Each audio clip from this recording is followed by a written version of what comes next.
Hello. Hello. Hello. Hello.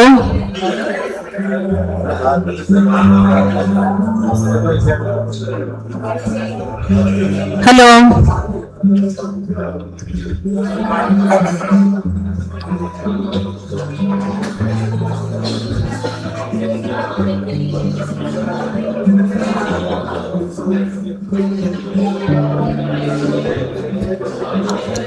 Online ठीक ଅଛି।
Hello. Hello. Hello. ଟିକେ ବଢିବ କି ଭଲ ତମେ ଟିକେ ବଢିବ କି Hello. କୋଉଟା All are requested to keep the cell phone in switch silent mode. Don't switch it off. You can keep it in silent mode. And another thing, after lamp lighting, we are going to play deputy anthem. So all are requested to stand at that time. And exactly at 10:30 we will start the inauguration, and after the inauguration immediately we will start the first panel discussion. So it's a kind request to all of you, don't move outside, because after the inauguration immediately we will start our first panel discussion. So it's a kind request for all of you to be there in the hall only. Thank you.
Hello. All are requested to kindly keep their cell phone in silent mode because we are going to start our inauguration ceremony just after 5 minutes. So it's a kind request all of you to keep their cell phone in silent mode.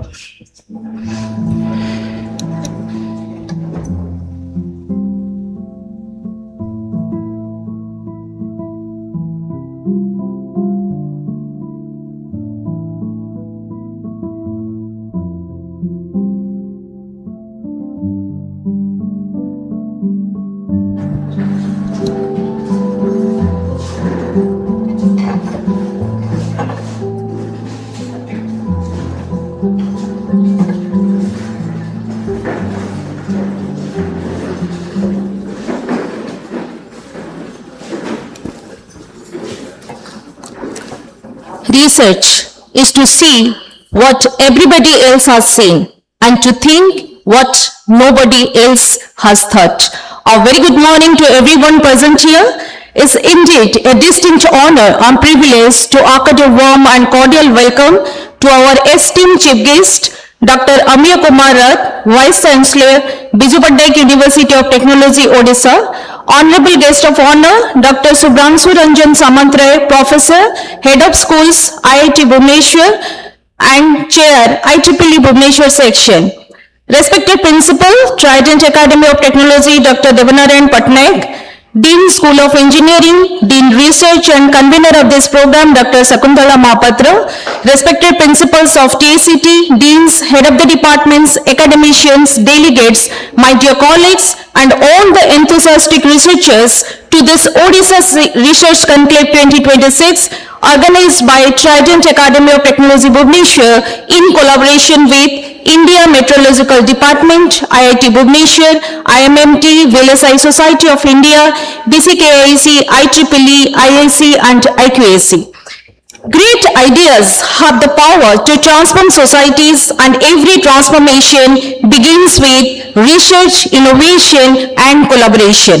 This research conclave celebrates the spirit of intellectual curiosity and innovation, bringing together bright minds, visionary thinkers and passionate innovators on a common platform of knowledge and discovery. With this vision in mind, let us embark on a journey across the evolving frontiers of technology, art sciences and bio-innovation, a journey of insight, creativity and boundless possibilities for a sustainable future. Let the exploration begins.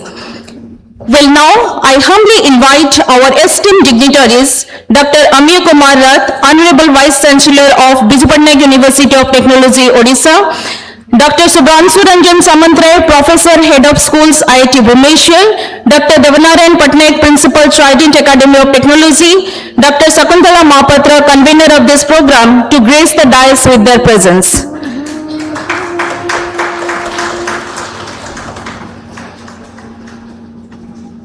So without further ado, please join me in welcoming our esteemed dignitaries to the dais with huge round of applause.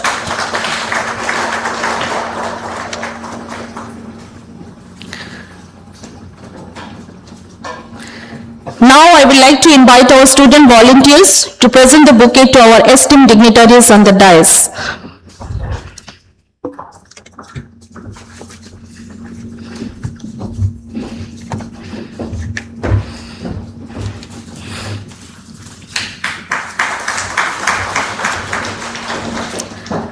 Light symbolizes knowledge and dignity. It not only displays darkness but also illuminates our souls.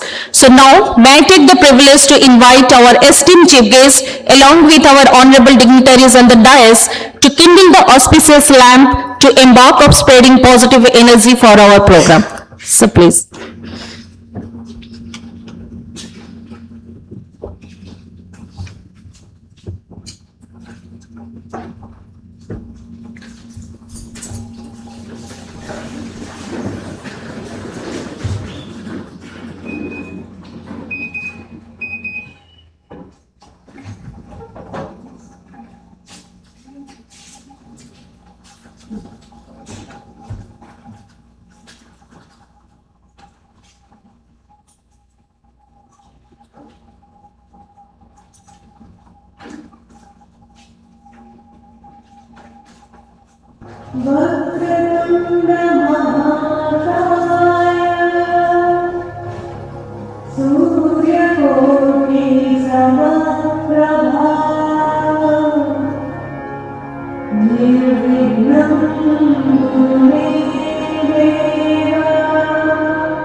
Thank you, esteemed dignitaries, for doing the honor. So may the light of the lamp inspire us to pursue excellence, integrity, and purposeful learning as we move forward in the transformative journey.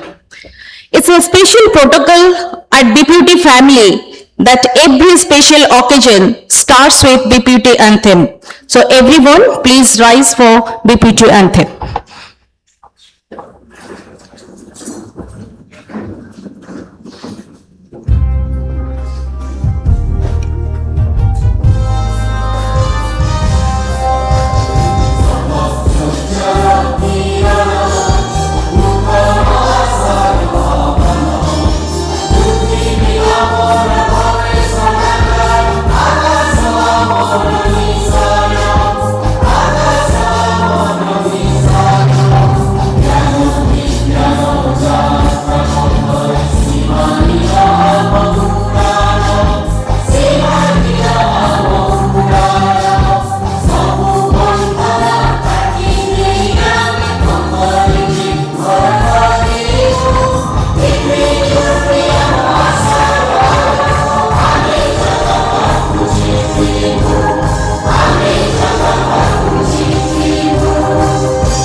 Thank you everyone, and please be seated. A heartfelt welcome is never truly fulfilled without warm words and warmer gestures. So to commence today's session, let me have the honor of inviting our respected principal, Dr. Dean Patnaik, a visionary academic leader who has continually fostered innovation, experiential learning, and student-centric education to extend a warm welcome and set the tone for this momentous occasion. Sir, please.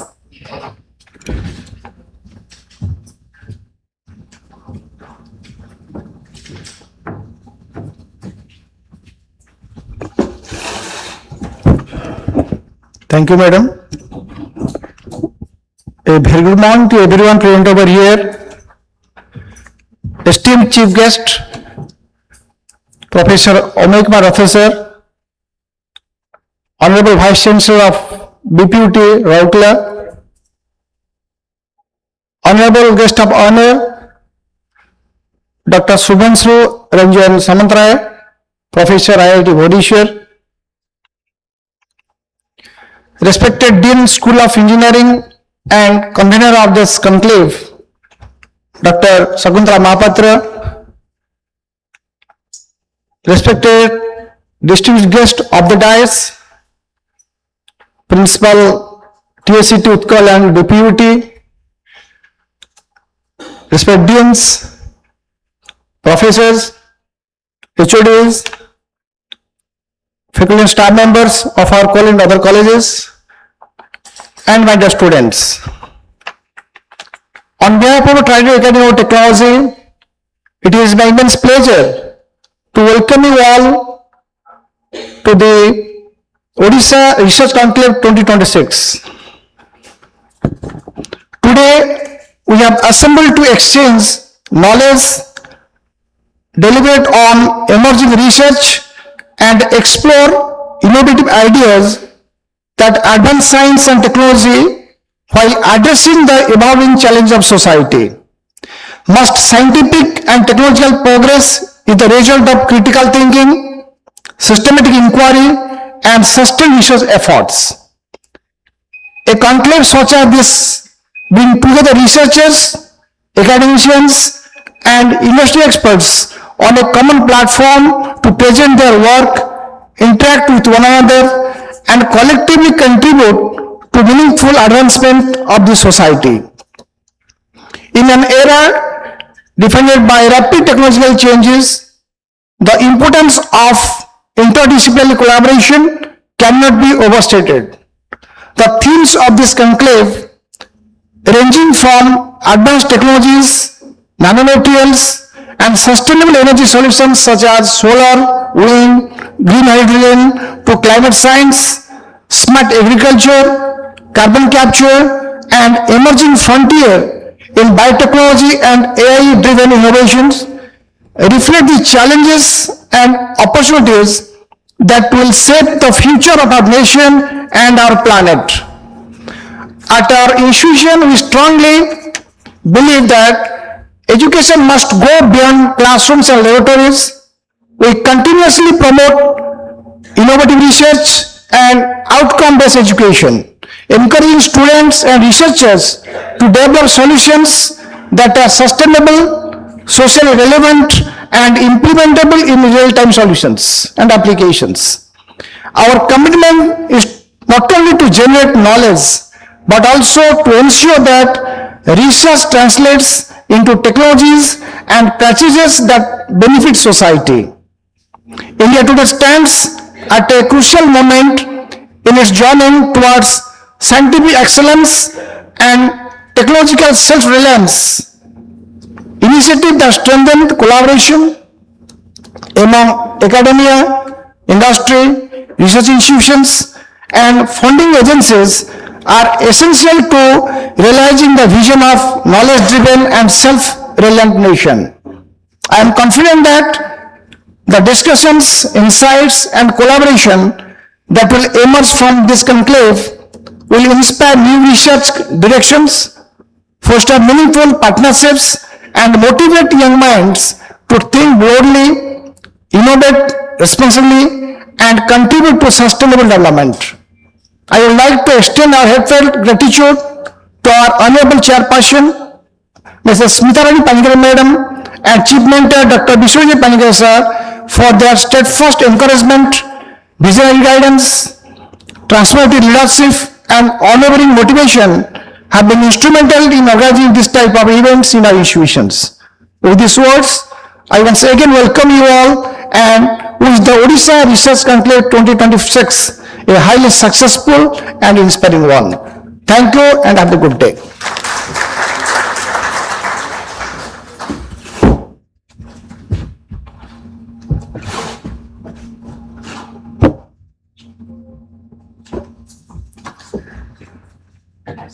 Thank you so much, sir, for your invaluable and inspiring words. You are always being an inspiration to all of us. Thank you, sir.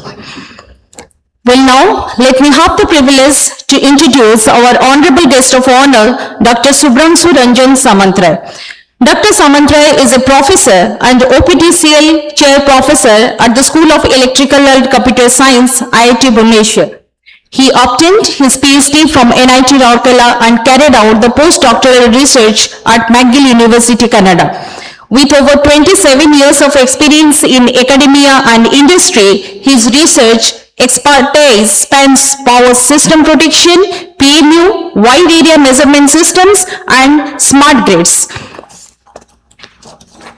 Professor Samantrai has received several prestigious recognitions, including being listed among the top 2% scientists at Stanford University. The SERB, that is the Science and Engineering Research Board, a statutory body under DST, Government of India, Star Award, and the IEEE PS Outstanding Engineer Award. He is also a fellow of the Indian National Academy of Engineers, a fellow of the Institute of Engineering and Technology, UK, and a senior member of IEEE, and has also played a pioneering role in establishing the IEEE Bhubaneswar section and IEEE PS Bhubaneswar chapter. So now, may I have the privilege of inviting Sir for enlightening us with his valuable words. Sir, please. Thank you very much. Very good morning to all of you. Professor Rath, the Vice Chancellor of BPUT, Professor Patnaik, the Principal of Trident Academy, and Professor Mahapatra, the Dean Research, all the faculty community of this institute, the delegates who are attending this workshop. There is no doubt this is one of the great initiatives, because research conclave needs to be conducted, because we should know where we stand and where we should go. All the people who are connected to this workshop, directly or indirectly involved, the students who are also a part of this program. So dear friends, one very important thing is always told, the research is something which is seen to everybody, but the thinking behind the research is different from person to person, right? So research is to see what everybody has seen and to think nobody has thought ever. That is where we enter to the domain called research. You know, knowledge has three verticals. So one is knowledge creation. So all of us are involved, or the history has created it. And the second vertical is knowledge dissemination.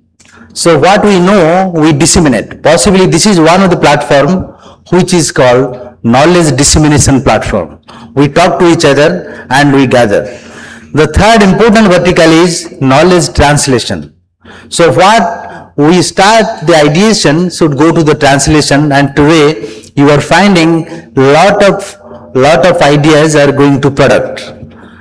So that is how the knowledge trajectory moves from the knowledge ideation or creation to the knowledge translation. Now, research conclave, if you look at, we are the various organizations, various places it is happening, and it should happen to accommodate all these thoughts.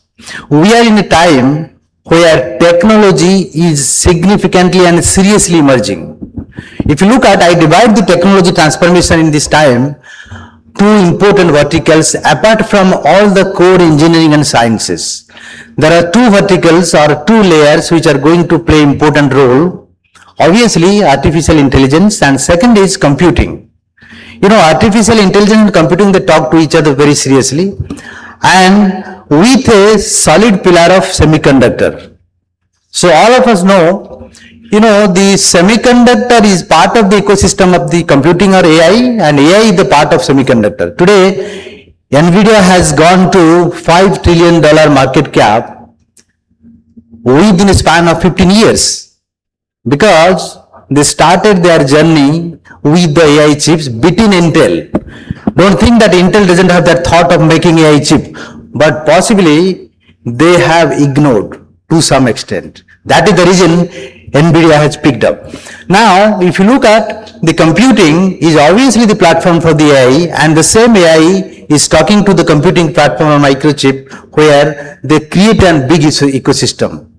So if you look at the different technology altogether, it's a combination of all these verticals and the layers which are significantly growing. If you look at the power sector, it needs also at the end to make the automation with AI and even the signal processing and coming back to the signal, the processors which are working with a big band in the power sector. Why I am telling this? Because the two vectors, they are seriously talking to each other, which are the top layers of all the technology we talk about. Now, if you look at the core engineering, they must have these layers, because otherwise they cannot land to a situation which will be significantly automated and solve the problems with lower amount of intervention from the human interface, right? So that is how you will find this has gone to a seriously increasing the bandwidth, and the applications are going together. Now, looking at what we do basically in this research and development, which is talking to the next layer of science and technology. If you look at the healthcare is also seriously going up. If you look at agriculture is seriously going up, which was ignored due to some reason. Then we have the defense technology is also seriously going up. So that is how all these verticals are helping the society to go further. Now, if you look at India, we have also gone seriously high. If you look at the DRDO, I am giving an example, the sustainability of DRDO has gone significantly high. You cannot believe last 2025 export of DRDO is 23,000 crore. So it is more close to $3 billion, which is a very high amount. I mean export. And DRDO has been 70% indigenous. Similar thoughts or similar bottom lines are also, footprints are available at ISRO and BARC also, right? But the way DRDO has picked up, possibly one of the exemplary, because defense system has to be very much indigenous. Now, if you look at, this is one example how India is gaining the sustainability with respect to the research and development. So what we thought yesterday is really converted to the product, really converted to the visibility today. And what we think today, obviously putting the step for the tomorrow's networks. Now, if you look at, there are certain important things I can just give you some thoughts. If you look at the market cap, right, of computing, it is going to be almost 10 times. The AI market is going to be more than $2.2 trillion by 2032, right? Similarly, if you look at the healthcare, medicines there, so we have enough opportunity with us, which is going seriously high. If you look at the energy is not only this power grid. You know, the green hydrogen is really capturing the market. You know, Odisha has 7 million ton of intent every year of green hydrogen. You'll be surprised to see IIT Bhubaneswar is leading. In fact, two big centers we are going to build up 200 crore each by the government of Odisha and government of India. The reason being, green hydrogen is one of the big market in India. Odisha will be one of the big market in India. So that is going to be more than $100 billion by 2030. So green hydrogen, we should think about it, how we can really make it happen. If you look at, you know, there is certain thing is called blue economy. These are highly related to the research. So blue economy, if you look at, you know, the ocean science and technology is going to give us a significant footprint of our GDP. If you look at today, we see, you know, the blue economy is going to contribute more than $1.5 trillion. It is possibly 2 to 3 times of the GDP of this country in long run. Now, what resources we have should be transformed to humankind. That is what is blue economy is all about. And if you look at the circular economy, which is also talking about the sustainability and moving around this, all these corporate, all the industries is also in the place to make it happen, right? So that is how today what I told just couple of minutes back, our ideation is going to be or going to translate. We have more than 2 lakh startups in this country. You can believe it was in hundreds in 2012.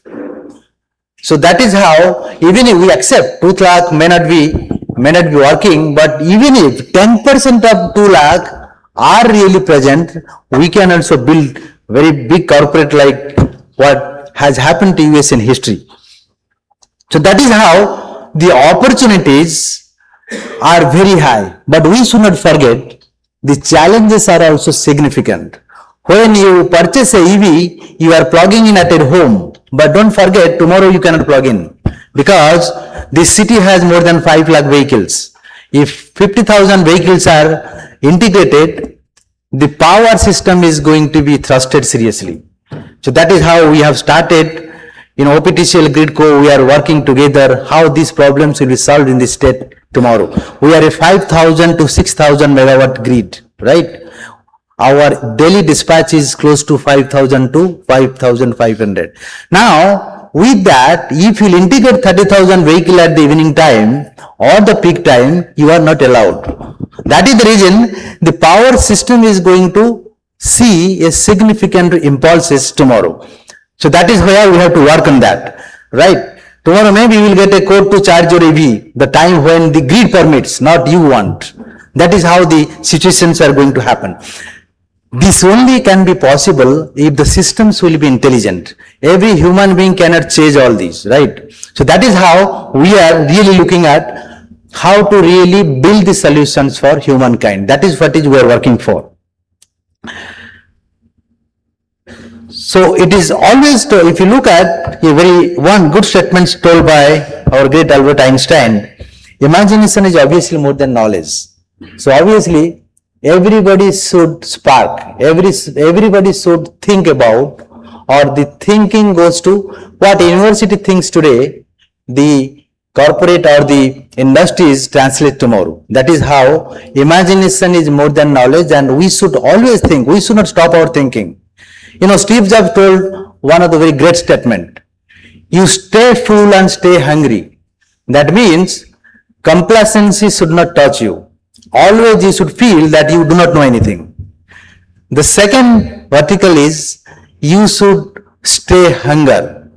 Your hunger for learning should go high. That is where research will come to picture. Research cannot come with all the components in. When everything is out, you are in a settled mind, innovation is possible. You may be a writer, you may be a philosopher, you may be a scientist. You can only innovate when you will really detach yourself from the rest of the world and think to do something. Thank you very much for the invitation. I wish a grand success. Thank you very much.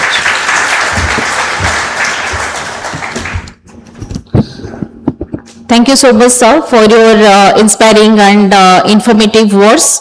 Your insights have truly enriched today's gathering. And we are also honored to have benefited from your vast knowledge and visionary perspectives. Thank you, sir. Well, now, the moment has come to add a golden feather in the hat of knowledge. We are fortunate to be joined by the Honorable Vice Chancellor of BPUT Odisha, Dr. Amir Kumar Rai, a distinguished academician, accomplished researcher, and visionary educationist, as the esteemed chief guest for this momentous occasion. Professor Rai has devoted more than 3 decades to advancing the frontiers of technical education, research, and academic leadership in the country.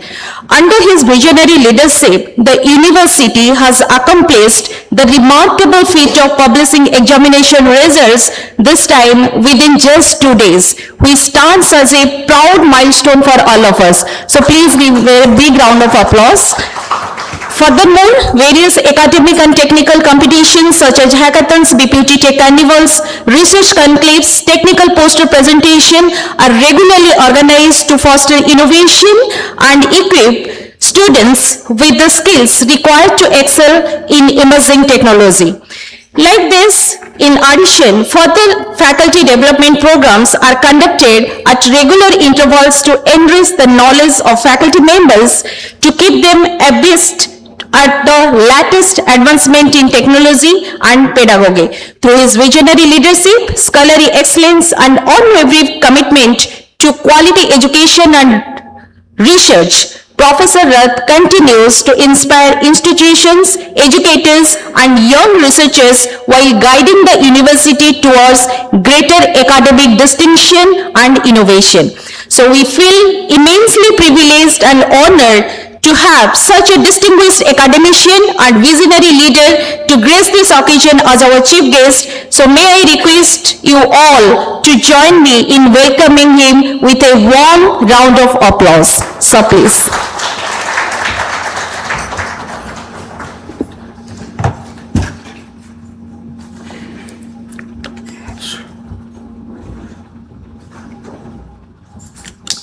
So good morning to all of you. I have little cough and cold because I was in Japan for almost 10 days. 2 days back I came. It was -2 degree, 6 degree, 5 degree like that. So when I came here, it's little difference between the temperature, hot and cold. Okay.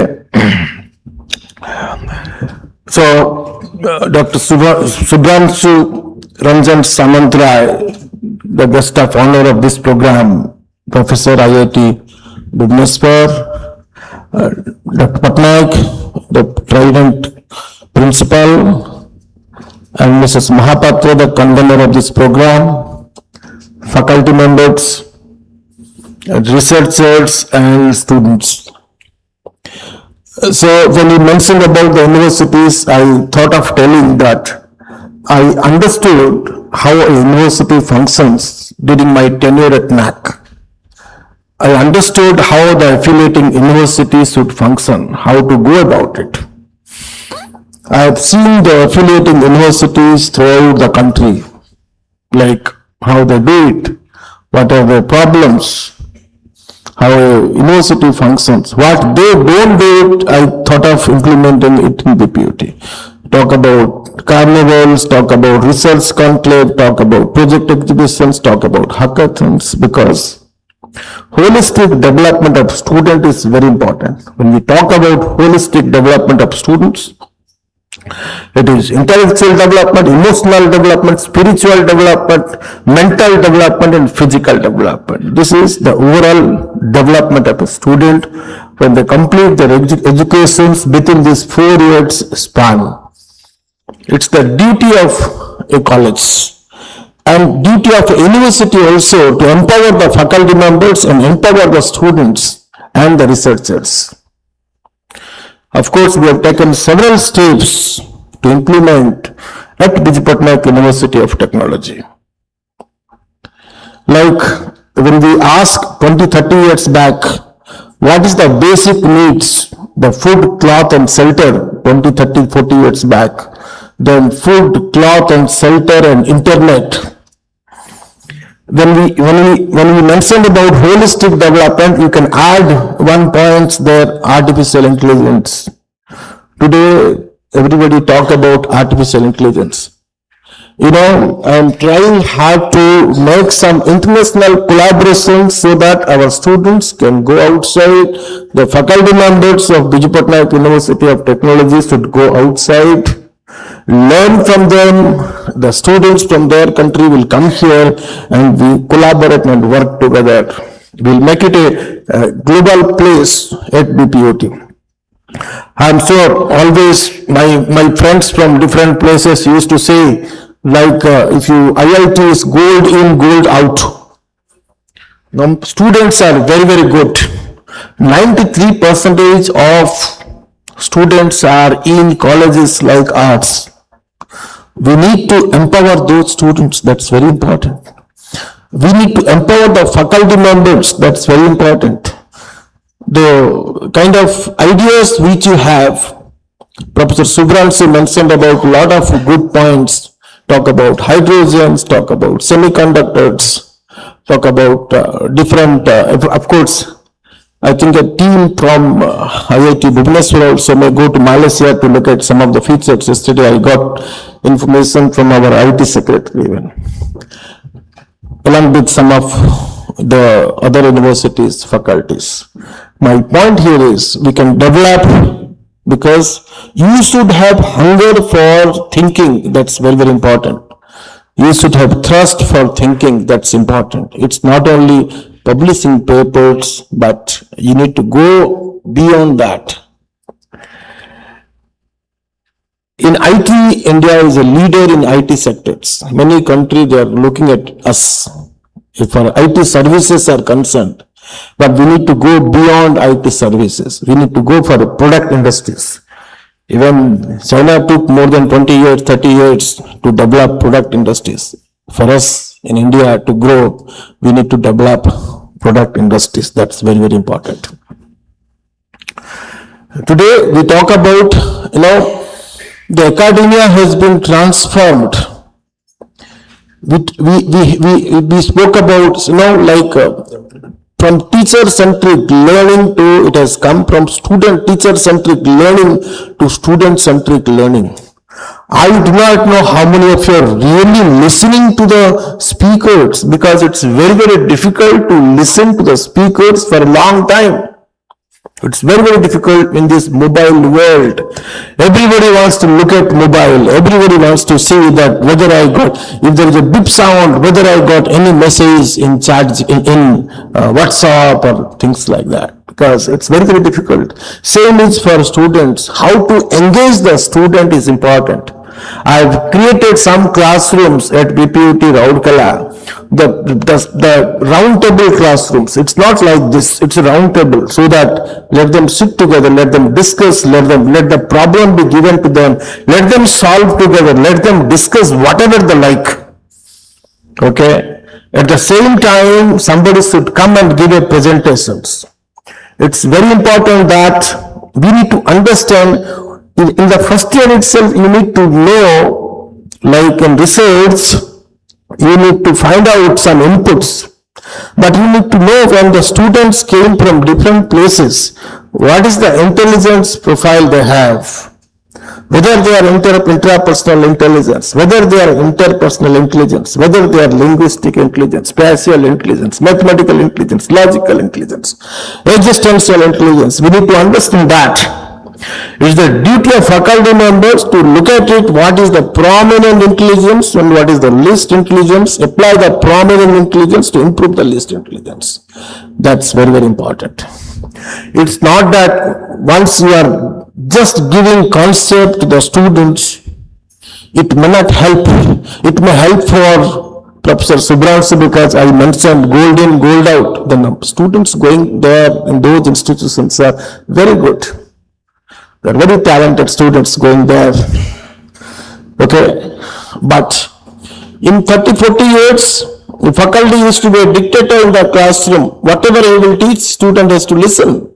Today's scenario is, you need to engage the students. You need to give a problems in the class, problem solving. National education policy talks about problem solving, critical thinking, creative thinking. Okay, outcome-based educations, but whether am I empowered, am I know whether I am capable of giving a problem to the students so that critical thinking skills and creative thinking skills of students will improve. Faculty needs to work hard.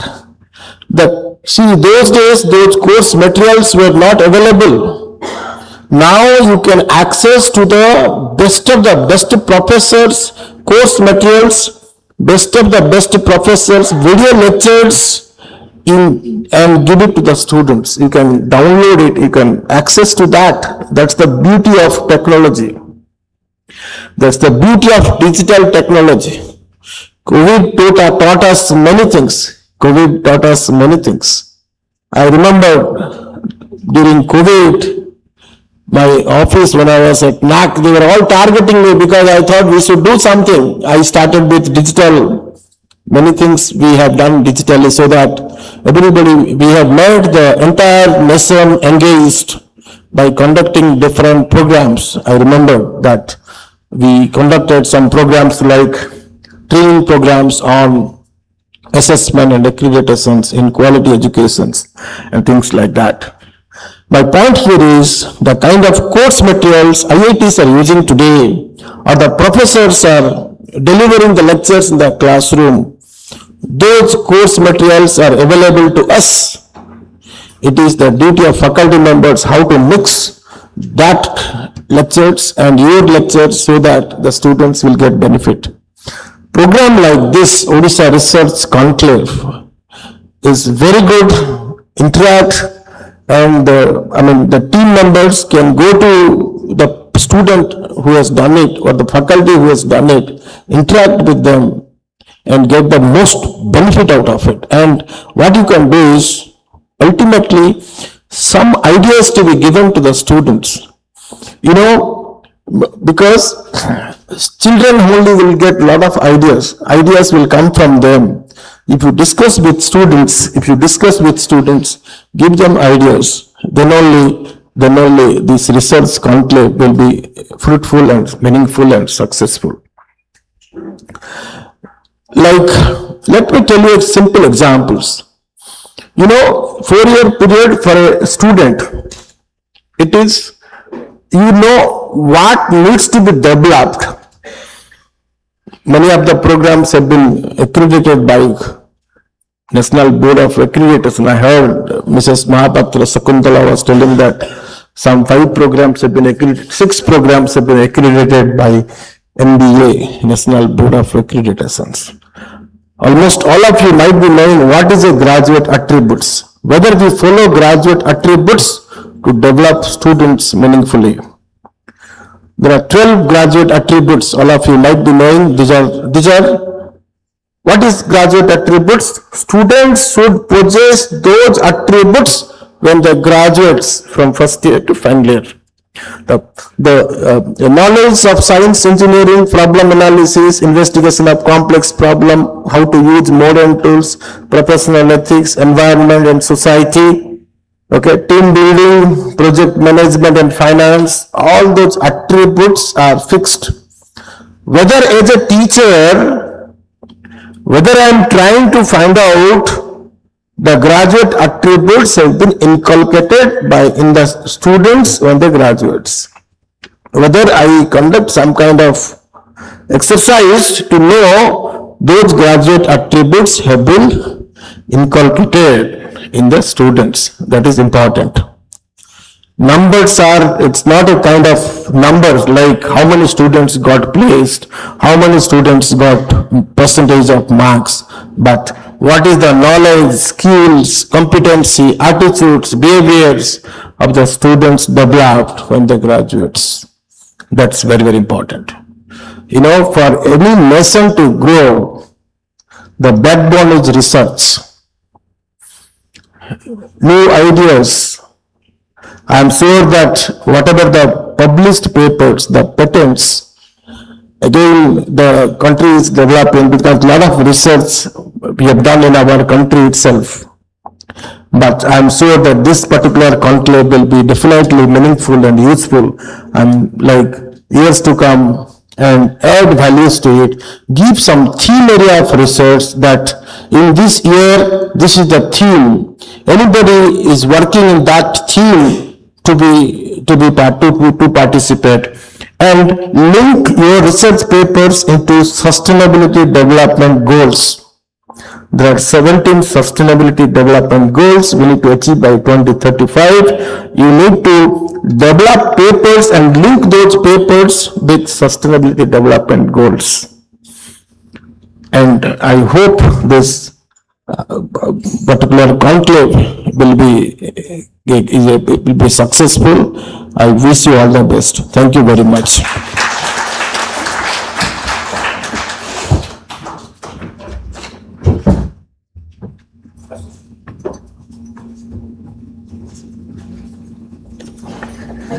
Thank you so much, sir, for gracing us with your profoundly illuminating and insightful words. And I'm sure your thought-provoking address will definitely set a perfect platform for our researchers to implement their knowledge in the right path for their future endeavors. Your wisdom and forward-looking perspectives had added immense value to this occasion. Thank you so much, sir. Well, we have small token of gratitude for our distinguished guests on the dais. So now may I request our esteemed principal, Dr. D.N. Patnaik, to do the honor of presenting this token of love for our honorable chief guest, Professor Amey Kumar Rath, Honorable Vice Chancellor of BPT Odisha. So please.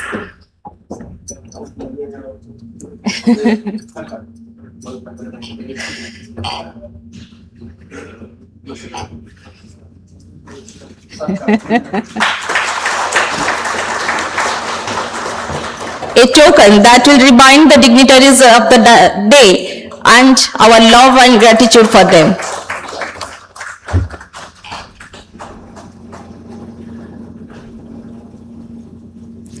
Thank you so much, sir.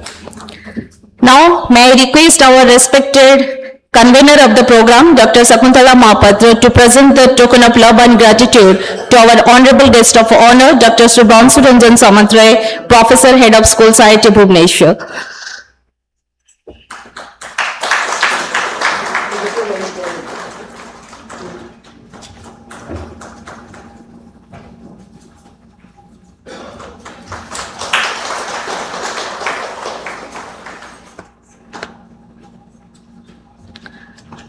Thank you so much, sir. Thank you, madam. Gratitude is the fairest blossom which springs from the soul. As we move towards the conclusion of inaugural ceremony, it's a great pleasure to invite our respected Dean, School of Engineering, Dean Research, and the convener of this program, Dr. Sakuntala Mahapatra, whose guidance and dedicated efforts have been instrumental in the successful organization of this event, to propose the vote of thanks. Ma'am, please. Thank you, ma'am. Very good morning to all of you. Our honorable chief guest, Dr. Amey Kumar Rath, Honorable Vice Chancellor of Biju Patnaik University of Technology, Odisha. Our esteemed guest of honor, Dr. Shubhanshu Ranjan Samantray sir, Professor HOS IIT Bhubaneswar and Chair IEEE Bhubaneswar section. Esteemed Principal, Professor Dr. D.N. Patnaik. And all the esteemed panelist guest members from DST Government of India, DBT, BIRAC, CSIR MMT and IIT Bhubaneswar and SOA University. And my dear colleagues and participants of Odisha Research Conclave 2026. It's my privilege to propose the vote of thanks as a convener of Odisha Research Conclave ORCON-2026. First of all, I extend my sincere gratitude to our honorable chief guest, Dr. Amey Kumar Rath, Honorable Vice Chancellor, Biju Patnaik University of Technology, Odisha, for gracing this occasion. His visionary leadership in revolutionizing BPUT through disciplined academic reforms, the implementation of NEP 2020, and the creation of a high-energy innovation ecosystem powered by initiatives such as BPUT Tech Carnival, BPUT Hackathon, Research Conclaves, and the career-defining O-Jobs program is truly inspiring and continues to empower students and faculty members, strengthen the culture of innovation and research. Thank you so much, sir, for your inspiring address and valuable insights on research and academic excellence, which have truly motivated the participants. Thank you so much, sir. I would like to express my sincere thanks to our esteemed guest of honor, Dr. Shubhanshu Ranjan Samantray, Professor and Head of School IIT Bhubaneswar and Chair IEEE Bhubaneswar section, for his insightful words and encouragement to the research community, and for his remarkable efforts in strengthening the IEEE Bhubaneswar section through active technical initiatives, industry academia engagement, and the promotion of innovation and research collaborations in the region. Thank you so much, sir, for your kind presence. I would like to extend my heartfelt thanks to our Principal, Trident Academy of Technology, Professor Dr. D.N. Patnaik, for his constant encouragement and support in promoting research and innovation in this institution. Thank you so much, sir. I would also like to extend my thanks to principals of Trident Academy of Creative Technology, Dr. Kalpana Das Madam and Dr. Maya Naik Madam. I extend my deepest gratitude to our patrons, esteemed chairperson Mrs. Smitarani Panigrahi Madam and our honorable chief mentor Dr. Biswa Vijay Panigrahi Sir for their exceptional leadership and unwavering support in organizing this conclave. Thank you so much, Sir and Madam. I would also like to extend my sincere appreciation to our esteemed moderators and panelists from distinguished organizations such as Department of Science and Technology, DST, Government of India, Department of Biotechnology, Ministry of Earth Sciences, IIT Bhubaneswar, CSIR MMT, Indian Meteorological Department, IMD and BIRAC. Guests, delegates and participants for their valuable contribution towards organizing this conclave. I extend my sincere thanks to the media for covering and promoting this conclave. I also thank our organizing committee for their invaluable support in organizing this conclave. Let us carry forward the ideas, insights and connections built today to strengthen the culture of research and innovation and to foster meaningful collaborations for the advancement of Odisha's research ecosystem. Thank you. Thank you all. Thank you so much, ma'am, for your kind words. So, as we gracefully move from the inaugural ceremony to our first technical session, I request all our esteemed dignitaries to kindly take their seat off the dais, and I would like to request our student volunteers to escort our esteemed dignitaries off the dais. Madam.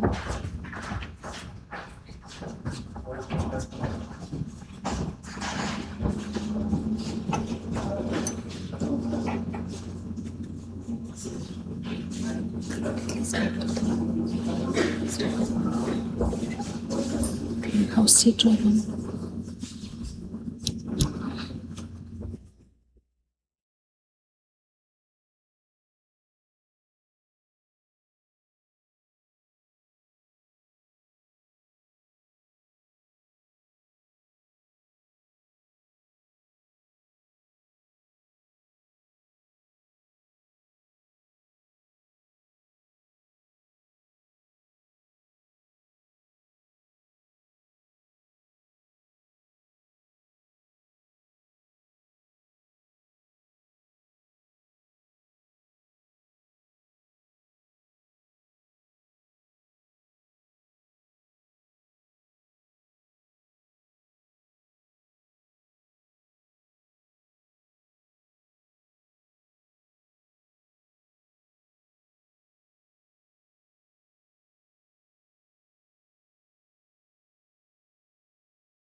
Well, we now arrive at one of the most engaging and intellectually stimulating segments of the program, the first panel discussion on the theme Emerging Areas of Technological Research. So this session will focus on strengthening industry-academia collaboration, promoting innovation, and advancing research in emerging domains such as advanced materials, nanotechnology, and clean energy. It will also explore sustainable energy solutions, including solar, wind, and the growing potential of green hydrogen for future energy security.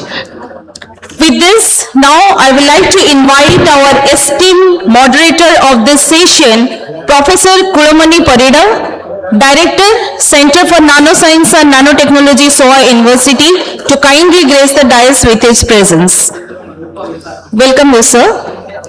I would also like to invite our distinguished panelists for this session, Dr. Subhranshu Ranjan Samantray, Professor, Head of Schools, IIT Bhubaneswar, Dr. Prabhakar Mohanty, Scientist E, R&D Infrastructure, DST, Government of India, Dr. Dilip Ranjan Das, Scientist E, Department of Scientific and Industrial Research, Ministry of Science and Technology, Government of India, Dr. Mamta Mahapatra, Chief Scientist, Hydro and Electrometallurgy Department, CSIR, IIMT, Bhubaneswar, Dr. Devi Prasad Das, Scientist G and Head of the Electronics Instrumentation and Control Department, CSIR, IMMT, Bhubaneswar, and Dr. Yatendra Singh Chaudhary, Chief Scientist, Materials Chemistry Department, CSIR, IMMT, Bhubaneswar, to kindly join the dais and share their valuable insights. So let us welcome all our esteemed dignitaries on the dais with a huge round of applause. Now I would like to request our student volunteers to present the bouquet to our esteemed dignitaries on the dais.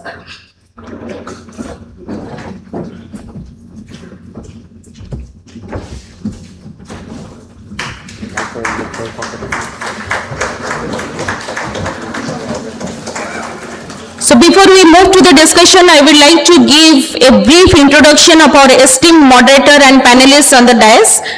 Dr. Kulomani Parida is a distinguished professor of chemistry and director of the Center for Nanoscience and Nanotechnology at Sikya Anusandhan University. Earlier, he served for nearly 4 decades at CSIR Institute of Minerals and Materials Technology, retiring as chief scientist and the head of Colloids and Material Chemistry Department.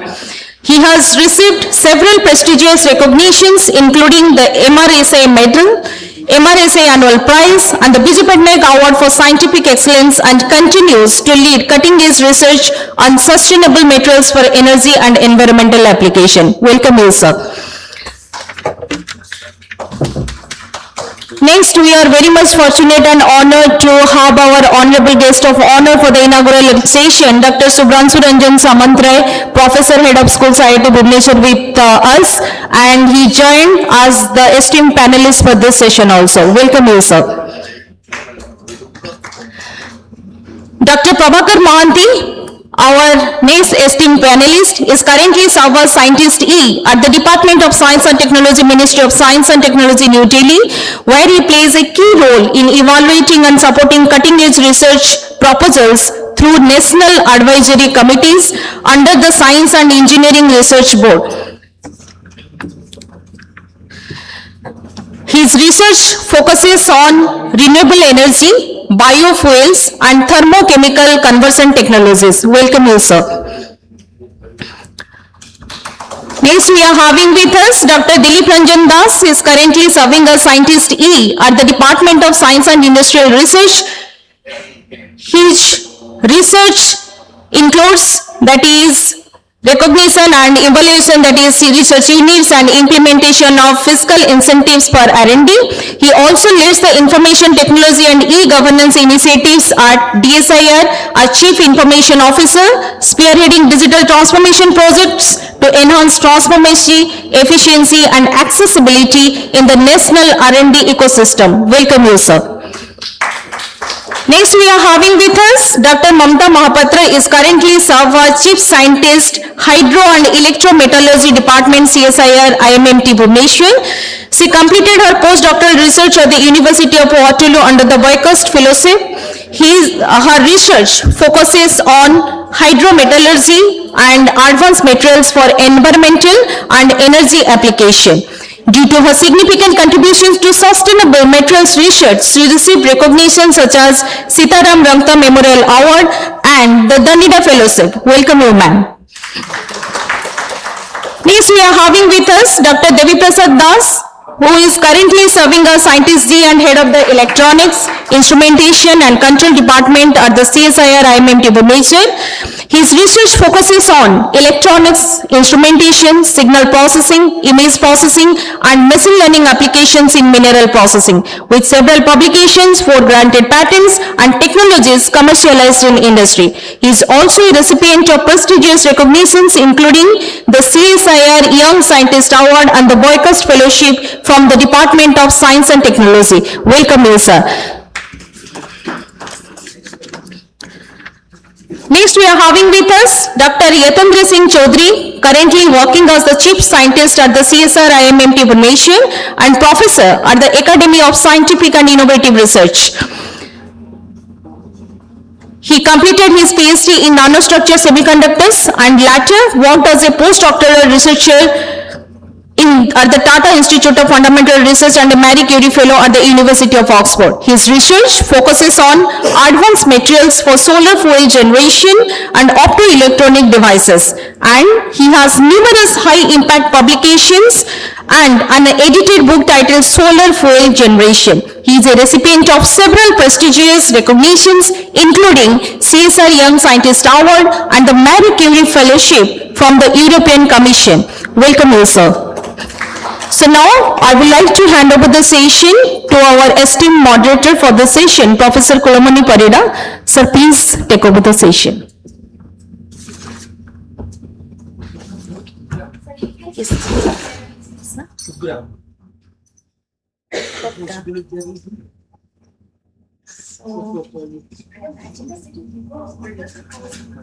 Order for this session. Program. I wanted This session.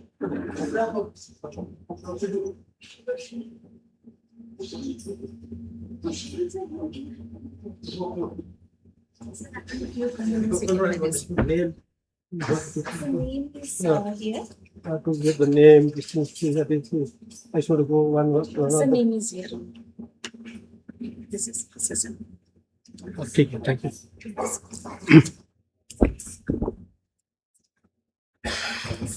So you give the microphone and you can sit there. You can Take sit it, there. okay, fine.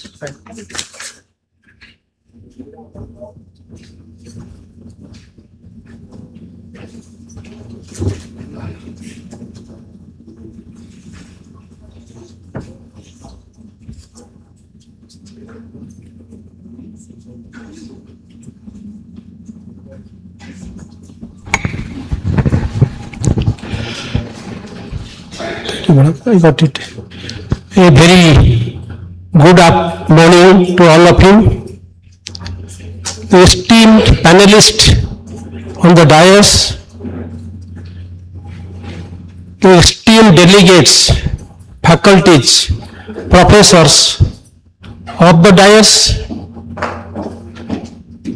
I am extremely happy and obliged to Trident Academy of Technology for giving me a scope to moderate such a wonderful program at Odisha Research Conclave.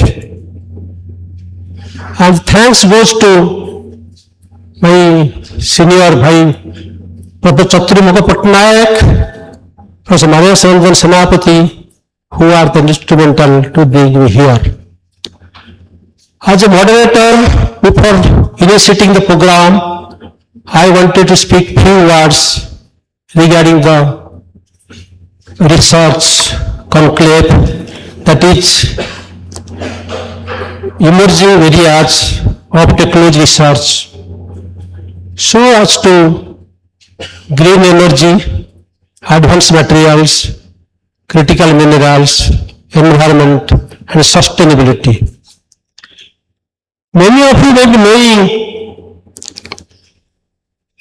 a French novelist Julius Irene in 1895 in the novel that the mysterious island, that a novel written by a French novelist, the mysterious island, he proposed water will be one day the future of the human civilization.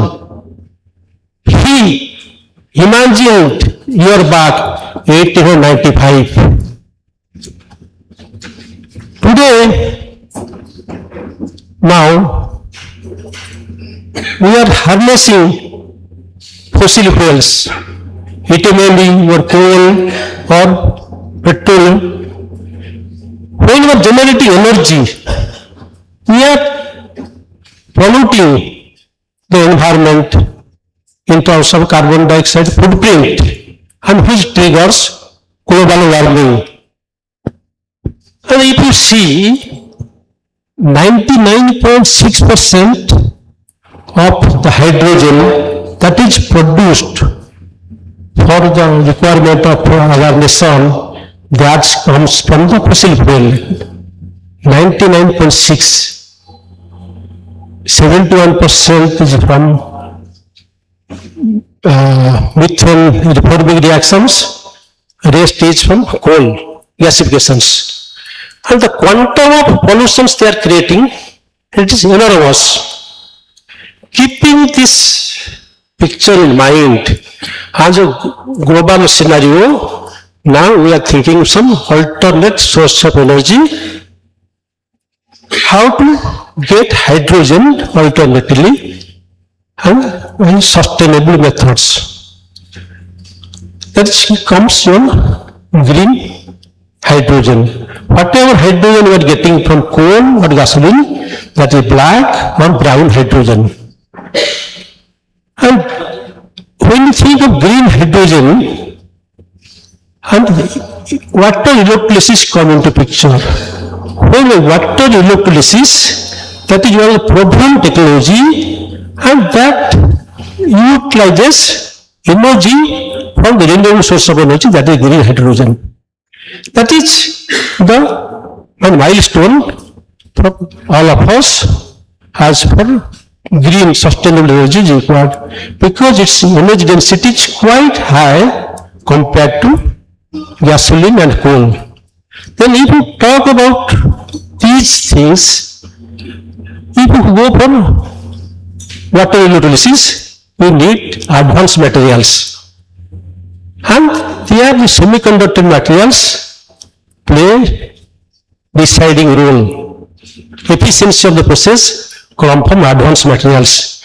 Your advanced materials, that is developed advanced effective materials which can tap solar energy and produce hydrogen. That is the heart of the program. When you go for advanced materials, under advanced materials, your high power magnets comes into pictures, because that is very much required for EV electronic vehicles.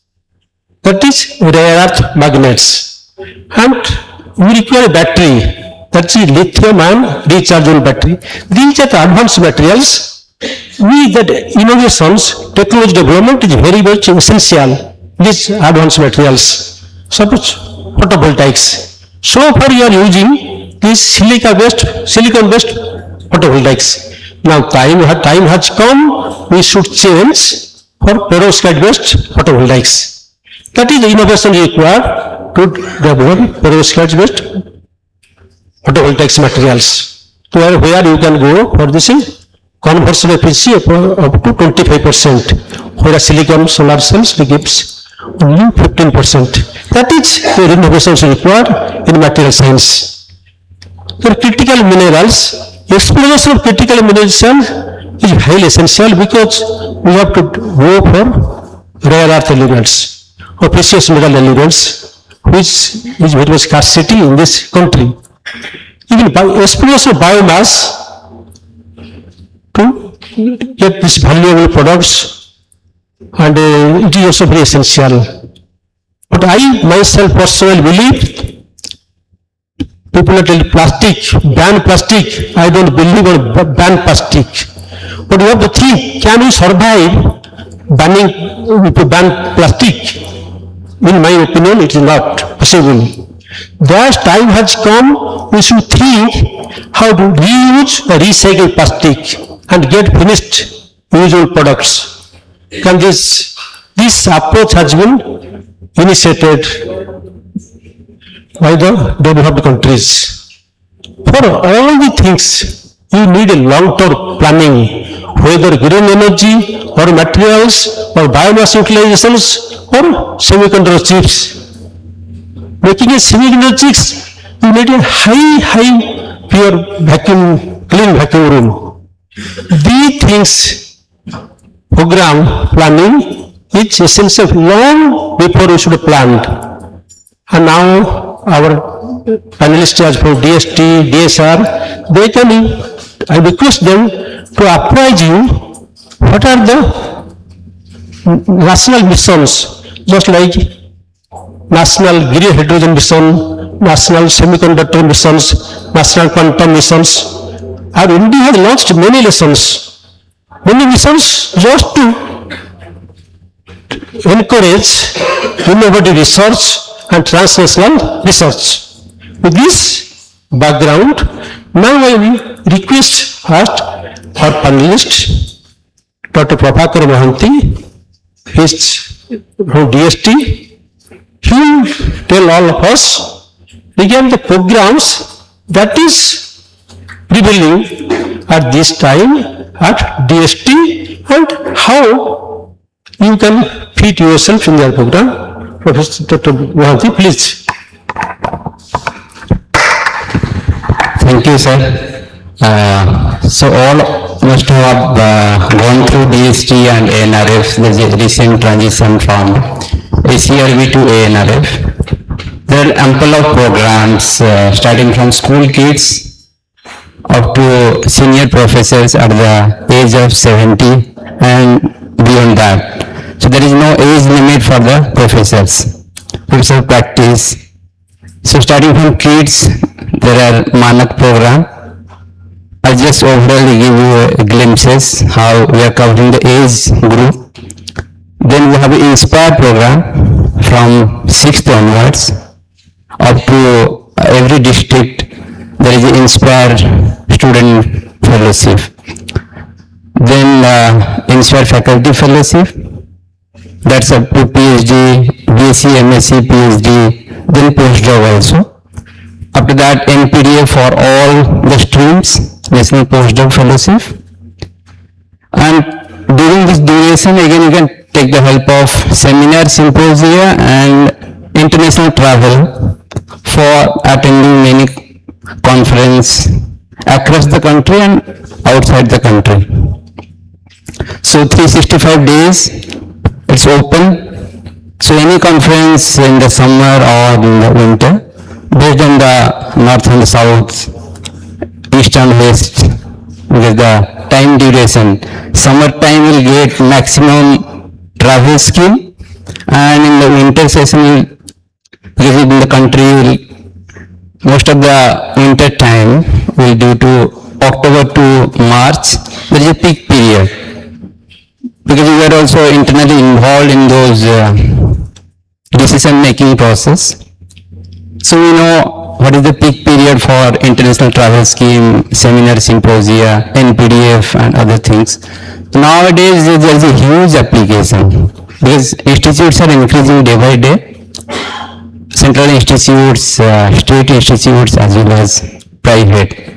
So for startup research grant, you will not believe, more than 70,000 proposals within a span of 1 month. Advanced research grant, ARG, more than 12,000 proposal. So every year now we are applying AI to just scrutinize many things, just to shortlist internally is a huge task. And that in time bound manner we have to publish the recommendations. And we have a pool of 3 lakh scientists across the country. So in a single click, we can sensitize these 3 lakh people, scientists who is involved in the S&T ecosystem. Slowly we are encouraging social science into this forum. Earlier it was only STEM, STEM. Now social engineering also came into picture. So there are many aspects in social segment also. So you can take help of those. This is a multidisciplinary research now we encourage. On the other side, again, deep tech, particularly that earlier you must have heard about research, development and innovation grant of 1 lakh crore for next 5 years. Already it has announced in our budget session 20,000 crores per year. It's only for private segment. Those startups, institutes and companies, those who want to do research in deep tech area or in the sunrise sector, you can Google it or any AI platform you can go through. I'll not take much time. What are the sunrise sectors, different missions and critical technology areas. If you go through one web page is there, Global Critical Technology Tracking System. So as present there are 74 critical technology areas all over across the globe. Every country is a participant of that platform. They decide which are critical areas. Out of that, India is fairly good. It is standing in more of 44 areas we are leading, although not in top 5, top 10. For 10 segment we are in top 10, for 5 we are in top 5. In 43 we are leading in a good quantum.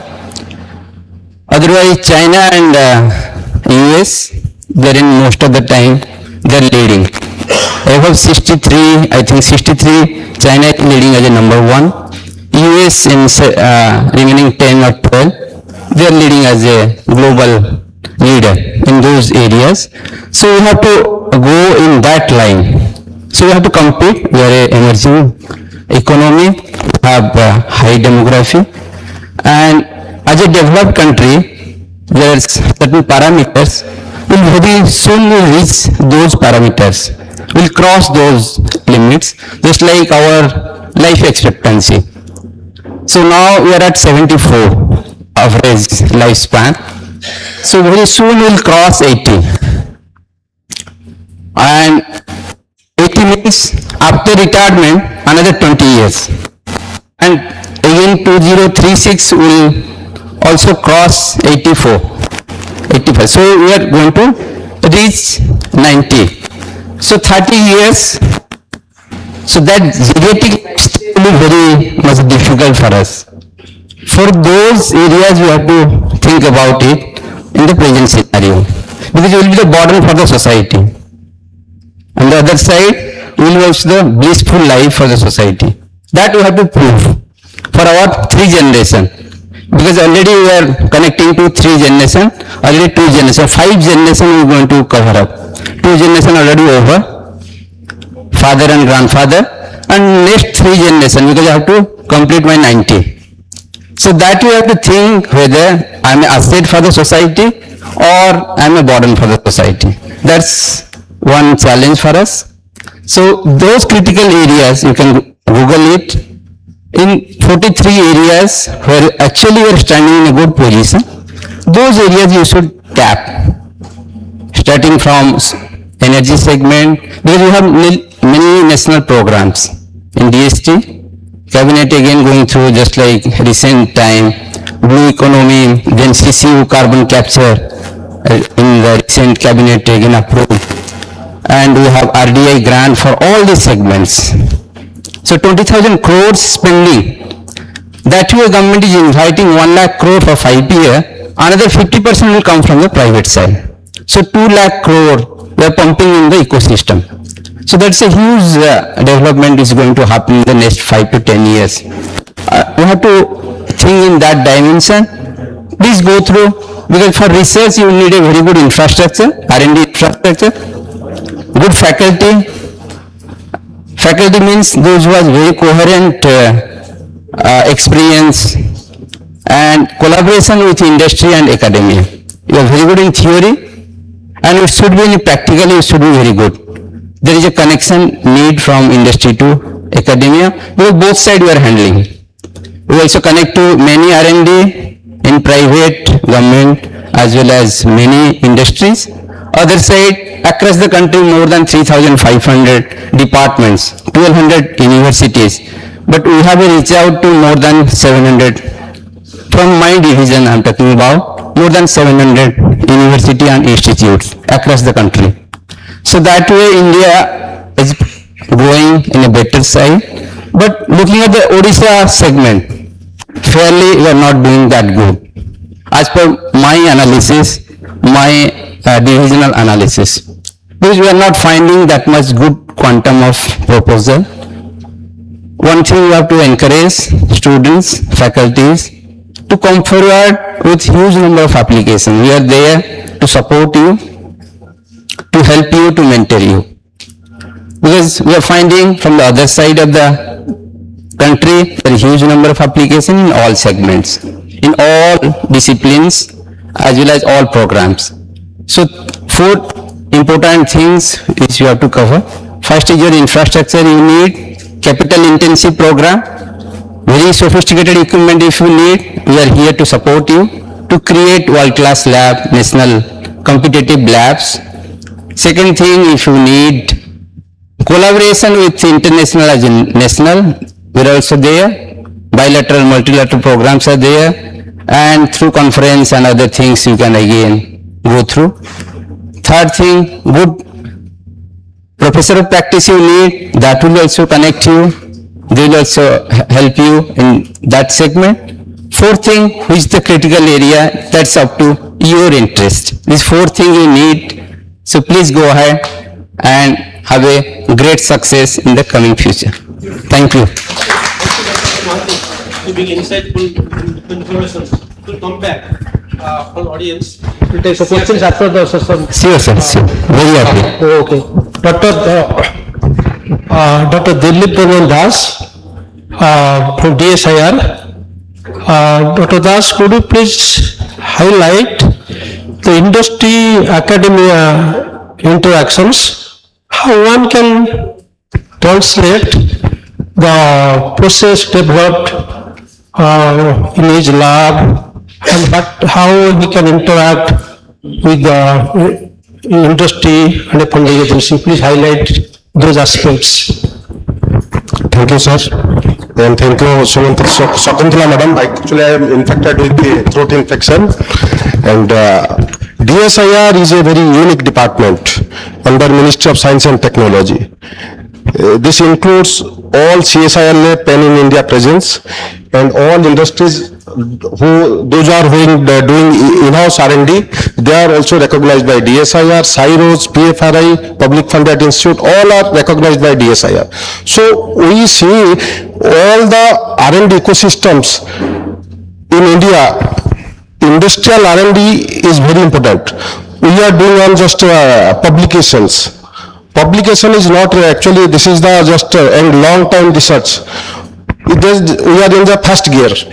So we have to reach up to 4th gear so that we reach the patent and the product oriented research, so that industry will be so do organize some meetings with industry people, what is their requirement. Accordingly, you just plan your research programs in this organization to develop some industry needs products. Otherwise, unnecessary, these publications are not actually, this is not actually need-based research. It should be need to lead. That is lab to land जो programs है, इसके अंदर हमको काम करना है. Problem क्या है कि हमारा विल पावर होना चाहिए रिसर्च के ऊपर. विल पावर जब तक नहीं है तब तक इसराइल एक देखिए, इसराइल एक कंट्री, मैं थोड़ा सा स्टोरी सुनाता हूँ. इसराइल में कितने कॉम्प्लिकेशन है, बट इसराइल पेन ड्राइव से लेके every software whatever you are using, Israel is developing. तो इसराइल इसलिए स्ट्रांग है. हमारा ये जो कंट्री में रिसर्च में we are very poor. Orissa में तो थोड़ा सा we are very very poor. We are receives less applications.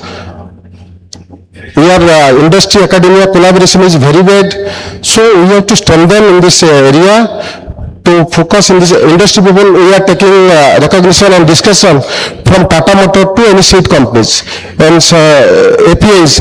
Maximum companies are taking this technology from outsource.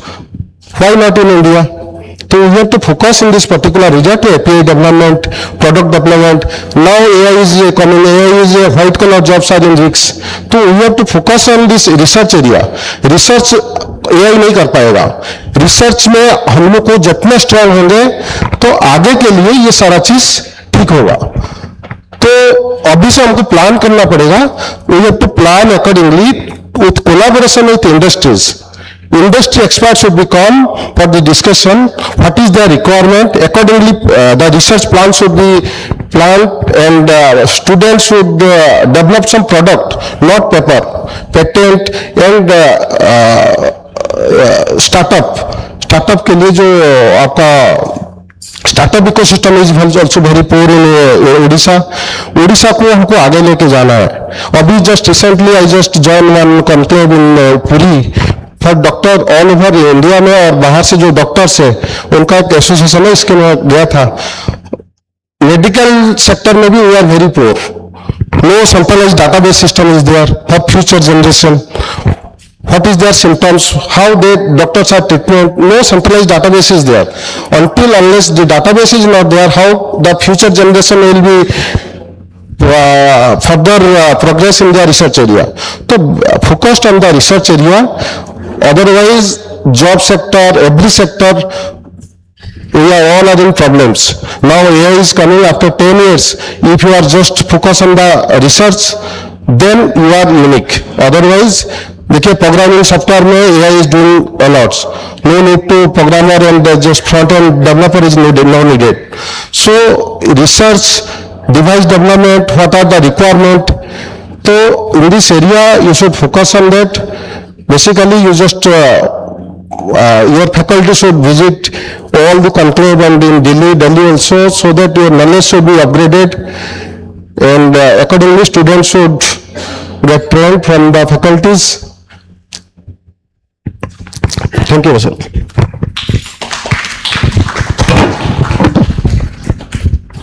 Thank you, Dr. Das, for your valuable remarks. Now, I will shift to energy sector. Now, I will request Professor Bhubaneswar Samatra. Could you please highlight, sir, in India, can we sustain making electric vehicles? Do we have sufficient infrastructures and this high power magnets and battery manufacturing units? We can make our own EV. Thank you very much. In fact, I'll just give a glimpse of the energy sector of India with respect to power. If you look at India then we'll come to this agenda. So quickly I'll finish it. India is a 500 gigawatt system network. What you see the grid is almost 500 gigawatt, having 35 to 40% penetration of renewables.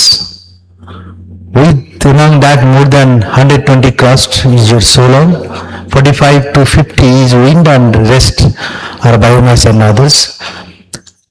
And then we have the challenges of the patterns of load that we are going to face, right? So one of the major challenges, so if you look at the energy sector, part of the energy sector, obviously power is part of energy, oil and others are also significant volume. So if you look at the power sector, there are three things which are going to impact seriously tomorrow. One is significant integration of renewable is happening or has happened, right? 100 gigawatt, 120 gigawatt of solar is not small. integrations. Even though the footprint in the running, even if 500 gigawatt is the installed capacity, India operates at 270 maximum every day. So that you should know. 50% is obviously kept for spinning reserve, right? So always, in the thumb rule, 50% of the installed capacity is your load, right? Now, when these renewables when we talk about renewables, larger part of the renewables are inverters, right? So there is a serious concern. I will not discuss that. The concern, I will throw the problems to you, then we'll discuss. The concern is power's complete network is coming from a inertia based to inertia less system. So your core of the control protections of the system will be seriously damaged tomorrow if you don't take actions. This is one serious challenge which is going to come, for which we have to work, because minus inverter interface, your grid is inertia with inertia, right? So the frequency control and others will be serious, because remember, we are one nation, one grid, one frequency, right? So serious amount of attention is required. Second problem is, the renewables are intermittent. Now, when you need, renewable is not produced, right? The peak time of the renewable is not your load. So what we'll do? See, your solar is maximum at 2 p.m. Load is not a maximum at 2 p.m. Load is going to 8 p.m., 6 to 8, 9 p.m. is the load patterns, right? The wind is maximum at the 12 o'clock night. Load is not maximum. So you essentially need to store the power. Now the storage technology obviously has to go, right? So storage and renewable need to complement each other for a sustainable energy, power and energy market, or power and energy flow. The third thing is, the question comes from EV. Now if you look at, we are going from very classical power distribution system to microgrid or smart grid, right? Now look at, I am just giving an example of the Bhubaneswar city, right? I will throw the lights of operation first, then we will discuss about whether India can be, or we can be sustainable in EV manufacturing or so. The question of usage, if you look at, as I told, I thrown some threads on those. EV integration to power grid is going to face a serious challenge, right? It is not you or me going to plug in our EVs. Tomorrow, thousands of vehicles will be plugged in at a time. Now, when the 1,000 vehicles will be plugged in at a time, what is the time of sequence that you decide? Tomorrow you are not going to pay a flat rate tariff. Tomorrow you are going to pay dynamic tariff. Odisha as well as government company, all the states are working. We are also seriously working on how the Odisha will come to dynamic tariff system, where the EV will be playing a very significant role. So if you integrate and charge the EVs, you are not going to pay a very flat rate. You have to pay depending upon the time allowed to you. If you by mistake trying to charge at the time of peak demand, obviously you have to pay maybe tenfold, right? That is how power system is seeing all this. So looking at all these gaps, your EV integration to the power system is going to see a serious challenge, though we have challenges and opportunities are going side by side. So power engineers are looking at in that perspective. Even this state, this city has close to 5 lakh vehicle. If thousands of vehicles are integrated, then obviously the 6,000 network of the state is going to be stressed, right? So how this can really we can alleviate the problems, how the solutions can come. So one of the bigger solution is storage. Now remember, the storage material, what we are talking about, the materials of all these renewables as well as storage are dangerous than what we gain from them, right? It is not that easy. See, people are dumping the PV materials on the floor. This is not going to stay tomorrow, because these are polluting the environment like anything also. So we have to, obviously recycling and other things will come to picture, but the point is that we have to think about the other thing. If you look at, I will throw some lights on the state of Odisha. we have a good number of water bodies. So government of Odisha, Odisha has an energy department. Under that, two vertical works. One is OPTCL, another is GRIDCO. Now what we are seeing or what we are planning tomorrow is, we can have the hydro storages in place. Right? Why storage is very important?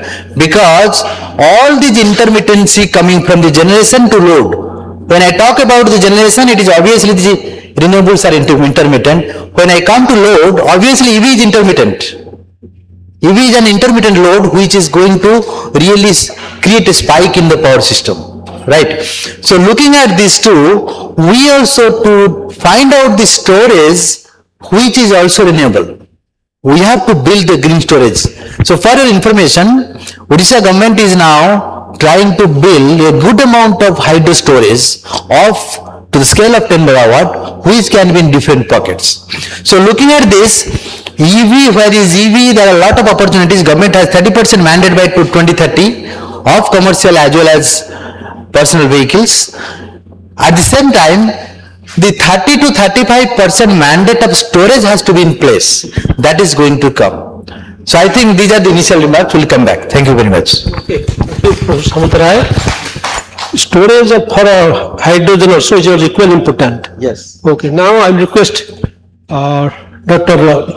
Y.S. Chaudhary, Chief Scientist of IMT. He will focus or highlight green hydrogen vis-a-vis photovoltaics and that materials developed in vast expression LED, and those materials development scenario will present before you. Thank you, Dr. Prana. So very good afternoon to all of you. So the thing is, like, as far as like green hydrogen, I think everybody must be aware what exactly it is. So it is basically the hydrogen which is being generated using some renewable sources. So what are those renewable sources? These are like sunlight, okay, which is abundantly available. And as such, if you look at, like, it is hardly very tiny fraction of the sunlight which is falling at the Earth's surface is utilized by the photosynthesis process. Okay. Now, am I loud enough to, yeah.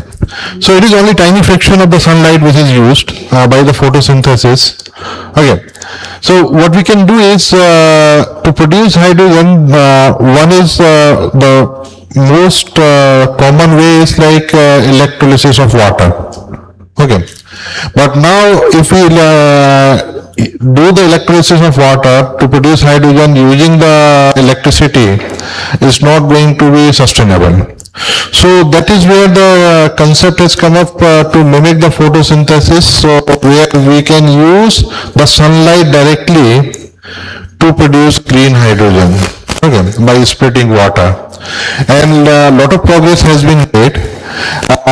Alongside some other technologies which have come in picture, which are like electrolyzer, which is basically again the electrolysis of water.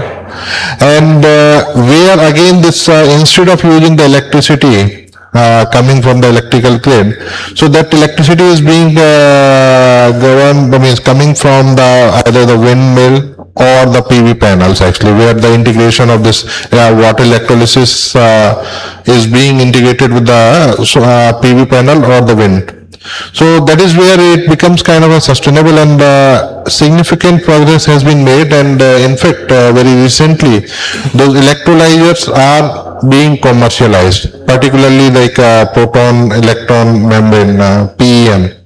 And on the other hand, this emerging electrolyzer is based on the alkaline also, because they are low cost, but again the stability and other aspects are there, so which are also getting into market, in fact. But PM has been predominant in terms of water electrolysis to produce hydrogen, but again, these processes are not completely kind of based on the renewable, so where we are looking for, like, where we can make it truly green kind of hydrogen generation. So there are some other processes which are known as photo-electrochemical water splitting or photocatalytic hydrogen generation. So where that solar energy is directly used, where the materials like Dr. Perda mentioned in the beginning during the introductory remarks.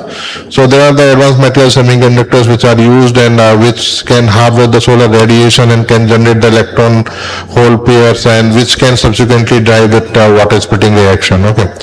So a lot of progress has been made, but again the efficiency and the stability aspect is something not up to the level where it can go to the market actually. So there further lot of work is required where the efficiency as well as the stability can be improved. But electrolyzer is something which is already in market, and the cost of this hydrogen which is being generated using these electrolyzers are coming in the range of $3 to $5 per kg of hydrogen. Okay.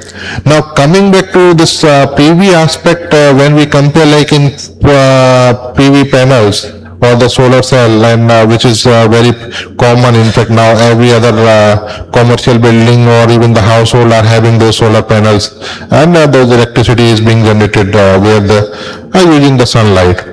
But now the problem is with PV panel actually, again the materials which we use are mostly like silicon based, those solar cells are there.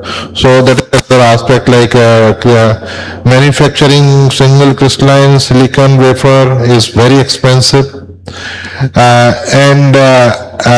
Now further that the research is going on to replace those silicon based solar panels where the perovskite have emerged, but again the stability and other things are still under research kind of to be optimized. So if we compare like the green hydrogen generation with the PV panel, so green hydrogen generation is something the most sustainable solution, but again there is no commercially viable process where we can truly produce this green hydrogen. So as far as the PV panel you see everywhere, like which is there with the subsidy being provided by the government, so it has been very much in India actually, across India, everywhere. But green hydrogen is something where more progress is required in terms of the materials like catalyst design, although the broad range, right from the oxides and to the chalcogenides to the 2D other material kind of like have been explored. So efficiency to some extent has been achieved, which can be sustainable, but stability is another aspect. So there has to be a kind of a trade-off, and where we can have the optimal efficiency as well as the stability. Because efficiency in fact has been achieved up to 20% STS solar to hydrogen, which is good enough. Anything about 10 to 12 STH is good enough to make it commercially viable. But it has to last long actually, and that is where the major challenge lies. So some new materials are emerging, some multi-metal alloying kind of a catalyst which can provide very good stability, but the efficiency has to be optimized for those kind of things. So a variety of materials are being kind of explored and investigated in order to optimize efficiency as well as the stability for this hydrogen generation. And apart from this hydrogen generation process, another challenge is storage actually, because hydrogen being very light, we really cannot store it under normal conditions. So it has to be very ultra low pressure kind of, say very high pressure. Okay. And that is where this storage is another challenge actually, which comes in the way of this making green hydrogen the implementation for the practical uses, because you need a large volume otherwise to store this hydrogen. So there is some metal hydrides, those things have been developed which are commercially available. In fact, whatever the buses you see being run on hydrogen, and so that is where they use those metal hydride based kind of cylinders where the hydrogen is generated in the form of hydrides and which is released under certain conditions and drives the fuel cell, and which eventually runs the vehicle like. Okay. So there is still a lot of scope and R&D is required in order to optimize the process, particularly for truly green hydrogen generation. So I think this is a brief about all this green hydrogen generation vis-a-vis the photovoltaic, which is already viable in fact. So I will be happy to discuss further in detail, whatever the comment anyone of you have. Thank you, Dr. Chaudhary, for your remarks on the analysis. Now, I request Dr. Mamata Mahapatra, Chief Scientist also IMMT. Now I request her to highlight the scope of exploring and utilizing critical minerals in Odisha for the development of materials, that means high power Pagrenti materials used for EV or catalytic materials to replacing these noble metals and utilizations, please. Thank you, sir. I first of all very much thankful to Corridor sir, who is kind of a mentor to me every time, and Honorable Samantraya sir, and Mahanti sir, and Das sir, and my colleague Hitendra and Devi Abu, and of the dais Panda sir and Patnaik sir, and all the dignitaries, Sakuntala madam. And all my dear colleagues, friends and students, those are सबको मेरी प्रणाम है. So that panel is for emerging area of technological research. So how we fit the emerging technology which we have been talked of, all the panelists have been talked more or very integrated way. So I will just also integrate what they have talked of.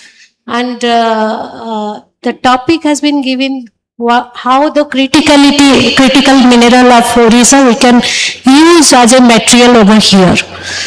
So the first thing, when we are talking of any emerging area, we are generating some ideas. So these ideas we want to implement. So the idea and implementation, there is a gap. What gap? There are other three I's are there. One is we have to see whether there is a scope of improvement, whether there is scope of innovation, or whether there is a scope of integrations. So if we are talking of technology, why we are talking of emerging technology? Why not we are talking of ancient technology?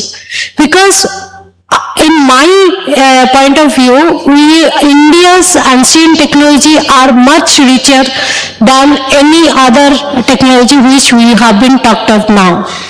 Of course, AI and other thing is advancement, but if you can consider the technology, road technology, building technology, our conservation of technology, environmental technology, all these things in ancient is very, very rich. Why not we are digging some of the ideas so that it can be implemented here?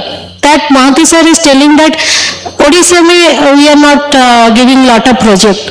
So let us consider some of the ancient technology we can take off in a very emerging way so that it can be funded off.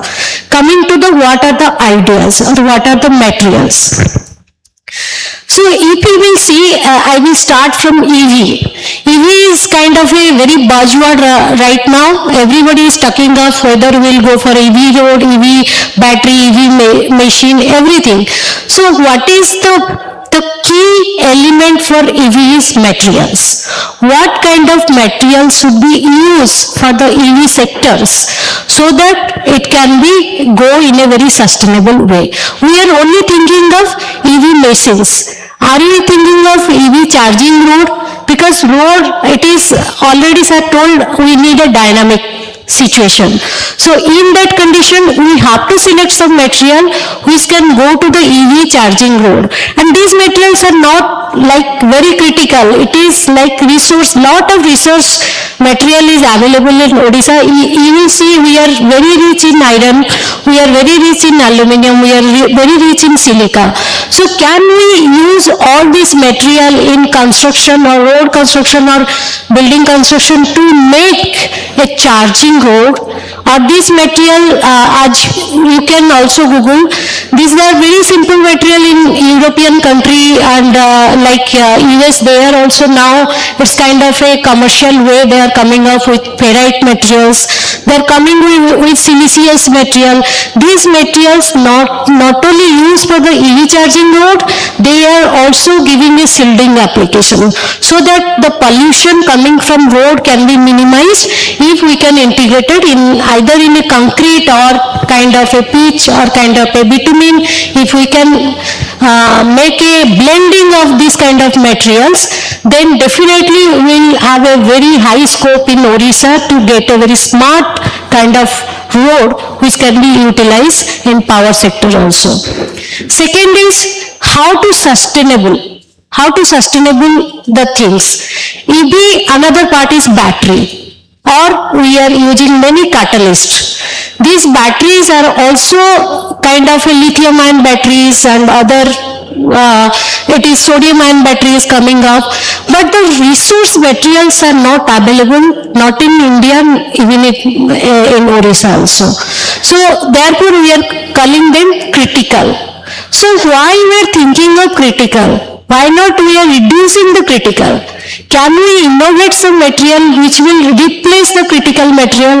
Can we replace the lithium ion batteries in the EV sector? Can we get some grid scale energy storage device with our indigenous materials?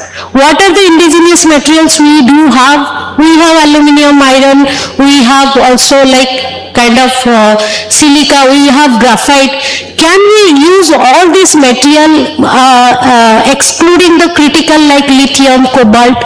Can we make some battery that will not only improve, that will innovation will come there, and we can strengthen the startup.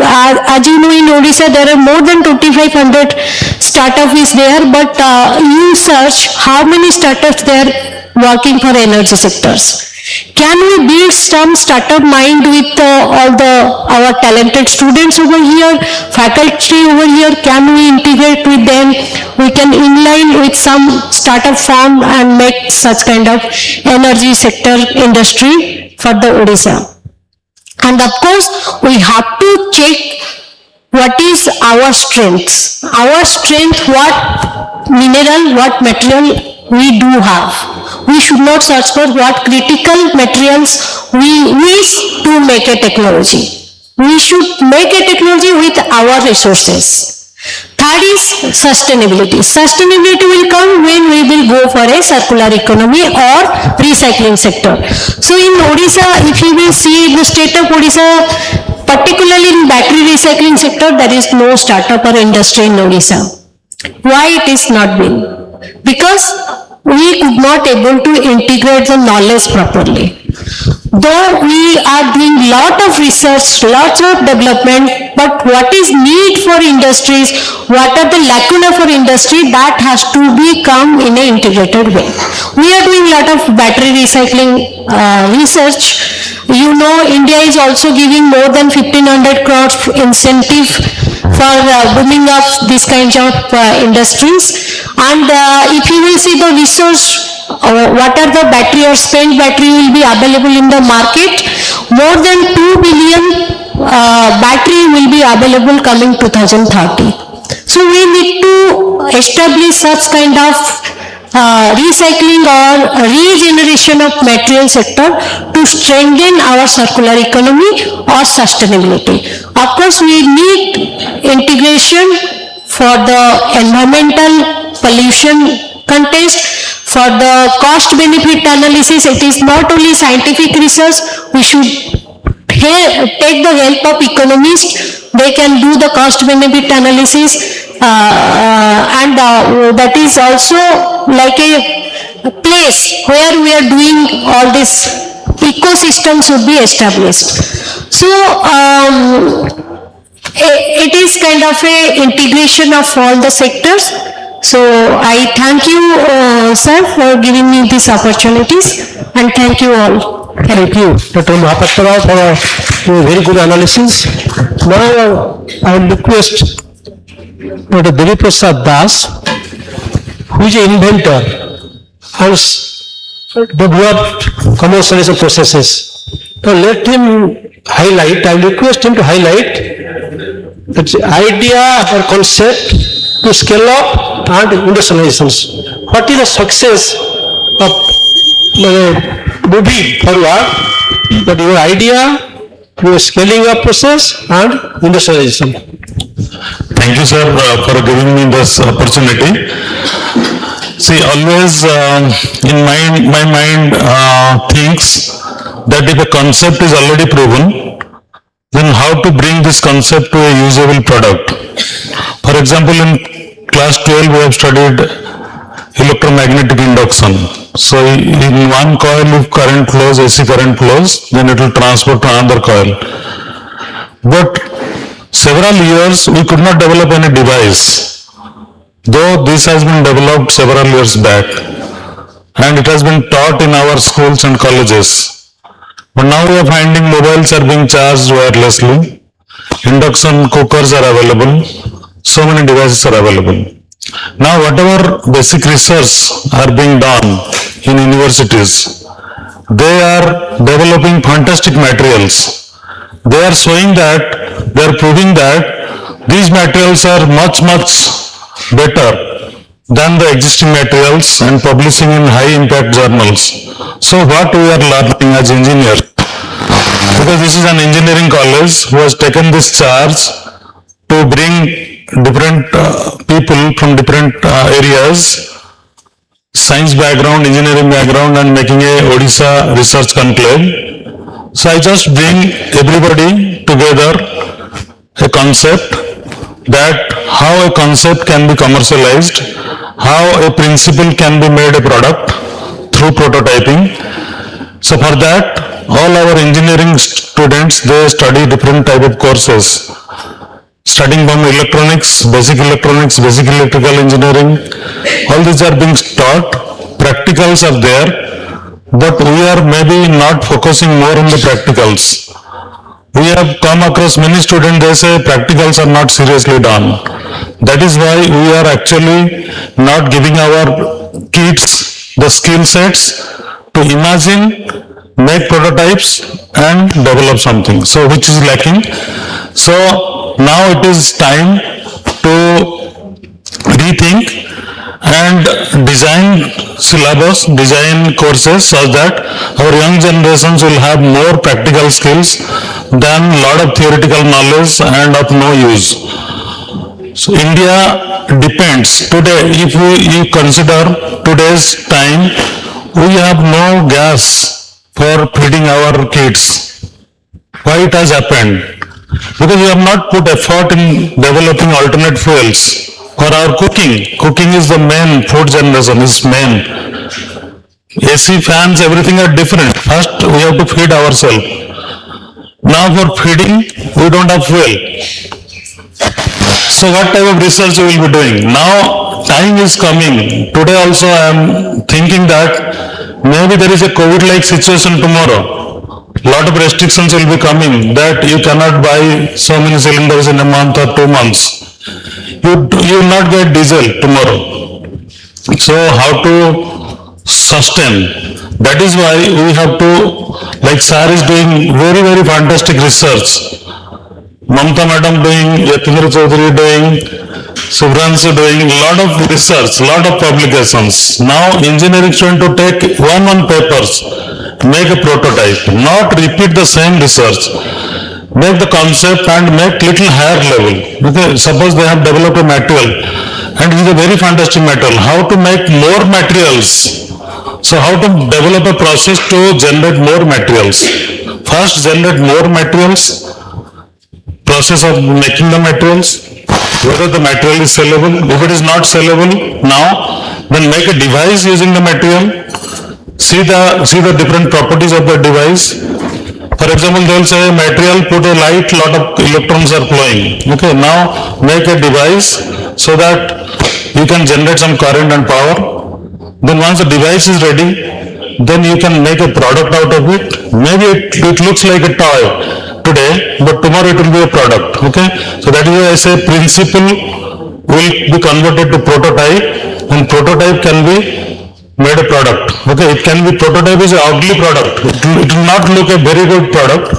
So we have developed several such technologies, but we target to the final end industry. Suppose the steel industry requires a particular monitoring system, we target there. Then for reaching there, what all are the other steps required? What will be done in the laboratory? What will be done in the industrial demonstration? What will be the commercialization product? And after commercialization product, what service support you have to give? Now the filters, AquaGuard and other filters are there. Now if they don't give service, one time they sell, you will not buy. So you also have to see that after giving the product to the market, you have to have a product service support. So there also technological interventions are required. That is why this is an alarming day. We have to put more effort on product designs and service support development network so that India will be Atmanirbhar one day. Thank you. Well, thank you, Dr. Das, for your very good remarks. Before we proceed to take some questions or remarks or clarifications, I would like to emphasize 2 points. So Debbie told fantastic things. We are talking about water electrolysis, hydrogen from water. Can we install, demonstrate a mini plant, small process at a roof terrace where we can dissociate water into hydrogen and tap that hydrogen to our kitchen to cook the food? One aspect. The other aspect, I was going through some literature. Can we convert your carbon dioxide, which is the culprit for global warming, to LPG? Some people are working, converting photocatalytic conversion of carbon dioxide to methane. Can you convert carbon dioxide to LPG? Then our cooking gas problem. Myself, we are not getting gas for last 10 days. But we can solve such type problems. Time has come to think such type aspects. On a roof terrace, we can make our lab to get support for fuel economy. Now, this forum is open for discussions, question answers, remarks. Please, audience, please, I invite you people to, on these aspects of critical minerals, energy sectors, concept to product, prototypes, or green hydrogen, any clarification, any questions, you are free to put on the panelists, including me. Please introduce yourself first, then we will.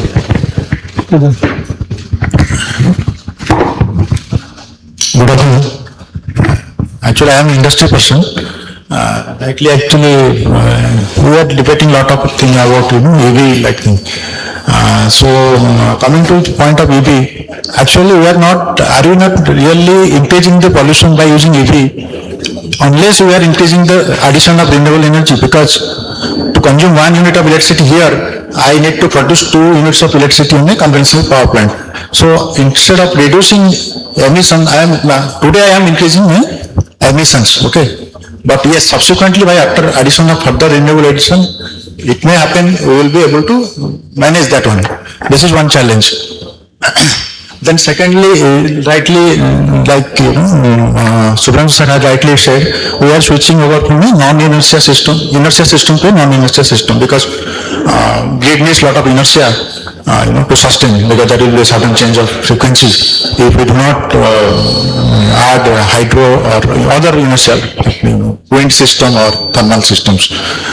That is one more challenge. And also we are injecting harmonics areas, because you inject very power electronics devices. This is one question basically, how to, then strengthening up this storage system that is also essentially required. And finally, this solar PVs, it needs to be, right now we're adding, it's looking nice, but after 5-10 years, it again needs some recycling also. So this is also one more challenge, and likely I think Sir has recently told, if we can convert CO2 to LPG, that is one more benefit. But coming to aluminum side, I think aluminum is right now, India, we are producing a lot of aluminum, right? That is, Odisha is having bauxite storage from Rayagada to up to Vizag, lot of bauxite storage there. But that is also, if it is possible, I don't know, because if it is possible, then it will definitely helpful if we can convert aluminum, because aluminum processing also, because while processing lot of dross also, that recycling also started in India, rather than other companies are doing. It is a linear smelter process of smelting. Any hot metal, if it is not processed, it was thrown like that. Now that recycling also started, and the expected recycling is around 3 to 30% right now. Yes, sir. So actually, I think I got your question. Yes, sir. The point is here, like a very important question. If you look at the integration of the renewables and its footprint in the real operation is very low. You will never get more than 22 to 25% of solar footage in any time of instant of operation.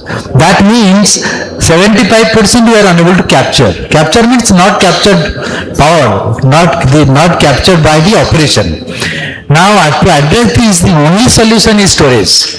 See, last 15 years, we are very busy in integrating, still it is going on, without looking at the storage. This decade has to focus on storage. That storage may be green, storage may be non-green. But we have to go for, like I told, lot of hydro storage are coming up, which will pump to the, so that is how your intermittency will be obviously eliminated. That is how your EV peak and other thing by default will be eliminated. So that is where the operation has to go. The bottom line here is, we have integrated enough renewables.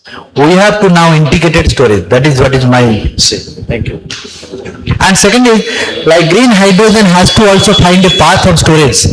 So green hydrogen we can store, but you cannot store the huge chunk. So that we are now thinking how green hydrogen can be sent to power grid and again coming back. That is also, but sir, green hydrogen generation, I think it's not very economical today. That is one more challenge. It has to integrate with this sustainable solar. Yes, sir. And I think the government of Odisha started this pumped hydro storage, but we were not successful. Around 5-10 years back, the energy department started. Please let me panelists. Thank you. So just for the last point, actually, you were saying about the PV panel and this thing. So as far as the PV panel or solar cell is concerned, so absolutely the thing is like, if we if we hide everything like how it is coming out, just we look at the PV panel conversion of the solar to the electrical, it looks nice. But as such, if you look at like the PV panels while manufacturing, it is very energy intensive process, because the material which we are developing actually they are synthesized with vacuum based kind of a techniques. So a lot of energy is required while fabricating those materials itself. Apart from that, again those materials we have a lot of dependence. We really, as a nation in India, like we really do not have, so we import many of those critical elements which are required for those PV panels. So while taking all those things, like a PV panel is not something very sustainable. Again, after it has a definite lifetime, you have to take care of reprocess and kind of thing. Okay, so it is not something like truly very sustainable, but in current scenario it is fine for time being. But green hydrogen is something like which will be kind of very sustainable, where you don't need all those energy intensive kind of processes. provided if we have right efficiency with the good stability. So progress has been made, electrolyzers are there, which are being partially integrated with the PV or something, so then it is kind of sustainable. But further work is required to come up with the truly green hydrogen kind of a process. Because efficiency needs to be increased because. Thank you, sir. Not today maximum 20% efficiency. Thank you, sir, for your remarks and queries. Is there anybody, please, Umesh?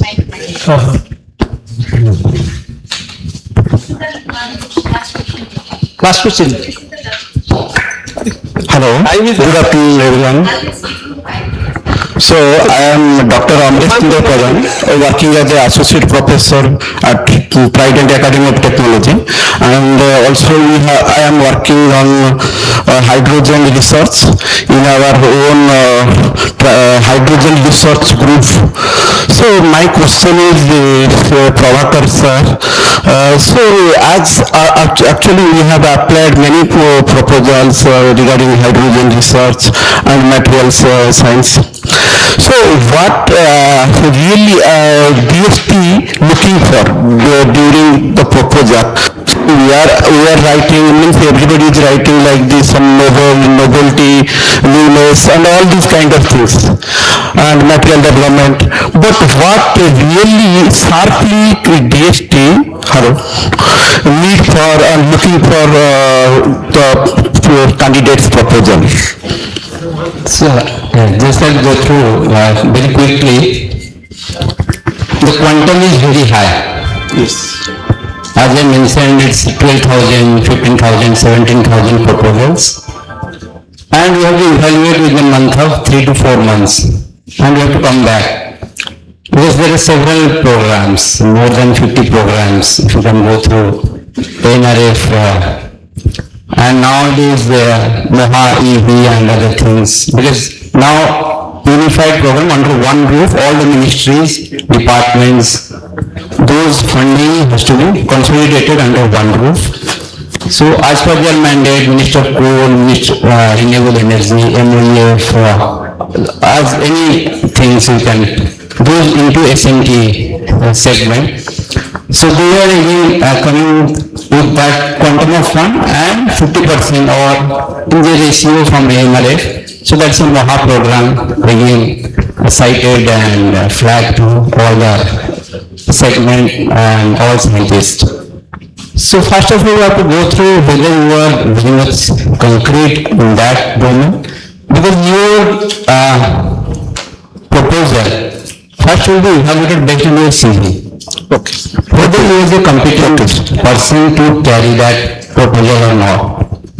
In your CV, you must have some IPs in terms of publication, patent, or conference, or collaboration, or so many things, or some startups were involved, or industry were involved, professional practice, or any. So your CV should speak about your research area. What's your expertise in the last 5-10 years, and your collaboration among your peers, their CV also. Because now it is very easy to compile 100 CV or 12,000 CV, those who are into hydrogen segment. So these are the best 100, right? Okay. So they will go through their proposals. Why to waste time for rest of the 11,000 PIs? Because they can come for the other segments. So first you go through. And for critical areas, so some of the pitching areas where you need to witness ourselves, just like cold fusion reactors, hydrogen to helium, helium to hydrogen. So 1 kg of hydrogen is just feed to the reactor, kind of 1 megawatt power production without any maintenance for long run, 1, 2 year, 3 year. So that kind of perpetual machines, right? Now people have come up, some startups have come up. 1 kg of hydrogen just fit to the reactor is a size of 4 feet by 4 feet reactor. Okay. So you can produce 1 megawatt. So every society can adopt that technology. And communities will come to our society also. So people have already come up with the association with BART and other organizations in the defense segment. So they're coming with very innovative ideas, critical areas. So these are the big tech area. So you have to think disrupt ideas should come into picture. So very innovative. 1 kg of hydrogen you feed just one time, run it for 1 year, and continue with 1 megawatt kind of scale of power production. So this is a huge amount. So that kind of reactor you can produce, cold fusion reactor with some radioactive elements involved in that, then you produce. So you use opportunities that are available. So think on that way. So those 5-10 proposals, better to give them 10 crores to each and every. Why to come to the other side? Yes, that may be, if we use radioactive material for the generation of hydrogen, that would be high cost to us, yes. So Timely and that's why we are avoiding that. So if it is more cost, if it does not matter, so it will be, we can use radioactive material for, it will be exactly radioactive. Control. Discuss during.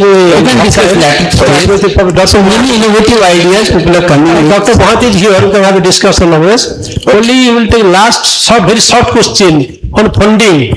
Since Dr. Mohanty and Dr. Das is there with us, very short question on funding. The funding is very vital, important to pursue research.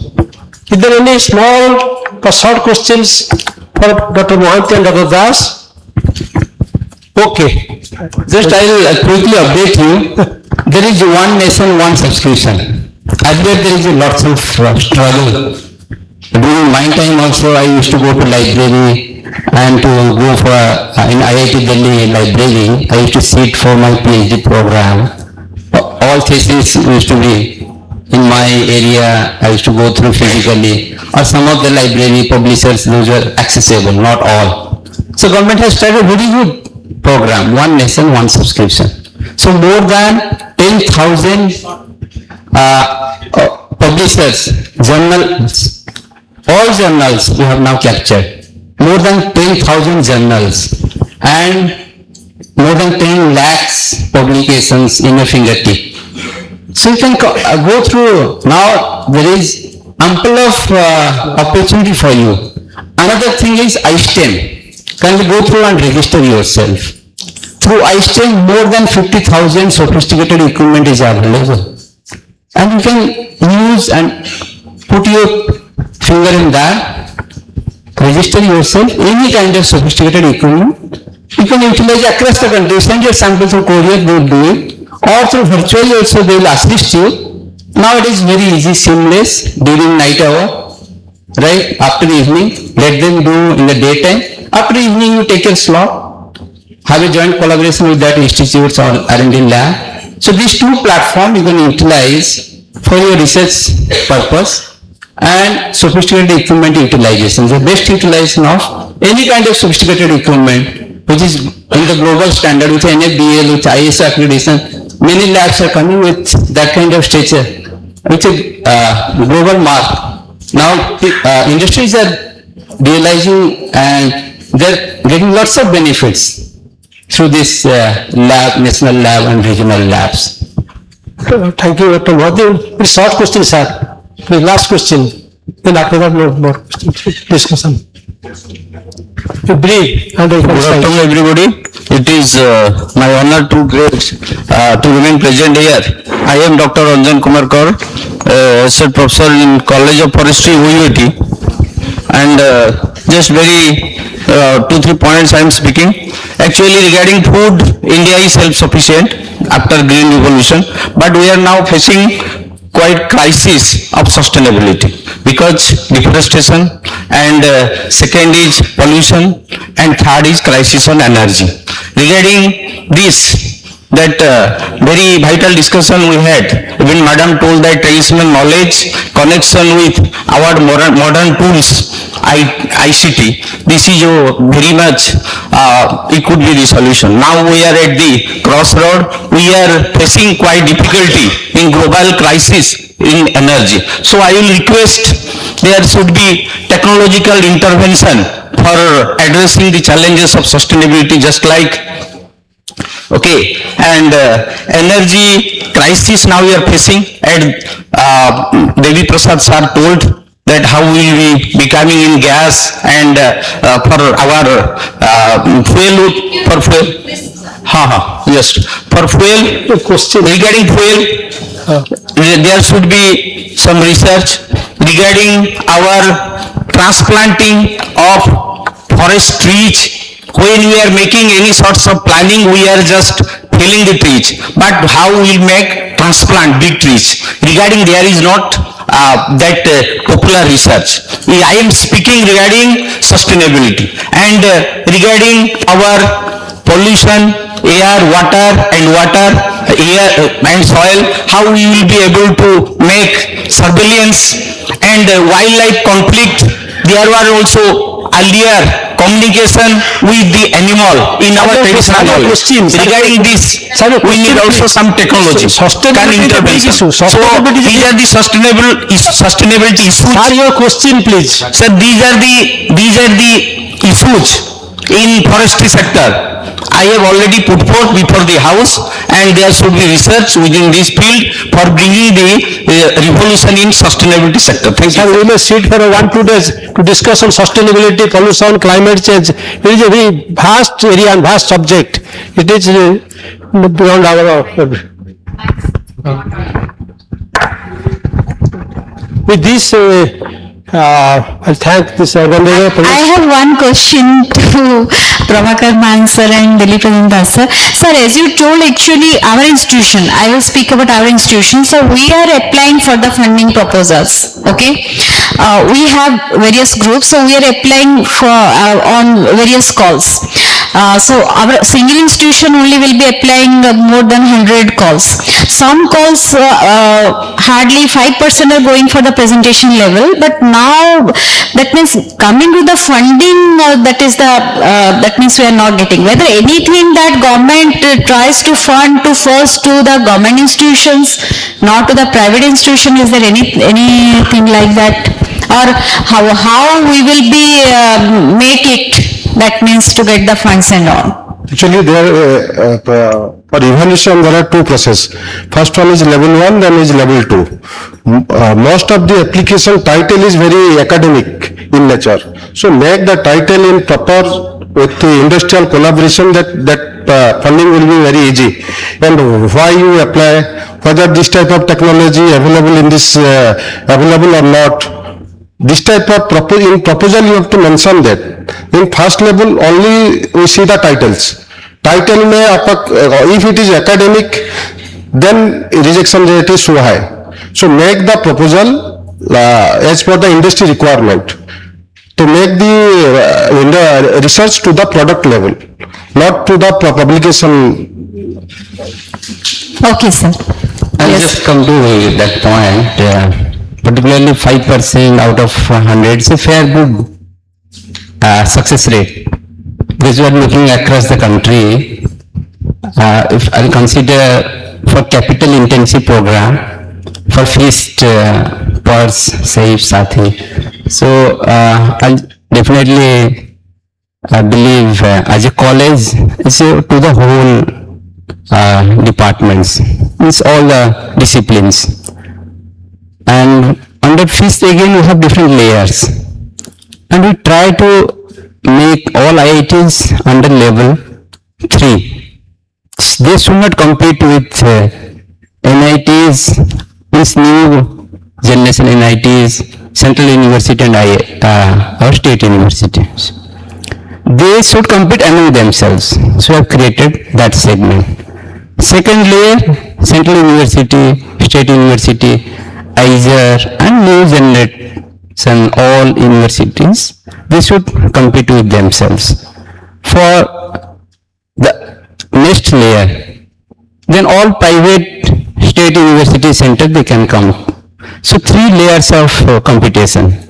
So we don't want, we know gold in and gold out. We know here something 94% is captured by all other institutes. Only 6 to 7 by IITs and NITs. We have to look in a larger perspective. So that way our funding also 50% towards all PPP mode, registered universities, central or private universities, institutes, and 50% towards again central and all central funded institutes, means IJR or NIPER or any ministry, they have their own autonomous institutes. So we make it very distinction in considering those proposals. Another aspect, while coming to success rate, so there should be a collaboration with the real-time problem statement. Because engineering is always local, science is global. If you are going for science, so you know it's again global, and 4 or 5 publications will come out, no doubt. But whether that will be useful in the coming days, your citation will come out of that, or your own citation or peer again you make that and make your own citation and increase that. So very easily I can, or the group can identify whether it is meant for a very good technology for the global or local. Your engineering aspects should come out, your technology aspects should come out. If it is a science aspect, no issue. It's a universal, and you can do for the whole generation. So that way you have to formulate which kind of proposal you want to target. And I will again request all of you, the other programs like seminar, symposium, I don't think in a year this institute has applied one or two. Apply to ANRF, sir. How many I don't know. Yes, almost 6 to 7. If apply, but that should be in a cutting edge area. Because you are looking with your plenary speakers, their profile you know. In just on fingertip, I can tell you how many speakers are available in a country in this domain area. So all segments, because there are also pool of 15 experts who sit together.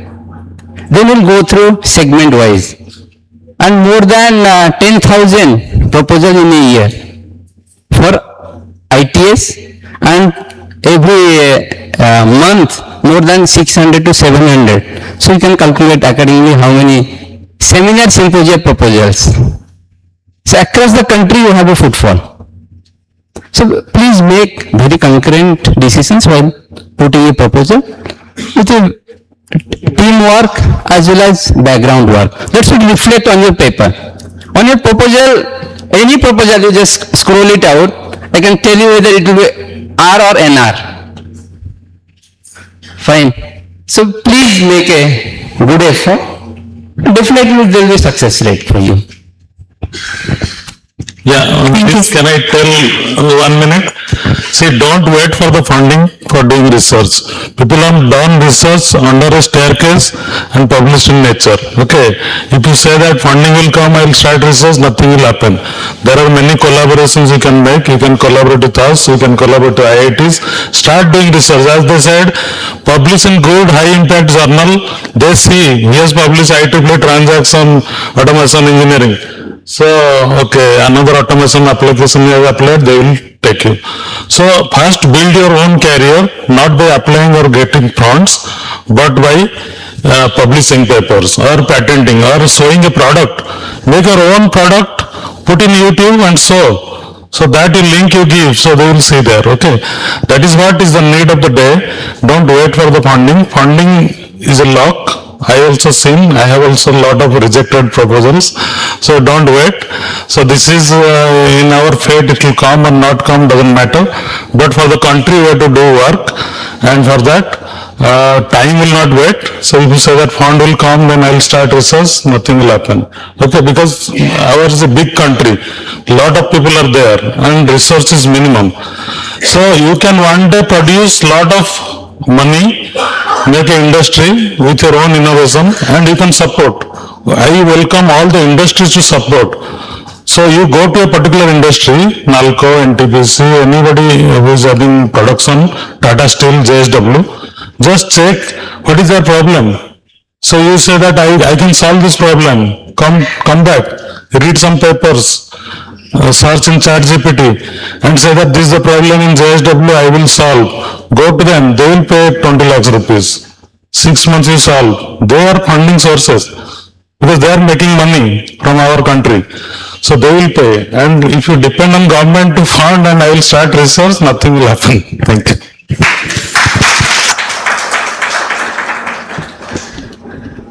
So thank you so much to all our esteemed panelists for enlightening us with such an insightful and informative learning session. Thank you so much. Now it's time to felicitate our esteemed dignitaries on the dais. To do the honor, I would like to invite our respected principal, Trident Academy of Technology, Dr. D.N. Patnaik, and convener of this program, Dr. Sakuntala Mahapatra, to join us on the dais for felicitation.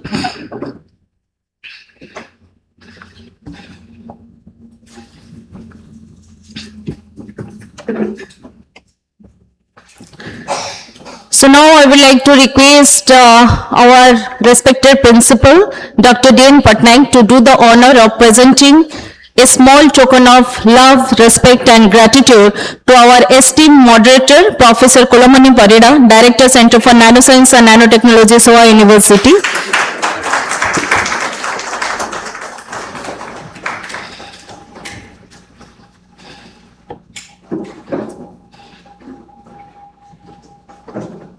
Thank you, sir. Next, we are having with us Professor Subhranshu Ranjan Samantray, Professor, Head of Schools, IIT Bhubaneswar, to come forward, sir.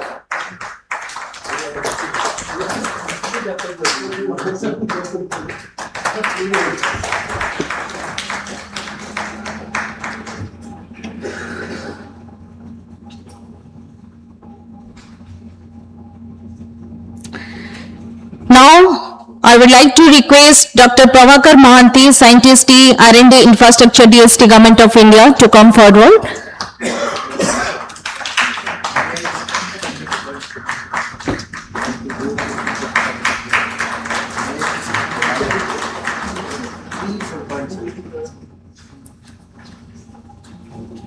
Now I would like to invite Dr. Dilip Ranjan Das, Scientist T, Department of Scientific and Industrial Research, Ministry of Science and Technology, Government of India.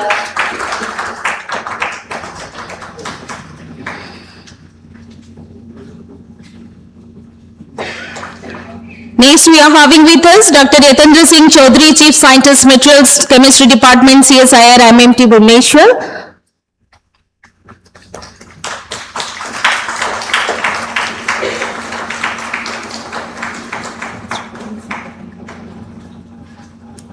Thank you, sir. So for to do the honor, now I would like to request convener of this program, Dr. Sakuntala Mahapatra, to do the honor of presenting a small token of love and gratitude to Dr. Mamta Mahapatra, Chief Scientist, Hydro and Electrometallurgy Department, CSIR, IMT, Bhubaneswar.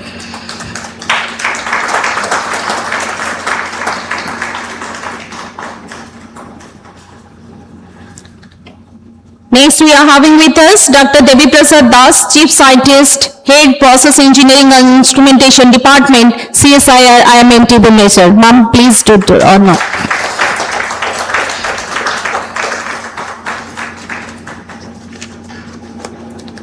Thank you so much, everyone. With us, we are now at the end of this first panel. Now I would like to request all our esteemed dignitaries along with our principal and convener of this program to take a group photo.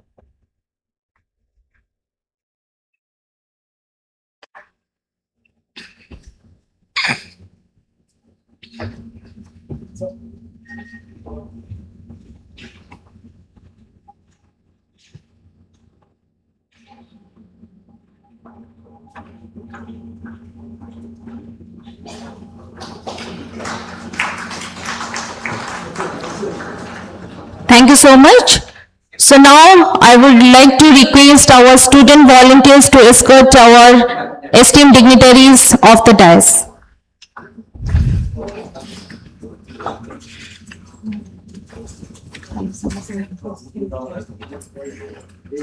It was a very nice session. Particularly for you. Thank you.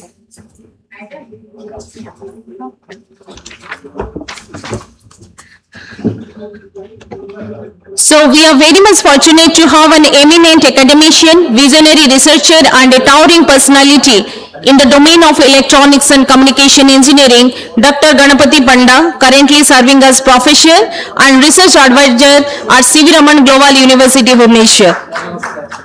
Widely regarded as giant in the field of electronics and signal processing, he continues to inspire generations of engineers and researchers through his profound knowledge and visionary ideas. So now it's the time to listen from a visionary leader and academician. So sir, kindly address the gathering. So please.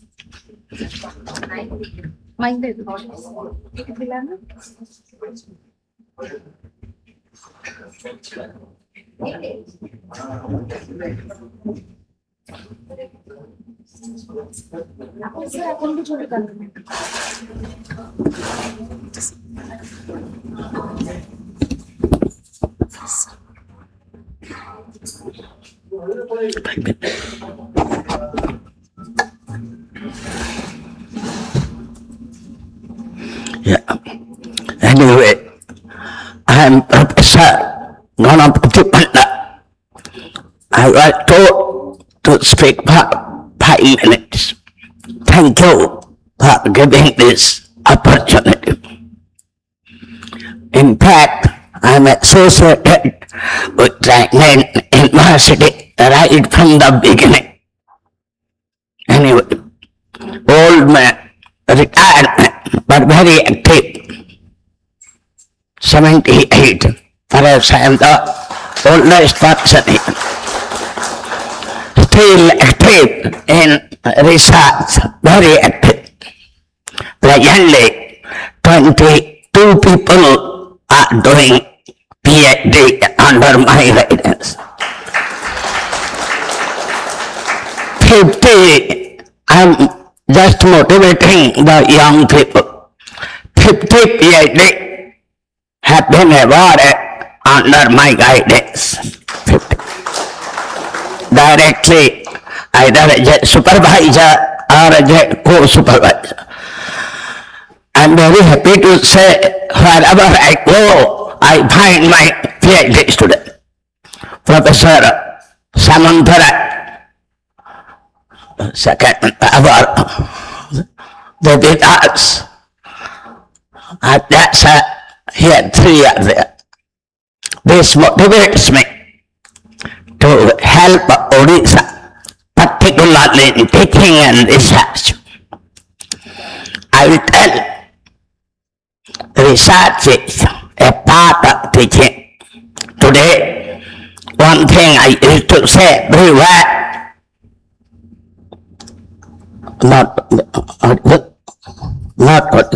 okay. Reading, remembering and reproducing is not learning. Our teaching methods, we are following remember and reproduce. Remember and reproduce not. How you have learned. I am telling about myself, started from electrical engineer, then jumped to electronics when it came, then jumped to computer engineering.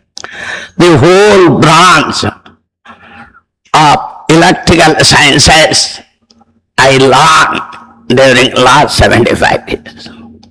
Another interesting thing, before I tell something on research, I sat in the oldest college, Bhubaneswar, 17 years.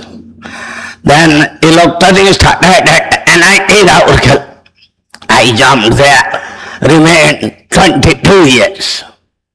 Then become an IT Jamshedpur director. Then IIT started. I came to IIT. I was the second employee of IIT Bhubaneswar. Remained there for 10 years. So whole educational leading institution of Odisha, I got the opportunity to serve. This is part one. Part two. What are the challenging area for Odisha where we can carry out some research? I request the young people who are interested to carry research, please meet me in the field of electrical sciences. I am there to advise you, guide you, help you and motivate you, which I have been doing for last more than 50 years. One thing, AI applications to healthcare. Many people have told is a great thing. When I give my lecture to doctors, many people do not believe, do not digest. I said, we cannot replace doctor, but we will help the doctor. We help the doctor to take the right decision, early detection, correct decision of diseases. We have worked on about 15 diseases in Odisha, AI applications. And early detection, more than those who are teachers, more than 100 research papers we have published AI application to healthcare in 5 years. AI application to agriculture, smart agriculture, very important. We can help the poor farmer instead of visiting all its land daily. How to tell, guide the poor farmer which land to go, what is the issue, whether irrigation is required, what else, or manure is to be put, which piece of land, where many insects are there to be dead. So monitoring the health condition, helping the farmer, 20-30 researchers can work, and government of Odisha, I have told they are ready to help. Next one, healthcare, then smart city. We are finding dirty water, drain waters are floating on the road. How through intelligent sensor, image and video processing, this information come to BMC, and then the BMC will go to that plot, that piece of land, that road where this is happening and activate. Another thing, I can help the people to carry out research for Odisha. When I go to Global University, where I am an advisor, on the road when I go by car, every day I see 60 to 100 cows, bull and dogs. Some are not having food, some are not well. Can you make a device like this? I can't hear, but this device makes me hear. So this device will indicate, will tell you that sensor, whether the cow is hungry, whether the cow is unwell, or the dog. And then precautionary measure can be taken. Madam has become told, say another 1 or 2 minutes. New thing has come to the world. Can you make a slow learner, a fast learner? Can you make a short-tempered man, a cool man? This is neomorphic computing. This is a very interesting area If anybody wants to learn and carry out research, come to us. Lastly, very, very interesting, that pollution control, water, lot of dirty things in the river are getting added. Being in your office, can you tell in this river, at this point, this type of dirty water is being added? Very, very interesting. Similarly, sound control, the Vedas is here, is PhD work. Sound control. If two childs are crying, I am speaking, you can kill the noise of the child. You can hear the sound. I went to a market doing shopping, I'm not able to hear. Two people are talking, can you suppress it? And said, yes. If a motorcycle, I did an experiment in UK when I was PDF, long way. Start a motorcycle, and I'm talking to you inside a chamber, that motorcycle noise can be suppressed. Lot of procession, marriage, parties are creating lot of noise. Can you suppress your unnecessary disturb? There are many small issues which need to be addressed and to be solved by artificial intelligence, adaptive signal processing intelligence. And lastly, 5G, 6G communication is a very challenging area. We are working, I am a consultant of Government of India in 5G and 6G. So how to make video and other types of fast translation in a small bandwidth is a challenging area. Those who are working in the communication area, we can discuss and help the Government of India. Thank you for giving the opportunity. I didn't elaborate. There are hundreds of challenging areas, and people of Odisha, students of Odisha, faculty of Odisha, excellent. Lastly, before concluding, I forgot, madam, we have 100 layers in the brain because he is artificial intelligence. We can penetrate up to 5 layers. We cannot go, the most intelligent person of the world can penetrate up to 5 layers, neurons, biological neurons. The more you learn, the more you read, the dormant neurons get germinated. And the new learning of spiking neural network. So these are the areas, if you learn and apply to real life problem of Odisha, Odisha will be benefited. Thank you for giving. Sir, please, sir.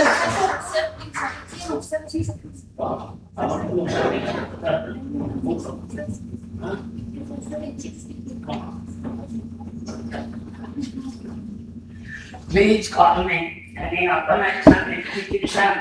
Thank you so much, sir, for illuminating us with your insightful and motivational words. It's a great honor for having us with today in this momentous occasion. Now I would like to request our principal, Dr. Dean Patnaik, to do the honor of presenting a small token of respect and gratitude to the respected Dr. Ganapati Panda. The convener of this program has also joined us for this felicitation.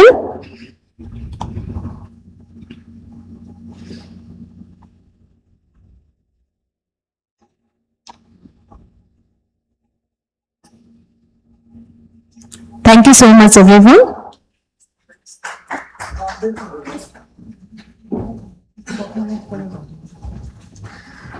So now we are at the end of the first forenoon session. The second session we will start at 2:15. I request all the sparks of the guest kindly to escort the guest to the first floor of this block for the lunch session, and all the participants please proceed to our college canteen. Sharp at 2:10 we will gather over here in this hall. Thank you. All the sparks, please escort our guests to the first floor of this block for the lunch, the placement full, and all the participants, please proceed to college canteen. And the participants from outside, our faculty members, please guide them to take them to the college canteen for the lunch.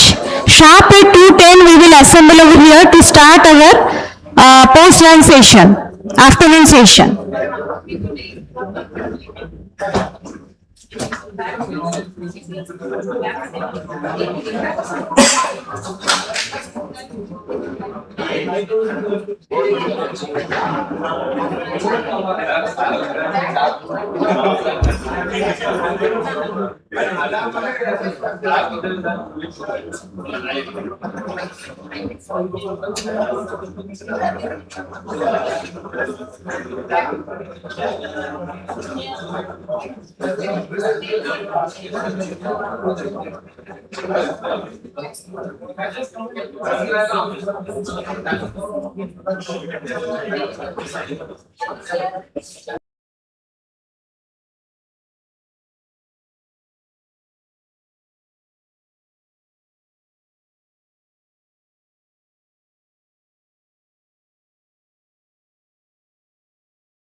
Okay, good afternoon, everyone. So now we are here to listen for the second panel, that is on evolving research areas on targeted capacity development in earth science and climate technologies.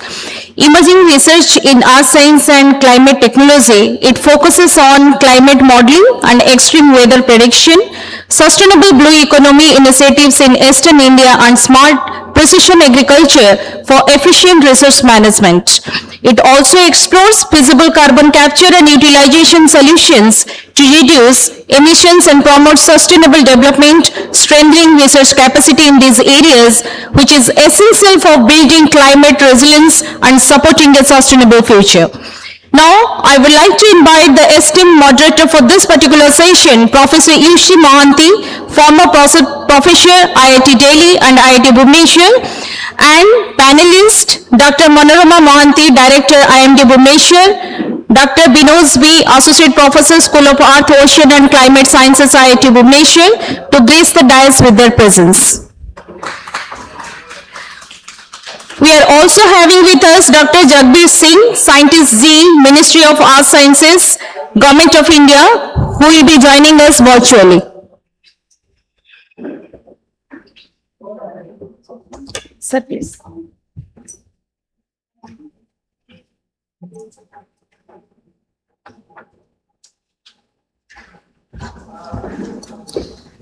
Before starting the session, I would like to take a moment to give a brief introduction to our esteemed moderator and panelist of the session. So before that, I would like to invite our student volunteers to greet our esteemed dignitaries on the dais with a bouquet.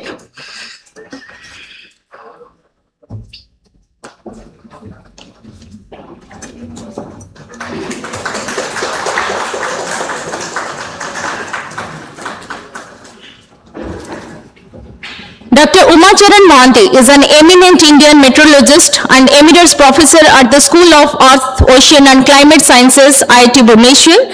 Renowned for his pioneering research on the Indian summer monsoon, he has developed advanced numerical models and have significantly enhanced the understanding of tropical cyclones and rainfall patterns.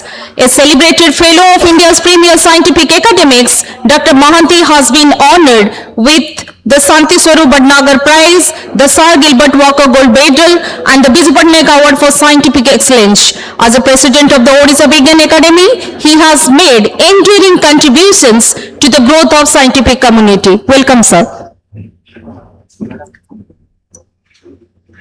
Dr. Manorama Mohanty, she is the director and head of the Regional Meteorological Center, India Meteorological Department, Bhubaneswar. A scientist renowned for her expertise in cyclone, heat wave and rainfall forecasting. She has led critical forecasts for major cyclones like Cyclone Takat and Cyclone Biparjoy.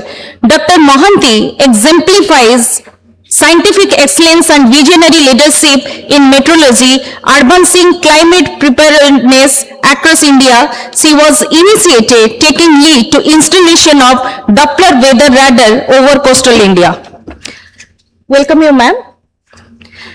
Next, we are having with us Dr. V. Binoz, he is an associate professor at the School of Earth, Ocean and Climate Sciences, IIT Bhubaneswar. His research spans atmospheric aerosols, the Indian monsoon, air pollution and urban climate, and he leads projects under Indian Space Research Organization and Department of Science and Technology. As principal investigator of the Aerosol Air Quality and Climate Laboratory, Dr. Binoz blends scientific insight with practical solutions, shaping cleaner air and resilient urban environments. Welcome you, sir, for this particular session. Next, we are having with us virtually Dr. Jagbir Singh. He is a scientist Z at the Ministry of Earth Sciences, Government of India, with expertise in cutting-edge earth and climate sciences. He contributes to advanced research and policy initiatives aimed at understanding and mitigating climate and environmental challenges.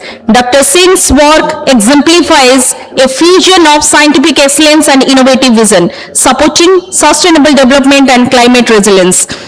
So now I would like to hand over the session to our esteemed moderator, Professor Yushi Mohanty, to take over the session. So please.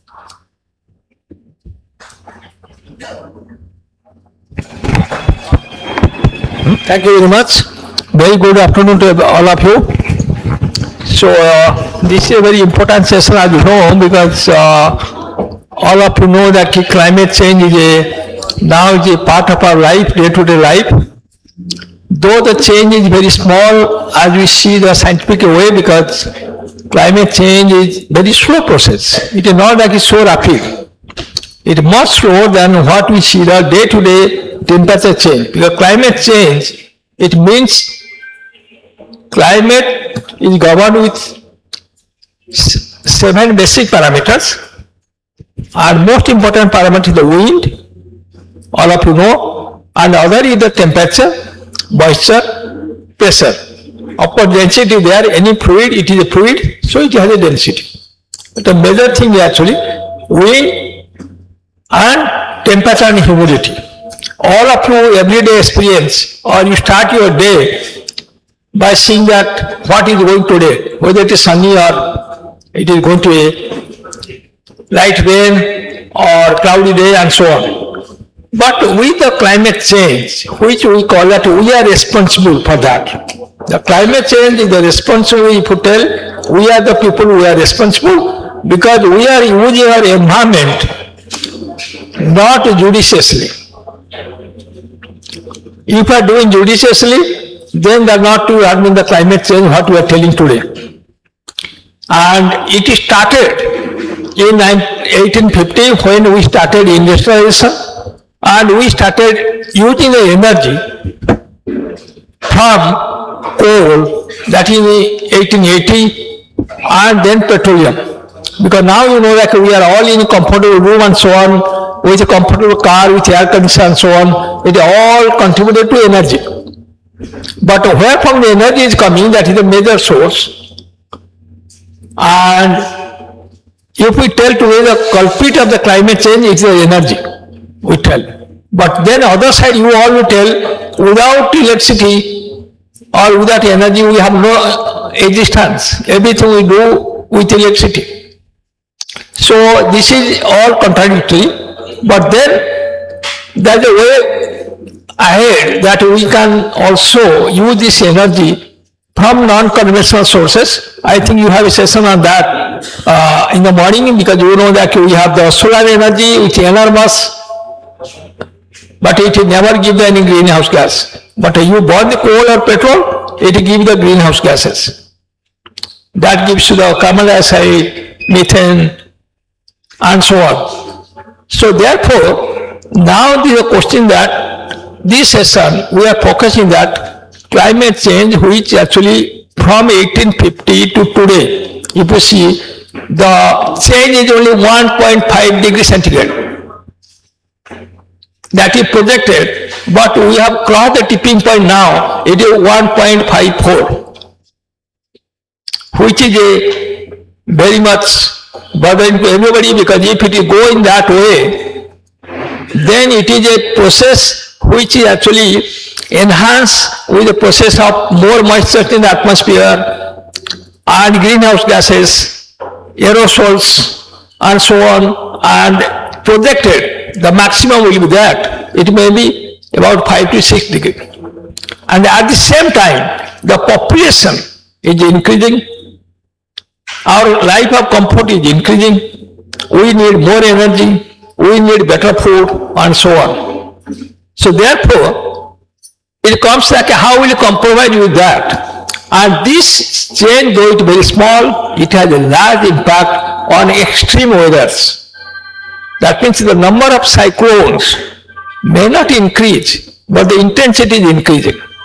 Last century we have only one super cyclone, that is Odisha super cyclone. This 20 or 25 years, we have 3 super cyclones in the Bay of Bengal, Arabian Sea. Arabian Sea, which is not so much conducive for the tropical cyclones, now we are getting cyclone in Gonu, which is one of the super cyclone. So things are changing a lot. Technology is developed so, and Madam Manora will see that how they are enhanced the forecast system and so on. And our other panelists, all planning and development is done with our Jagvir Singh. Dr. Singh, actually he is a senior scientist at Scientist G, And they are planning a big mission with MOS family. That MOS family means they have 6-7 institutions. So we'll tell you about that. They work with deal with the ocean, atmosphere, and this is a process, a coupled system of land, ocean, atmosphere that plays a very important role. And more than now 54% people that are living in the city, which area is, if you see world over, is less than 5%. But 54%, and projection at the 2050, it may cross 70%. So we are thickly populated, and then they are actually, as I told, the cyclone, same thing is the severe thunderstorms, same thing also with the heavy rainfall. Fortunately, we all live with monsoon, which contribute almost 70 to 90% of rain in India. Some places 70% minimum, some places even up to 90% rain it comes from monsoon. It is found from so many years result, the total amount which is the average of the whole India, it is 88 centimeter, a magic number. The variability only 10% plus minus. But nowadays, suppose in Odisha, you don't see the period of 5 to 10 days, drizzling every day, that type of rain. We have epochs of very heavy rainfall and epochs of no rainfall. As a result, it is affect not the human being alone, also our food production. Because you know that a short period of rain, will flood will there. Long period no rain, drought will come. So it affect also our food production severely. Similarly, the thunderstorms, you know that still our casualties, though we have IMD have done tremendous job of mitigating the cyclone by early warning systems, and there is even zero casualties. But still we have in India 3,000 people die per year due to lightning associated with thunderstorms. And now maximum thunderstorms coming with lightning, which give casualties, that is the monsoon period. In July and August period and September. Earlier it was all pre-monsoon time.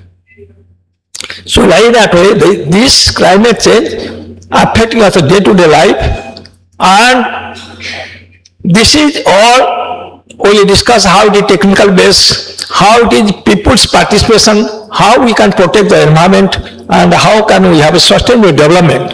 In fact, when G20 India launched, they have 3 S20 programs. One of them was clean energy for green future. If you want a really green future, means जैसे बोलते हैं हरा भरा पृथ्वी हो सकता है, when we have clean energy.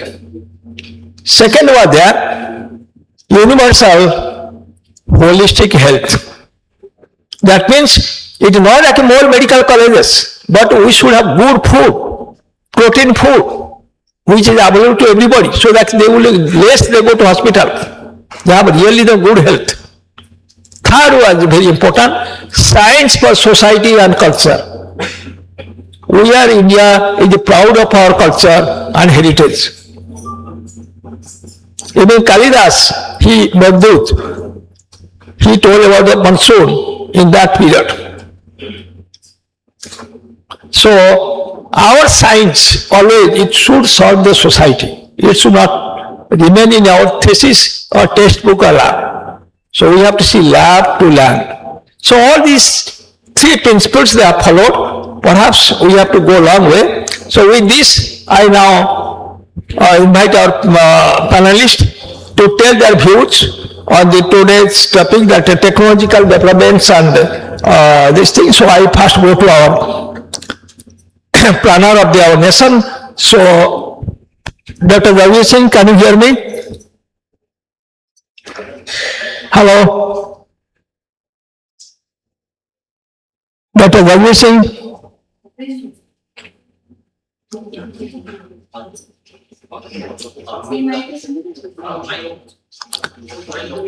Dr. Singh, can you hear me?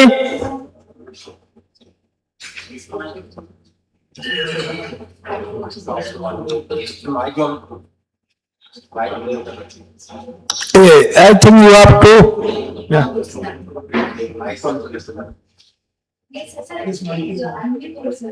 Yeah, you unmute it, we cannot hear you. We cannot hear you, sir. We cannot hear you, sir.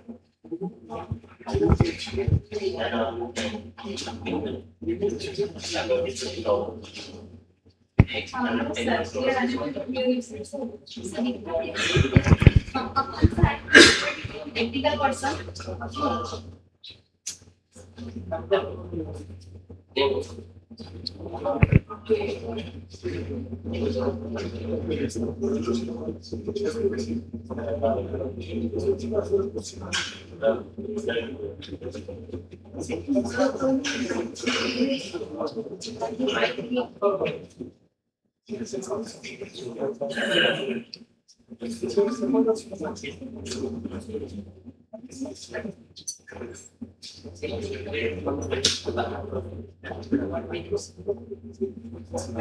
No, we cannot hear actually. Your sound is not coming.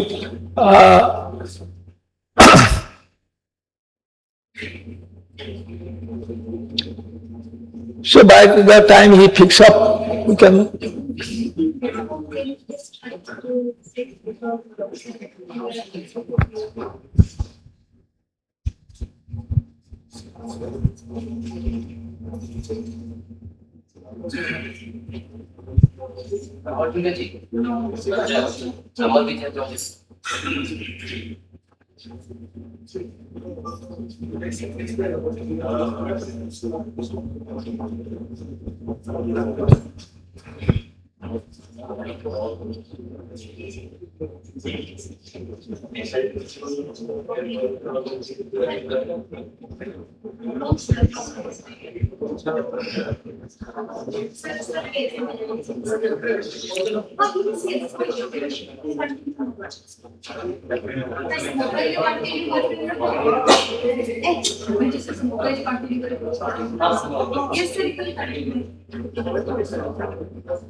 Yes, sir, you can speak now.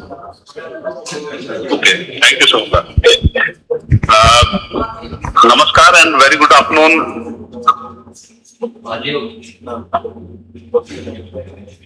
I think some echo.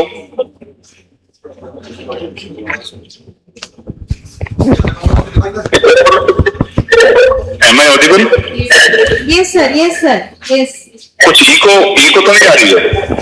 नहीं sir, आप continue करिए. Okay, that's perfect.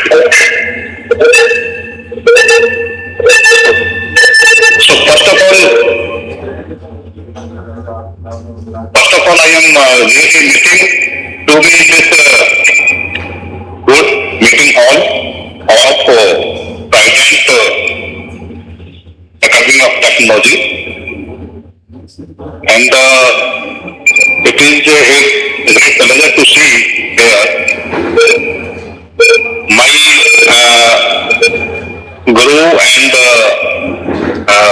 well-known researcher in the world, Professor Monty Sir, and I am seeing other fine academicians and more importantly some research students as well in the hall. As Sir has mentioned today, this meeting is very important.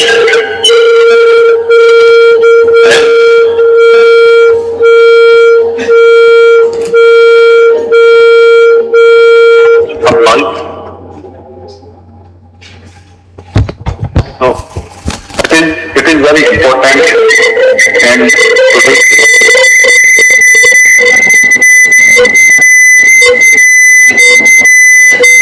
something noise, very noise. Hello? Yes, sir. Audible, sir. Sir, you're audible, sir. So, this is very important to discuss now about the research as the government of India has come up with very big program of Ansandhan National Research Foundation. Because now time is that research is not advisable to do stand alone. Rather, it is an interinstitutional and interdisciplinary approach is required to arrive to some desired and meaningful come out of objectives. As far as earth science is concerned, Ministry supports the research projects in disciplines of earth sciences, and calls are made, and against the calls proposals are invited. That includes this AI/ML application in different aspects. If we talk today, our country is having good ecosystem of interinstitutional coordination. If we see that number of research papers and patents, country is having significant place in the world. Only gap which we see, that is Excuse me, sir. Sir, your microphone is on. That's why that sound is coming. You can just your microphone, sir, connected to laptop. That you can disable. No, not phone, sir. Your microphone is connected to laptop. That you can. हाँ, sir पहले आप microphone तो use कर रहे थे, वो on है, इसलिए साउंड आ रहा है. हाँ, वो आप हटा दीजिए. Now please continue. Is it better now? Yes, better, sir. Oh, very sorry. Extremely sorry. So now we are in the time where this is ecosystem is such that interinstitutional research can be really carried out, and that is that ANRF is having program for that.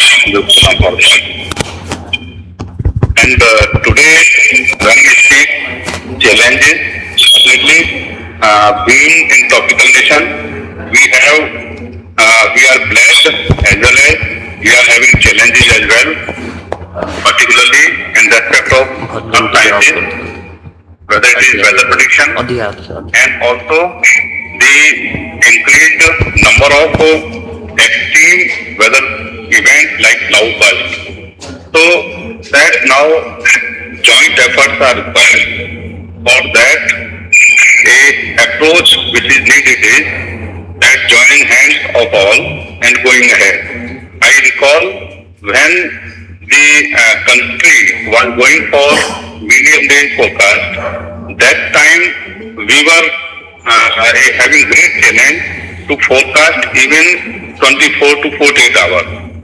So it was required because but one thing in research, one thing is sure that there is no shortcut. As I have seen from my super seniors and gurus, that time team led by scientists under Professor Mohanty, he guided us. He told that there were two models, R40 model and T80 model. So I remember that he made thorough exercise each component, all parameters, and particularly because we are governed by monsoon at large. So for monsoon, each parameter he was very meticulously to compare for both the model.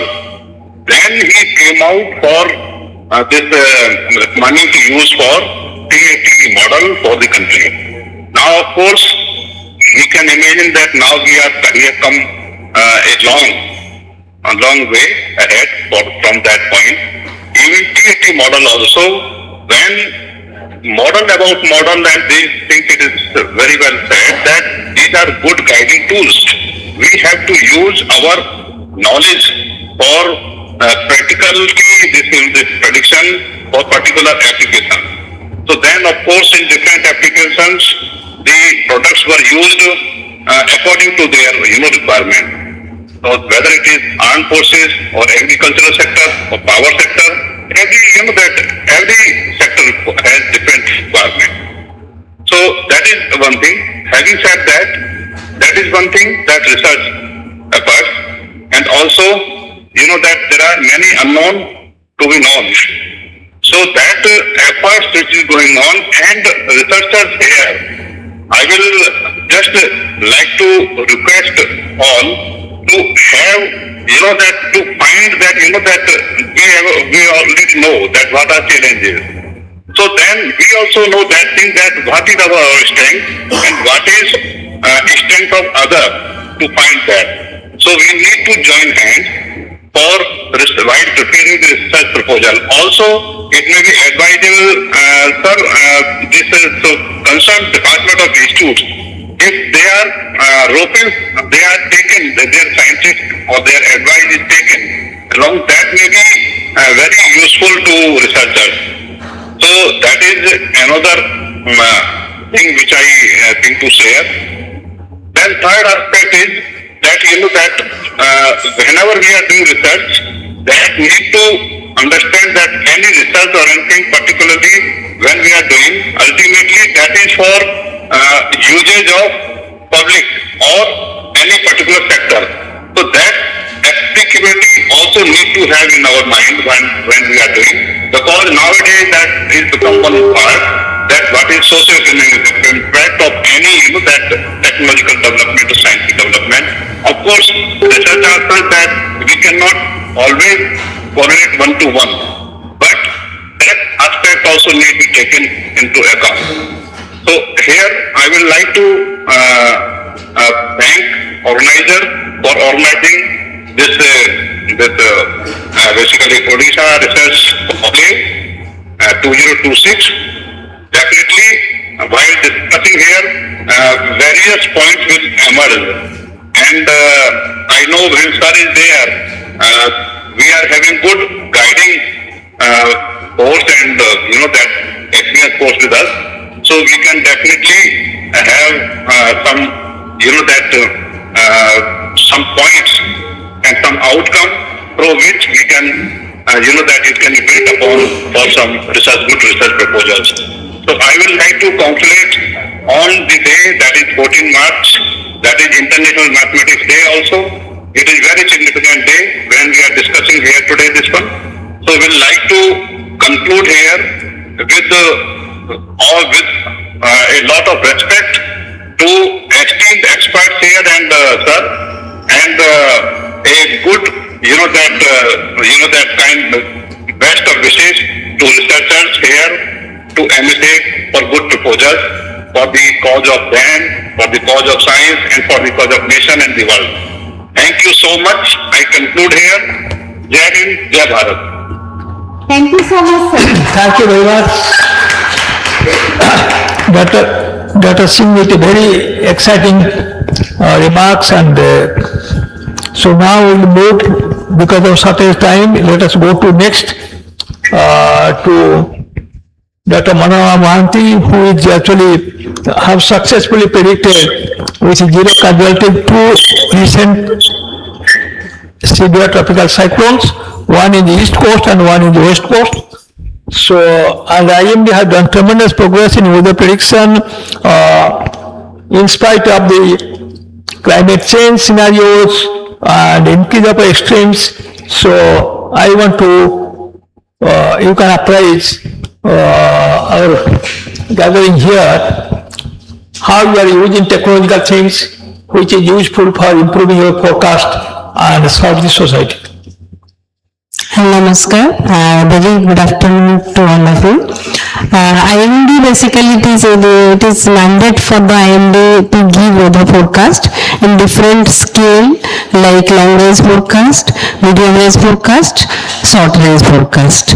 As you all know very well that long range forecast we are able to give successfully for the planner, for the decision makers, and daily forecast like for next 10 days also, that is quite good. The quite good means we can say it is excellent because the accuracy level is up to 85%. For next 5 days. Whenever we are issuing the warning, it is the correctness, percentage correct is coming around 85% and more. So that is the achievement for IMD, for us also, and for the public also who are using the forecast for their daily planning. And then we are able to give nowcast 98% correct. That means it is being a tropical country, it is very difficult to predict the weather. Before 5 days, even before 24 hours, the location specific forecast, whether the particular area of Bhubaneswar, like around Sahibnagar, whether it is going to have rainfall activity or not. It is very difficult for us to predict it, even for the scientists to predict, but it can be done before 3 hours. Before 3 hours, we can predict very correctly that it is going to have any bad weather or not. That is we are doing, and we are disseminating the forecast to the OSDMA, our Odisha Disaster Management Authority, and from there it is communicated to the people who are going to be affected by the weather, bad weather through SMS to their mobiles. And we are able to predict this nowcast weather, extreme weather prediction like thunderstorm, lightning, hail, gusty wind, all these things we are able to predict because of the radar data. At present, IMD is having only 2 radars. One is at Gopalpur and another is at Paradip.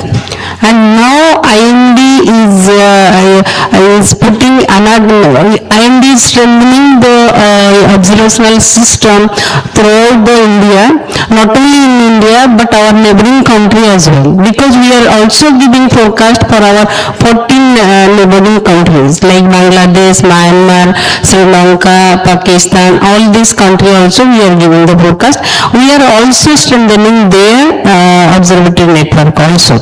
So many radars and wind profiler, even surface observatories, AWS, ARG, we are strengthening, we are increasing the number, and in the India level. And if we see in the Odisha also there are present two radars are there. Again we are putting 4 radars. One is in Sambalpur, another is in Balasore, and one is in Bhubaneswar. That is almost installation is over, testing is going on. Before this monsoon it will be operational. And one more also radar we are going to put in Puri. And for also we are planning to put 6 wind profiler because our coastal country and cyclone mostly many times it hits Odisha coast. Therefore we are also putting 6-7 wind profiler as well. And in addition to that, also for urban flooding and this forecast, we are also increasing number of AWS under urban meteorology mission. And under monsoon mission also we are trying to improve our observatory network, and also we are trying to improve our forecast system, and by using AI/ML and many more. So at present we are the way we are giving the forecast, we are using the satellite products like all the imagery and derived products, OLR, SST, and cloud motion vector, how clouds are moving, even from the radar observation also, we are seeing the movement of the cloud. In addition to that, wind is very important. From wind data and cloud data, we are able to give almost 95 to 98% correct forecast for the nowcast for particular area. In addition to that, we have referring 10 theoretical models to which our observations are going as an input. So if the observation is correct and the density of the observation is high and the resolution is very high, then definitely we will get good output or correct product from the model as well. I think that's all from my end side. Thank you so much. If you have any queries, you can please feel free to ask. So now you can see that how the forecast is improved in spite of variability is increasing. The climate change leading to a lot of variability in the weather processes. Variability is always random and it is very difficult to predict. If it is everything constant, like in tropics, our weather is very stable. Summer means it is summer, warmer. Winter means it is warmer. It is not like in London, mid latitude. You know that we tell London, in a day we have 5 times, in a day sunny and 5 times rain in a single day. But fortunately we are much safer. But with the climate change, as she explained, our variability has increased. We get lot many weather extremes and it is very difficult to predict. In spite of that, with technological intervention, with the technological developments, they could be able to improve the forecast to unimaginable level, because we never thought, because weather prediction is a nonlinear problem. Just like you take water and churn it, and can you tell where the particles go? Same way atmosphere is a fluid, so it is very difficult to do. But they have done now, and as she claimed, they have done 90% accuracy, which is extremely good. And it is because of the technological intervention, sustainable development in the science of weather and climate. But then you know that, as I told you, that we are the culprit because we are spoiling our environment. We are using extensively the energy which is coming from the coal and petrol and things like that. So obviously we are spoiling our environment. One of the aspects is that the release of the greenhouse gases.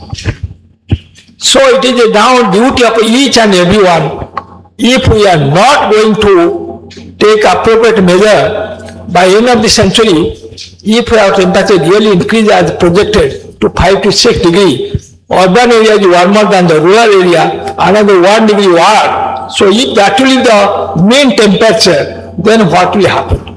So that means we have to all have to contribute to save our environment, and we have an expert who is working, and he is working for at IIT Bhubaneswar School of Earth, Ocean and Climate Sciences. He is the man who does with the carbon sequestration, he does on the aerosol load, vehicular pollution, and so on. So my next analyst, Professor Vinod. So can you tell what steps we are taking, what technology we are using, and how we can save our planet Earth not to be a hot ball, but a good one? Okay, thank you, sir. So before just answering him, I would like to just, I was just going through your brochure, and what I could just understand was this is about the evolving research areas. I think most of you are the faculty members here, right? So as already the panelists have mentioned how important climate change is, and then from their perspective what all things are being done, how IND is able trying to give the best forecast possible and all. I'll just give a little slightly different perspective here. My experience with this area is mainly through the air pollution related aspect. So Recently, there is a lot of talks about super pollutants. I don't know how many of you have heard about super pollutants. So these are pollutants which are actually in the atmosphere, which has dual effects. One, it will affect the climate, and the second one, it also affects the human health. So, because it is affecting human health, it's a very important component actually, which we want to try and reduce it. Now, there is another perspective which also comes about the super pollutants, because they also can have an impact on the rainfall. And also they can have an impact, because, and since it is already an air pollutant, people are actually struggling because of that. So now, we have come to a stage in climate change debate where we cannot just keep telling that the countries in the US will reduce the pollution, Europe will reduce the pollution. From that stage, we have come to the stage where Bhubaneswar will try to reduce the pollution. We have come to the city scale. The reason was, in 2009 and so, more than 50% of humans in the world started living in urban areas. So now the climate change problem has become a city problem. So if you attack the city and provide solutions, you can actually attack the climate problem also. So that is the current understanding.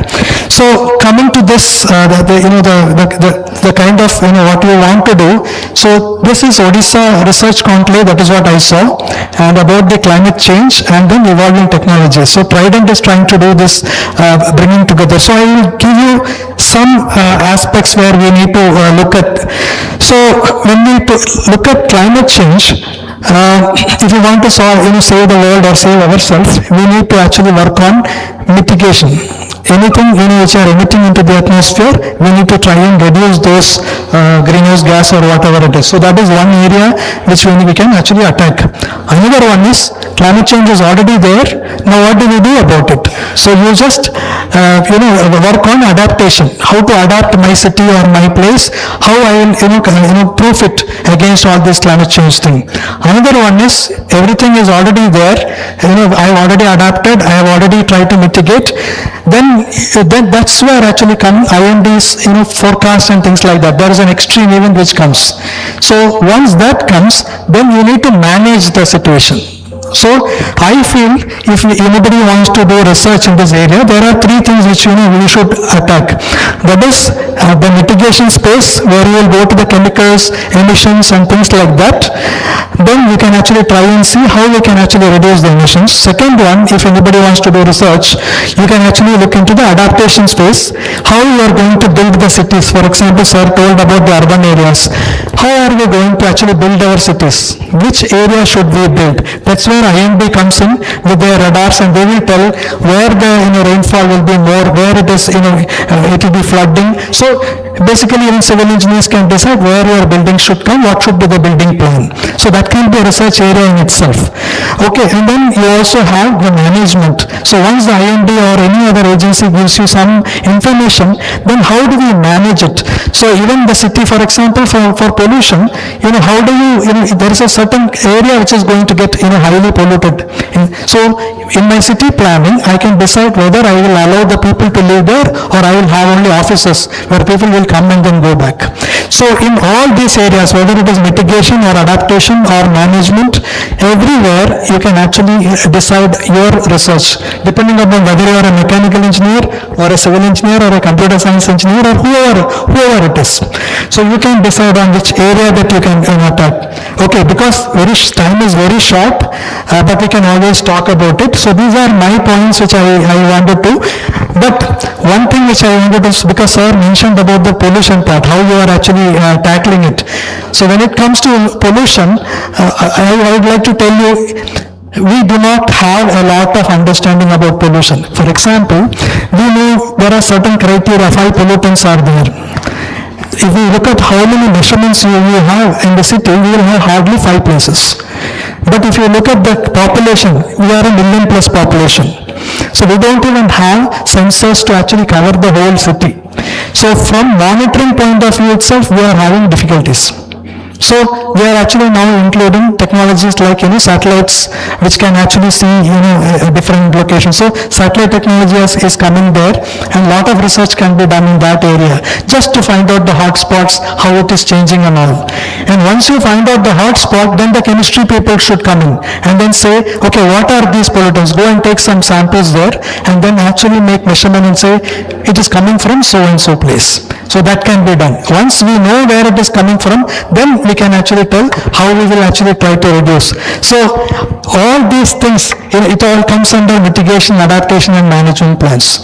Whether it is pollution or climate or extremes, it doesn't really matter. So we have we have a long way to go. We just started, so I don't have immediately to tell this technology, that technology. We don't have, even monitoring we are lacking. So we have a long way to go, and I hope that many of you will actually start research in these areas. Thank you very much for the time.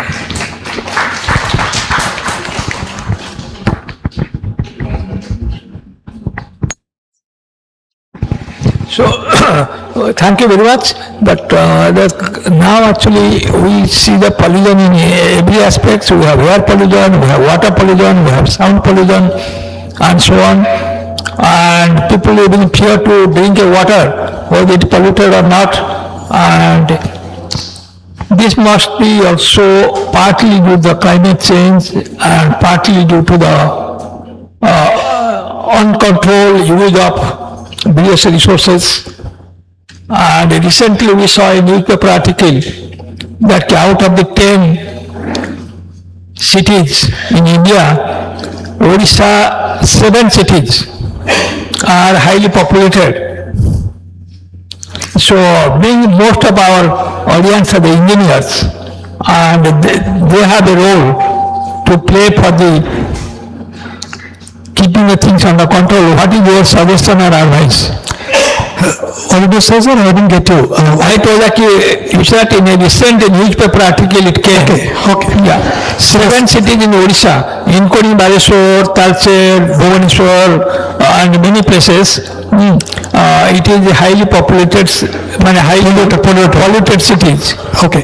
So I need to tell you something. So pollution, when you just start ranking, the ranking of pollution, if you are doing it, it's a very highly sensitive information. Because how do you rank it? If you are ranking it based on annual, some annual pollution concentration level, and then you try to rank it, then you are going to get certain numbers. And then these kind of news reports which comes, this happens most of the time during the winter time, right? When lot of pollution in Bhubaneswar, and Bhubaneswar is overtaking Delhi, those kind of things. Don't get panicked because of that. This year, when lot of cities in Odisha were polluted, it is not that only Odisha was polluted. The whole of the Indo-Gangetic plain from North India, Punjab, Haryana, all the way, because of large scale effects, we had a very stagnant condition which prevailed over India. That was the reason why the pollution was very high, not just in Odisha, but throughout the whole region. So we should not create a panic in front of public and then say that, oh, it is becoming very. Actually, I would say I'm very proud, because if you take Odisha we have a national cleaner program for whole India, more than 100 cities. But Odisha state is one state which has a state cleaner program also. So our state is actually much more proactive, and definitely they will bring it down. But we have additional challenges, because all the pollution which comes from everywhere in India, it finally comes to this area, this region, and it just comes to. So the background level itself is too high. So that is the reason, sir. So I don't think. Yeah. Thank you very much. Thank you, sir. And now my last question to Madam. So now actually most of our students, they are very much aspirant to learn AI ML. And even it started in school level, starting from class 8, we are teaching them to learn AI ML. And that is to give a decision and to tackle the non-linear problem. The weather prediction is also one of the most non-linear systems. So are you using that, and what is your advice to our computer science students they are here about use of AI ML in weather and climate prediction? At present, we are not using, but in future, we have to depend on AI/ML because it will be like AI/ML. One very good advantage that it will learn the machine. That AI machine will learn how to discard the wrong data, how to incorporate the right data by using various methods and by using various technology, statistical methods, and by using this AI technology.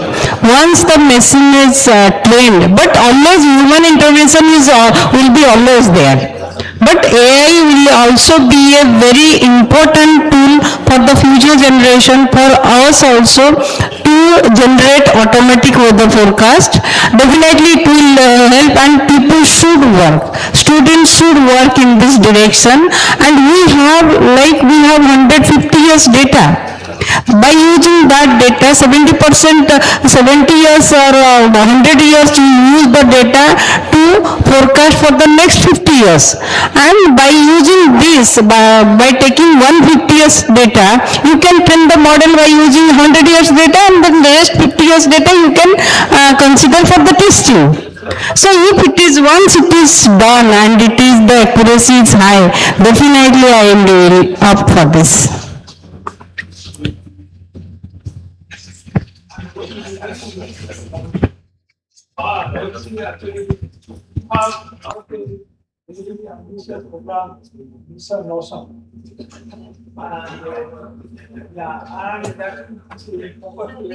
Particularly farming community of our country.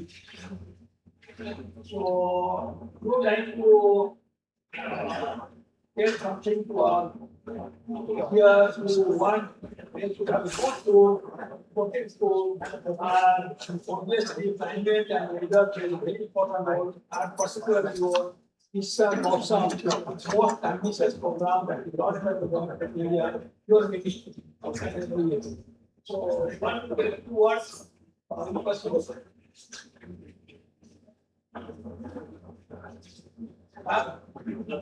Can you take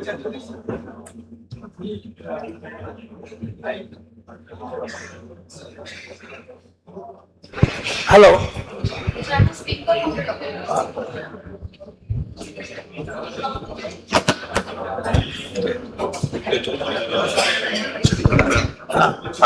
There are three major aspects. Number one, improving the observational capability, observation, not only quantum but that particular observation. Number two, improvement in models,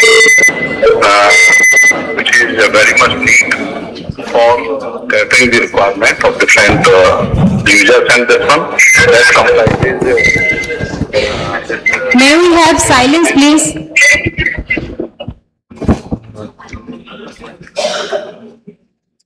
Yes, madam.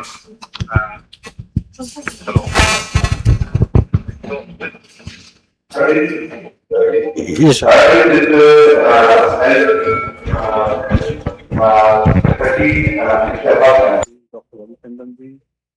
That we are being managed by the weather. So now it is high time.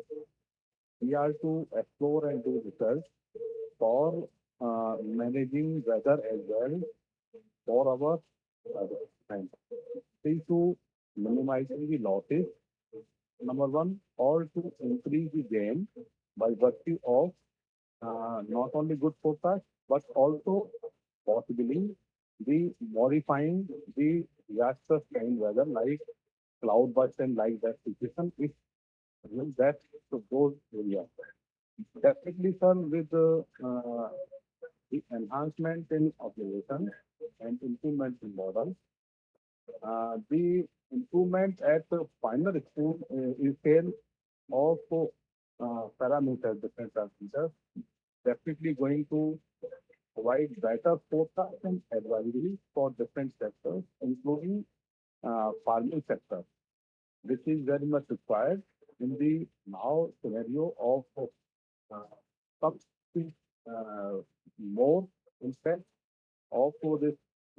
weather and in some places nice. But overall, it would be definitely improving that capability.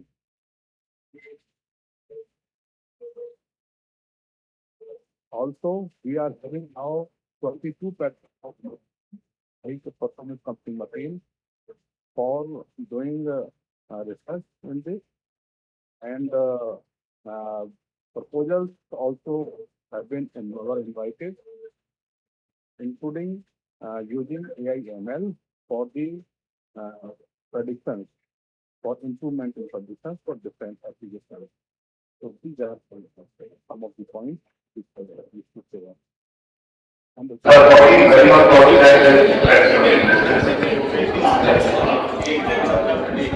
So thank you very much. Thank you very much, Dr. Singh. So now actually we have very short time, so we'll definitely must have many questions. So we allow few questions from our youngsters who are the future light bearers for the technological development and the weather and climate and sustainable developments. So if any pertinent question there, please ask one or two very pertinent questions to our panelists. Any question there? Sir, I have a question.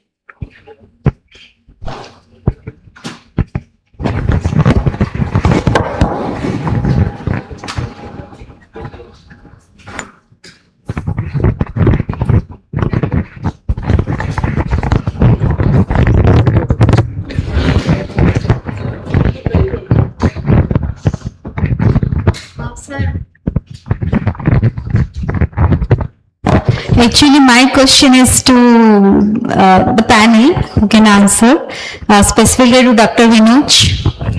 That is, sir, actually, the AI enabled, that means some problem statements concerning to AI enabled short, medium and long range forecasting. So how to select some problems related to that? So there are, so AI is just a tool. At least for me, I just look at it like just a tool. So you can use it for any purpose. Okay. So definitely there is no doubt. Actually, if you look at today, there are a lot of agencies within India itself which have started using AI for this kind of purposes. So nobody is using AI for very long term. I do not know as of today anybody is using, but people have already. Google has some. Google has, IBM has. There are so many agencies or companies which are actually having AI tools which are being utilized for short term kind of.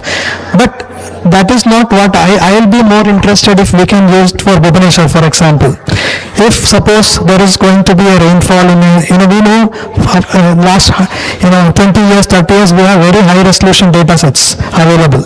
So can we use any AI tool that is accessible to us, and can we actually kind of use that AI tool to predict for tomorrow or a day after tomorrow or something like that, where exactly that if there is a rain event is there, which if you get an information from IMD that they have a forecast, she told it's about 70%, right ma'am, accuracy. So can we just make it into 90% accuracy just using AI, whether we can do, and it can be done easily. It is not a big deal because data is already available.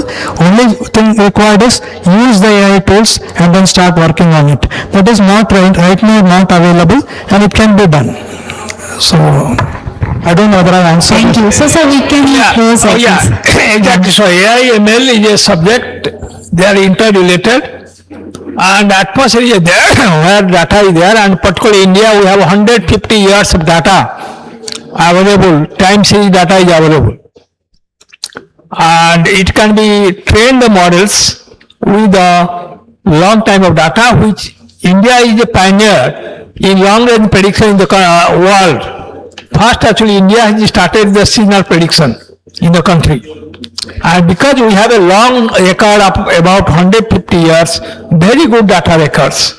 At least 100 years data of rainfall analyzed, 125 years data is there.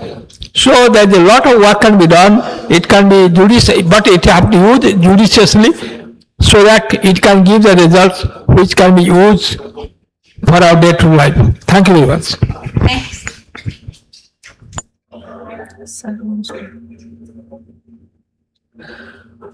That was truly an exemplary session on art sciences and climate technology. We extend our heartfelt gratitude to our esteemed moderator and all the RIBER panelists for their valuable insights and candid revelations. Well, I am profusely elated to invite now Dr. D.N. Patnaik, Principal, Trident Academy of Technology, accompanied by Dr. Sakuntala Mahapatra, convener of this program, to join us on the dais.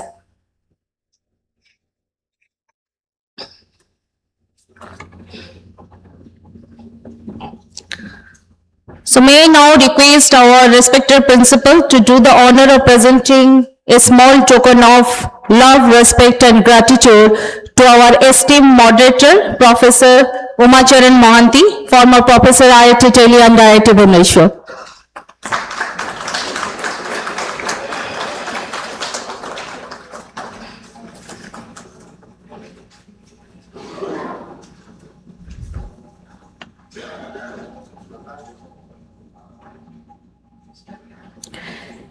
Next, I would like to invite Dr. Manorama Mohanty, Director, IMD Bhubaneswar.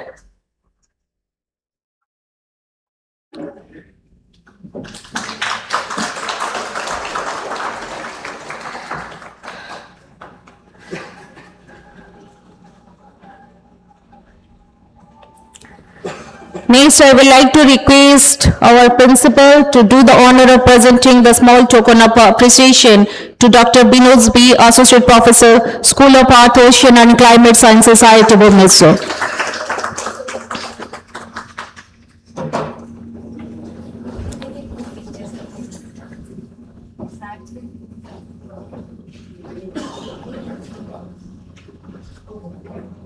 All the esteemed dignitaries on the dais are requested to come forward for a peek.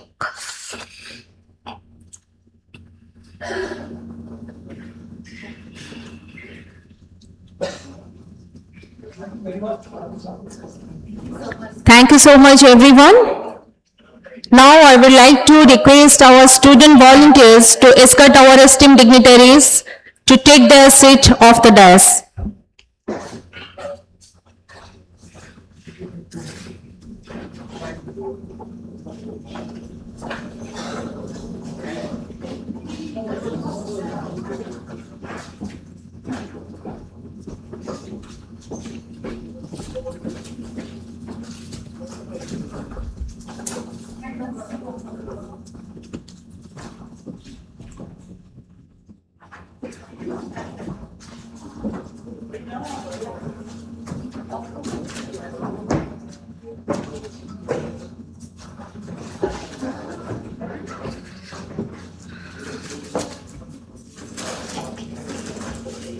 It is late.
So now we are going to start our third session, that is on high performance biomanufacturing and blue economy.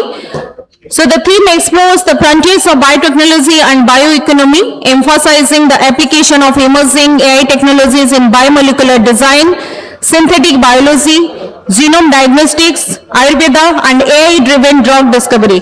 It also focuses on fostering a robust bio-startup ecosystem and advancing research in the blue economy of Eastern India, highlighting the integration of innovation, sustainability, and entrepreneurial vision in shaping the future of life sciences.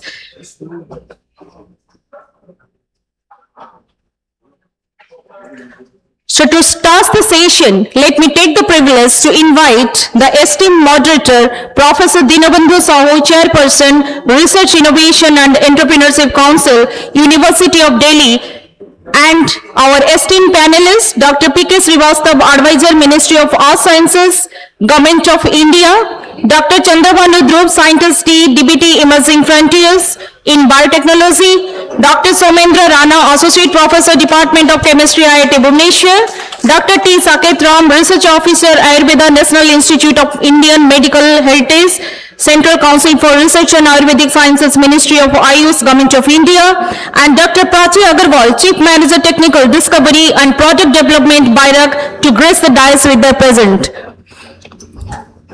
So now, I would like to invite our student volunteers to greet our esteemed dignitaries on the dais with a bouquet.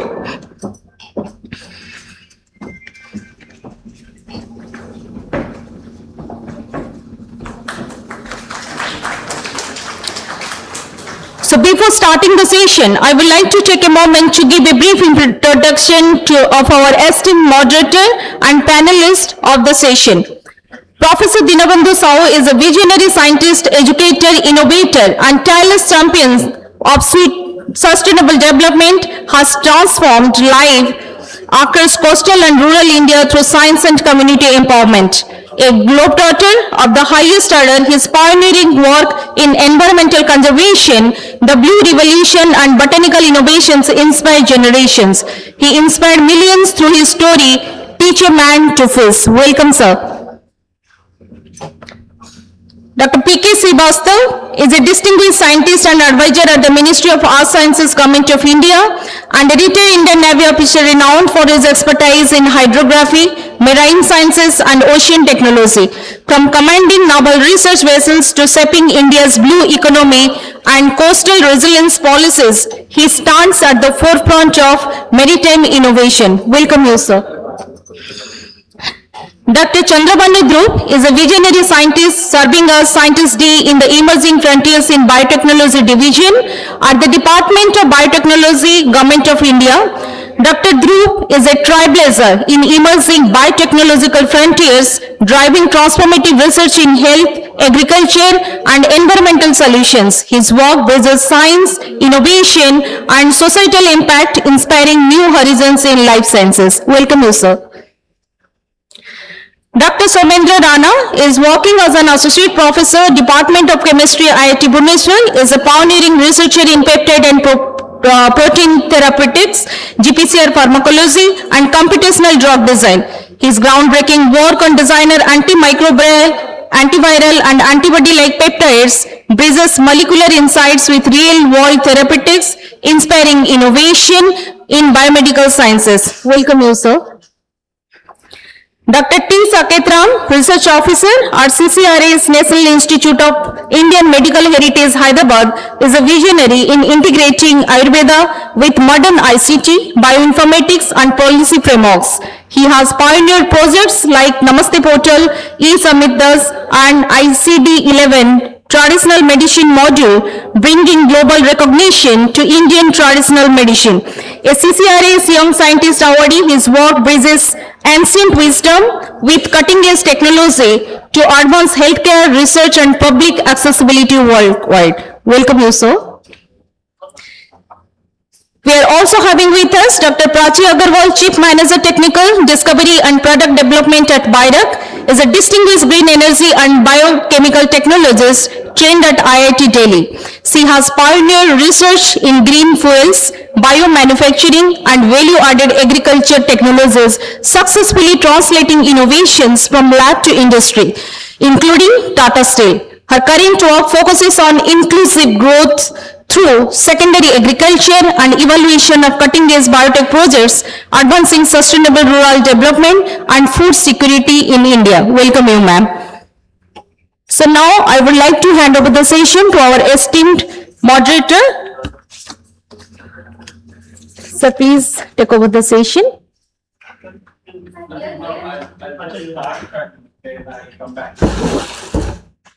Keep it there. Where you want to remove? Okay, sir.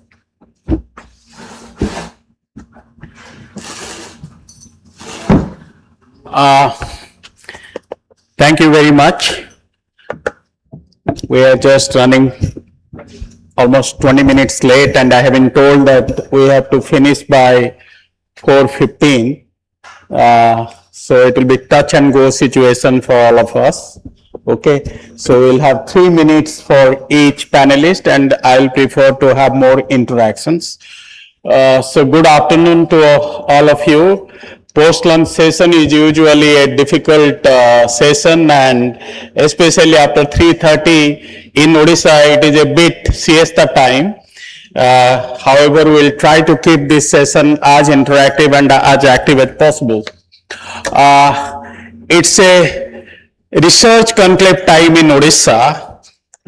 We came for a different purpose, and Trident got hold of for this conclave, and especially 3 of us, we came for the Blue Economy Conference, which is happening in State Convention Center. So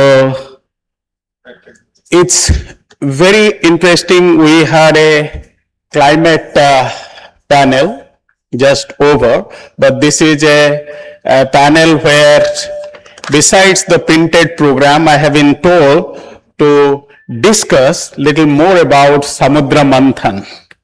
Okay, so churning the ocean, Samudra Manthan. समुंदर से फिर बताया गया कि आप अमृत के बारे में बोलेंगे, तो आजकल अमृत काल का जमाना है, तो जिसको भी बोलो अमृत काल का बात करता है। जब हम समुद्र मंथन करते हैं, इसमें तो 2 चीज निकलता है, अमृत भी निकलता है, जहर भी निकलता है, लेकिन हम जहर का बात नहीं करेंगे, बट अमृत का ही बात करेंगे, क्योंकि आजकल अमृत काल है। So the session is a very interesting session, because we have people from the Government of India and people from the academic institution and also from the industry. So that's going to be very interesting, because when we are talking about translational things. Now, when we are talking about the Odisha Research Conclave, it's very interesting. At the same time, in different university, I gathered that a lot of research conclaves are going on. It's going on in Bhubaneswar, probably 2 or 3 research conclaves are going on. and you have other parts of Odisha University where the research conclaves are going on.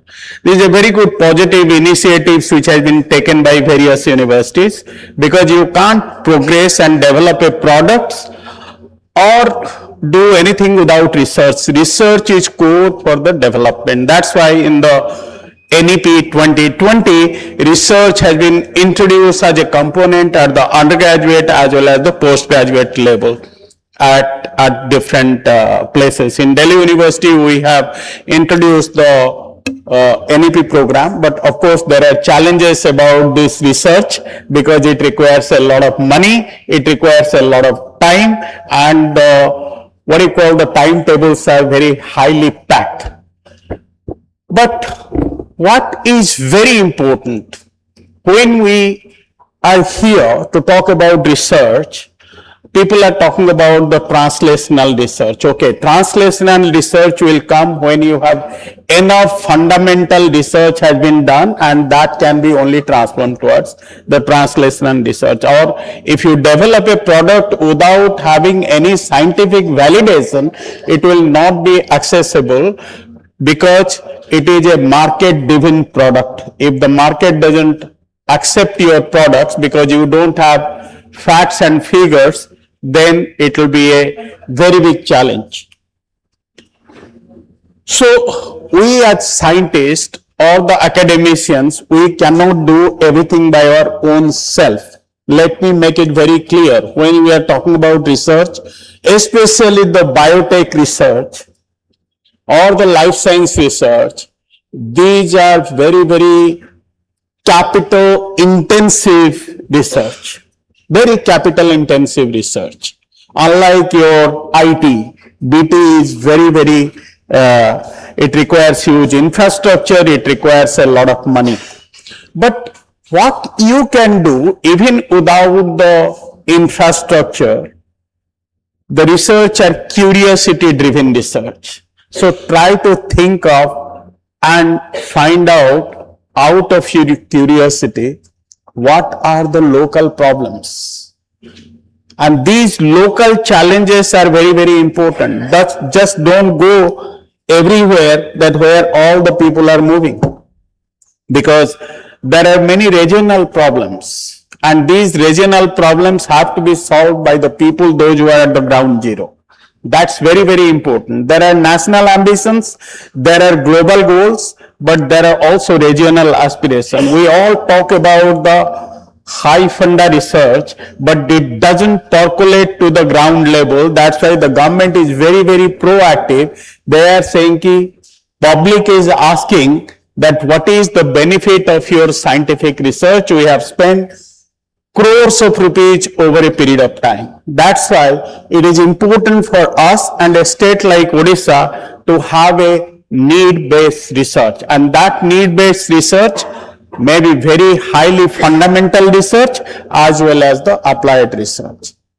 Coming to this, I don't need to give a long speech, nor anybody is giving a PowerPoint presentations. I'll just give you one of my recent findings. You can all Google it and find out. I have been living in Delhi. I am from Puri, 60 kilometers away from here, born and brought up here, but living in Delhi for the last 45 years in Delhi University. And I took over as the Research Council chairperson. But what is the most fundamental? We are talking about the climate change. We are talking about big, big things. But when I came across a data, every year because of the air pollution, 70 lakhs people are dying globally. 17 lakhs people are dying annually in India. 15% of the death which is happening in Delhi NCR region is because of air pollution. So I designed and developed India's first carbon garden right in Delhi University, planning for a 4 years based on the data. And last month we have 500 visitors. We are trying to set up this carbon garden across the country because this is the first carbon garden which we have established based on the nature-based solution. So these small things not only can solve your major health issues and local problems, but also create a cascading effect on the economy of that particular region, because I am not talking about only ecology, I am talking ecology with economy. Small things. So, with this brief introduction, I would like to request Dr. Srivastav to start his comments, because life originated in water and we are all talking about blue economy today. Your views, sir.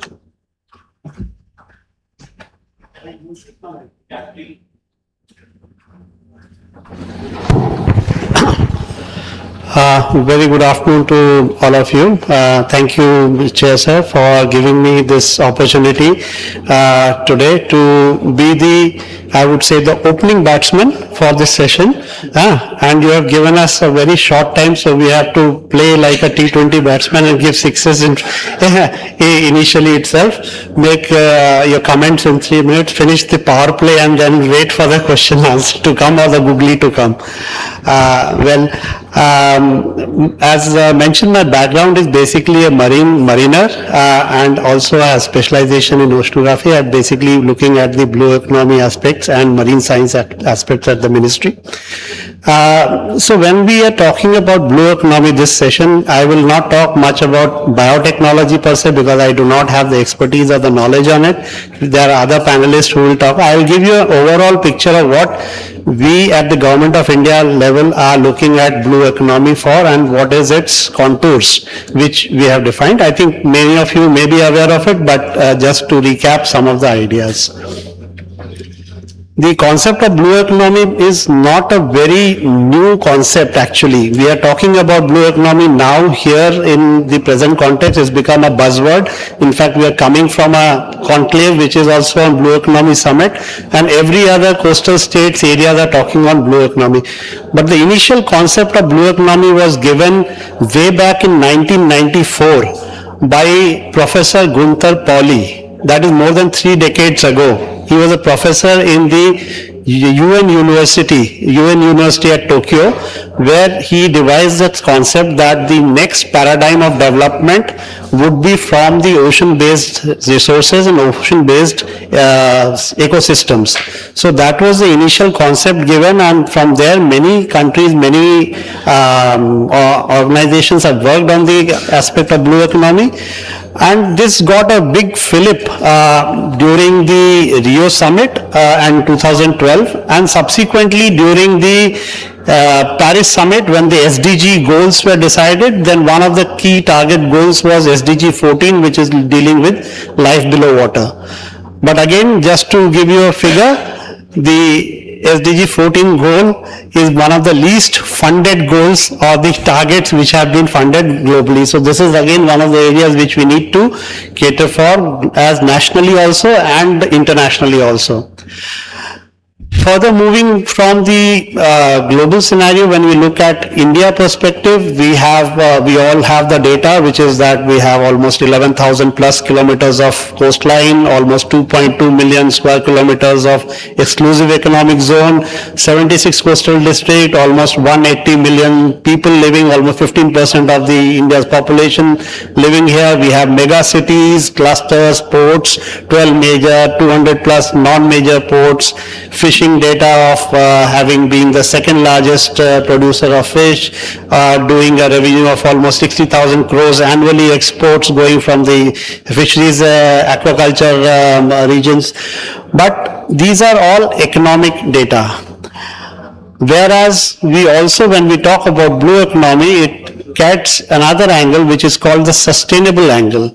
So the sustainability aspect is where we have to look at how do we use these resources which can be sustainably harnessed, which will be useful for the future generations to come. And keeping this in mind, generally we have divided to our understanding, and this is again a quiz question, sir, maybe for any people, like if you ask, sir, when we are doing work on blue economy, the question would be, is there anybody who can guess how many ministries or departments are engaged in the blue economy sector? Any figure, any number, anybody has any thought, just a random number? it could be around 10, very logical, sir. 10 are the key drivers, but I think there are, in our research, much more. There are almost 25 different departments and ministries which are working in the domain of blue economy. And very interesting for all of you, I was mentioning that if we say that, how do you relate Ministry or Department of Tribal Affairs with blue economy? Can you imagine that? Yes, there is a very strong linkage with Department of Tribal Affairs because we are dealing with indigenous people living in the island territories which have a lot of indigenous knowledge of how to go about traditional fishing methods and how to enhance their fishing sustainability. So that's where tribal affairs is also one of the key components of blue economy, whereas the key sectors, as I said, was primarily looking at shipping, ports, logistics, fisheries, aquaculture, tourism, cruise tourism, ecotourism, blue flag beaches, offshore renewable energy, biomanufacturing, and the non-living resources which could be from the rare earths as the polymetallic nodules, etc., which again is an area which we need to develop. Sir, I think I will close my opening remarks on that, and thank you very much. Thank you. Thank you very much. Now I request Dr. Chandrabhan to give these few points. Thank you. BioE3 and emerging area in biotechnology. Thank you, sir. Thank you very much for this opportunity. Right. Yeah. So I would like to start from the comment of chair that the people are asking. Like people are asking about where is the result of what science is being funded. So I'd like to say on that matter that we are now very choosy for funding the proposals, and being a funding agency, we have some translational oriented initiatives. As sir has already mentioned that now we have one of the initiative is emerging frontiers in biotechnology, and another one is BioE3. So these two are leading initiatives of the department. In emerging frontiers in biotechnology, there are two verticals, mainly biological sciences and biomedical sciences. In biomedical sciences, we deal with the human disease-oriented researches, and in biological sciences, we deal with agriculture, forest, and all others other than the medical sciences. So we designed this program for to support the new PIs, new professors, new scientists, by giving them opportunity, or PI-driven proposals, by giving them opportunity to establish their lab. So in this program, we support such proposals which have a concept of, which have a proof of concept. So I will let you explain how we evaluate the proposal, what we have received till now. So firstly, we see the title of the proposal. When it looks like some PhD thesis, then it is automatically get rejected. Okay, so it should be focused on outcome of that proposal. It should be focused. And second thing is the hypothesis of the proposal. If you have made some design from automated by AI, then it is automatically judged by us. No conclusion on that. So we then again it is rejected. So you should make a rationale of the hypothesis should be like, there should be a conclusion. There should be a quantitative or qualitative output should be there. So there is a chance of more success. So now then coming to the objectives of the proposal, there should be not more than 3 to 4 objectives. There are people put more than 7 to 8 objectives in single proposal. That should not work. That will not work at all. There should be 3 to 4 objectives that may be completed or should be completed within the 3 years. And after that, we see the expected outcome of the proposal. when we see that if there is a non-quantitative or non-qualitative or no any tangible outcome, then we definitely not recommend those proposals. Generally, we received more than 1,000 proposals in each cycle, and we have 2 cycles in a year, and we give result within a 6 months. This is the fastest delivery we can give in whole science ministry. We give the result in 6 months and declare the decision of on the proposal. So there is also a chance of resubmission of by incorporating the suggestions of the committees. So there are layer of technical expert committees who observe your proposal. So initially, how we will evaluate the proposal? We send your proposal to the experts, external experts. Even we don't know them directly, but by checking their expertise, we send them. That is a blind evaluation of the proposals. We send to the 5 to 6 person. After that, those reviews along with your proposal, we send to our technical expert committee for further review, without disclosing who has reviewed those proposals. And after their comments, we conclude the final decision. So there is no any chance of any ambiguity or any partiality to anyone. So some gentlemen said to me that is there any chance for getting fund in private university? Yes, there is chance, but you have to know how to design a proposal, how to write a proposal in a systematic manner. So for that also there is a way to know how to do that. First of all, interact with the funding agency. You may write directly to us. There are all email communications are available in our website, and you can, second thing, you can collaborate with already well established institutions for the betterment of the proposal.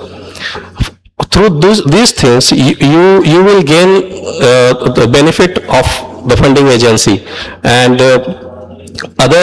this is all about the emerging frontier. Now I'll brief you to the BioE3 policy. So BioE3 policy is actually approved by the cabinet, and we are implementing agency.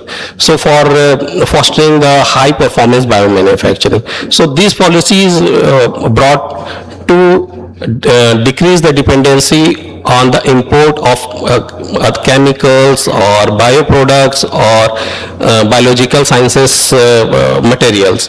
So this policy was established by our department, and through this policy there are 6 thematic areas on which you can apply the proposal. So one round of proposal already been launched, and it has been finalized already, and second round of call for proposal is about to start on either on June or July. So be ready for that. You will get definitely some opportunity on that. Even in emerging frontiers, the call will open on the 1st of April till mid of May. So you will get definitely some benefit from that. Thank you so much.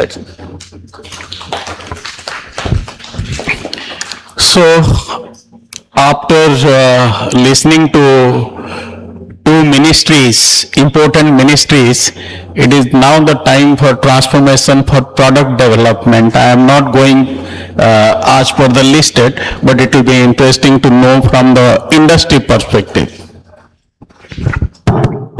So BIRAC is basically Biotechnology Industry Research Assistance Council, which is an extended arm of the Department of Biotechnology to basically bridge the gap between industry and academia, because DBT cannot directly fund industry, so they created BIRAC, and through that the upcoming already announced BioE3 policy, which is a national initiative to basically fund in more than 10 areas. BIRAC have already launched the first call, and the proposals are under consideration, and they are going through the process of financial due diligence and technical due diligence.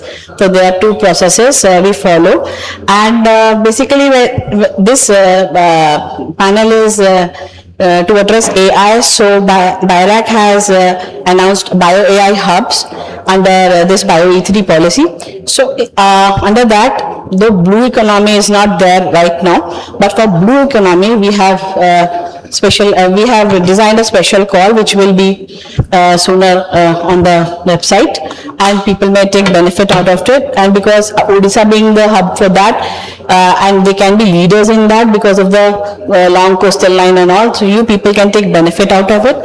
Second thing which our moderator mentioned about is we should basically begin at the place we live in. So there's a institute, NIFTEM, under Ministry of Food Processing Industries. They have a very good model. Actually, I had an opportunity to work with them under the Secondary Agriculture Entrepreneurial Network. So what I learned from them, they have a very good program on village adoption program. So what they do is, like he rightly said, something is local which we need to address, and the people have the traditional knowledge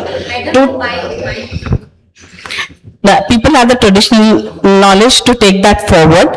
So Odisha can also begin with that kind of a village adoption program. That can be named something else, but that will actually benefit you people to get out the traditional technologies out of this state, and then we can create a consortia out of it, and then a bigger like product can be developed, and which is actually ready. And what we can do is through the AI hubs, we can at least find out all the possibilities, and those can be tested in the lab systems, which is the main purpose for this book, Bio AI hubs. It will be a closed loop system basically. So I think Trident, being a part of Odisha's state, they can take maximum benefit out of it. As in, I have studied about you people, you have been working in many areas, but still there is a gap, and that gap is to be filled by the local people here. We people can only help you go forward with funding. And how? Because BIRAC is a very good mentor pool. So we have more than 2,000 mentors on our board. So what we do is we connect at least 2 experts free of cost with the project. They mentor it. We only pay then the sitting fees. So it's a best thing. You can at least get benefit out of them because they are the brain of India, and then they can help you actually design the concept and bring it forward to the market. So it's a whole idea. So BIRAC has different schemes also, as everybody is known about those schemes, that we have a good kind of there's a full growth map basically, from starting from idea to pre-commercialization stage. So after that also we have launched some PCP programs, which is product commercialization programs, under which we target the actual, which is already pre-commercialized, which is at TRL 8. How can we proceed to TRL 9? So there are many things which we can work upon, and we need support from you people, and definitely we are there to support you all for the betterment of the economy. Thank you. Thank you very much. You see, Odisha is not the same Odisha which I left almost 45 years back. During the last 10 years or 20 years, a lot of development have taken in Odisha, and especially the Bhubaneswar has come as a big educational and research hub. Earlier we are talking about Bangalore, which is a mega hub, but if you see the advantage of Bhubaneswar, You have several national institutes. You have Institute of Life Science from DVT. You have a CSIR lab. You have a All India Institute of Medical Science. You have a IIT. You have a CIFA. You have ICER. You have NICER. You name anything, you have now in Bhubaneswar. Okay. Second is the infrastructure of Bhubaneswar has developed multifold. So that's what, sorry to interrupt you in between. Sir, BIRAC worked upon one of the networks in North. Exactly. So it was Secondary Agriculture Entrepreneurial Network. We only started with 10 crore funding, but there were 4 institutes involved, which had different expertise, which can take, one was to create the technologies, one would demonstrate at the industry level, and third one was to actually basically outreach was there to many people so that people could apply for the projects, and fourth one was the government agency which could have taken it forward with the ministries, and then they took it forward. So we are in the phase 2 now, and it worked like it was a good model. So that can be replicated. You see, BIRAC was the brainchild of late Dr. Bhan. Okay, I have seen the formation of BIRAC from the very beginning, but what is very important for all of you, you must understand, this is the Ministry Department of Biotechnology which created a BIRAC. The certain things which Ministry cannot do, which BIRAC will be doing, because that is a Section 8 company. Okay. Now, earlier there are only few institutes. Department of Science and Technology have few institutes.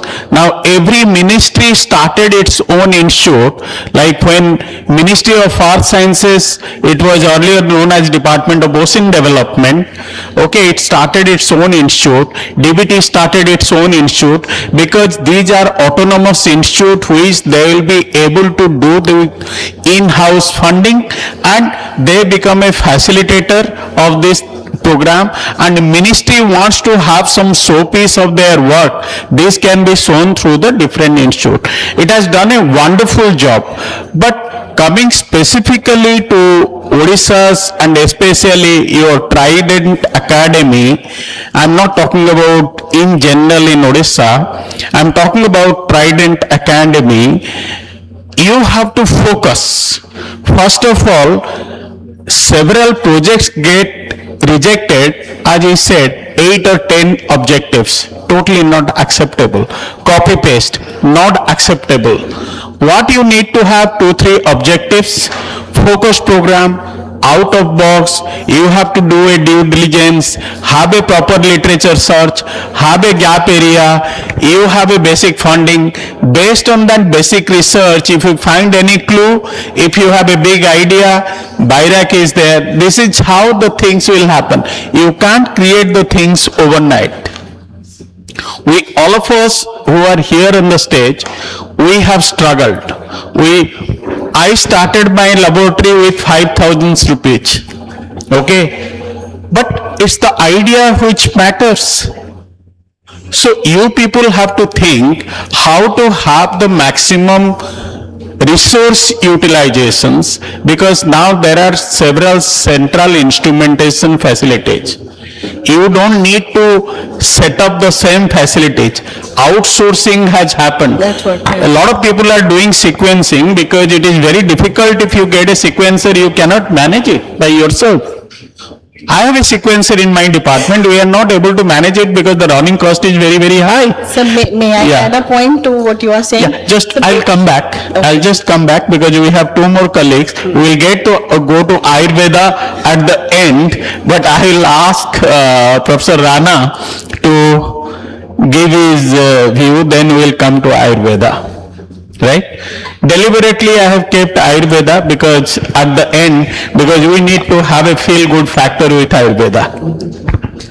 Thank you, Professor Saab. Actually, I also thanks the organizers, asking me to be here. Point is like, the theme that we are discussing, and most of the point the ministry people along with other colleagues sitting here described, rather giving me what I do and what can be done, I would probably pass on the opportunity to people sitting here, assuming that most of your faculty colleagues, some of them are probably students, to pose question that what is there in your mind related to this area which is bugging you down, and whether we can provide you something, and something tangible, something that you can explore within the available facilities. And what sir was saying that instead of looking for facilities all the time, now today we have iSTEM program. Now basically all the instrumentation which have ever 10 CR, 1 CR, 2 CR like that, every institute is mandated by the ministry, by the government of India, that they have to put it online and you can book a slot and utilize that stuff. So point is, an idea, if a problem is struggling with the facility, that's probably not a bigger issue.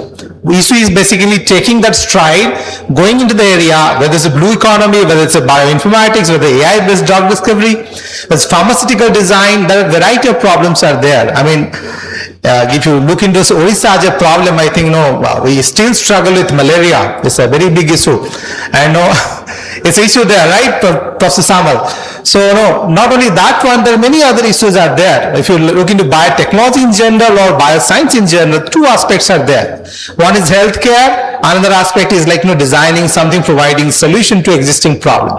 That can be even like, air pollution, like, we're talking about climate science. This blue economy can actually contribute to your air pollution problem. Now, I don't know whether how many of you follow this thing. There is something called algae, microalgae.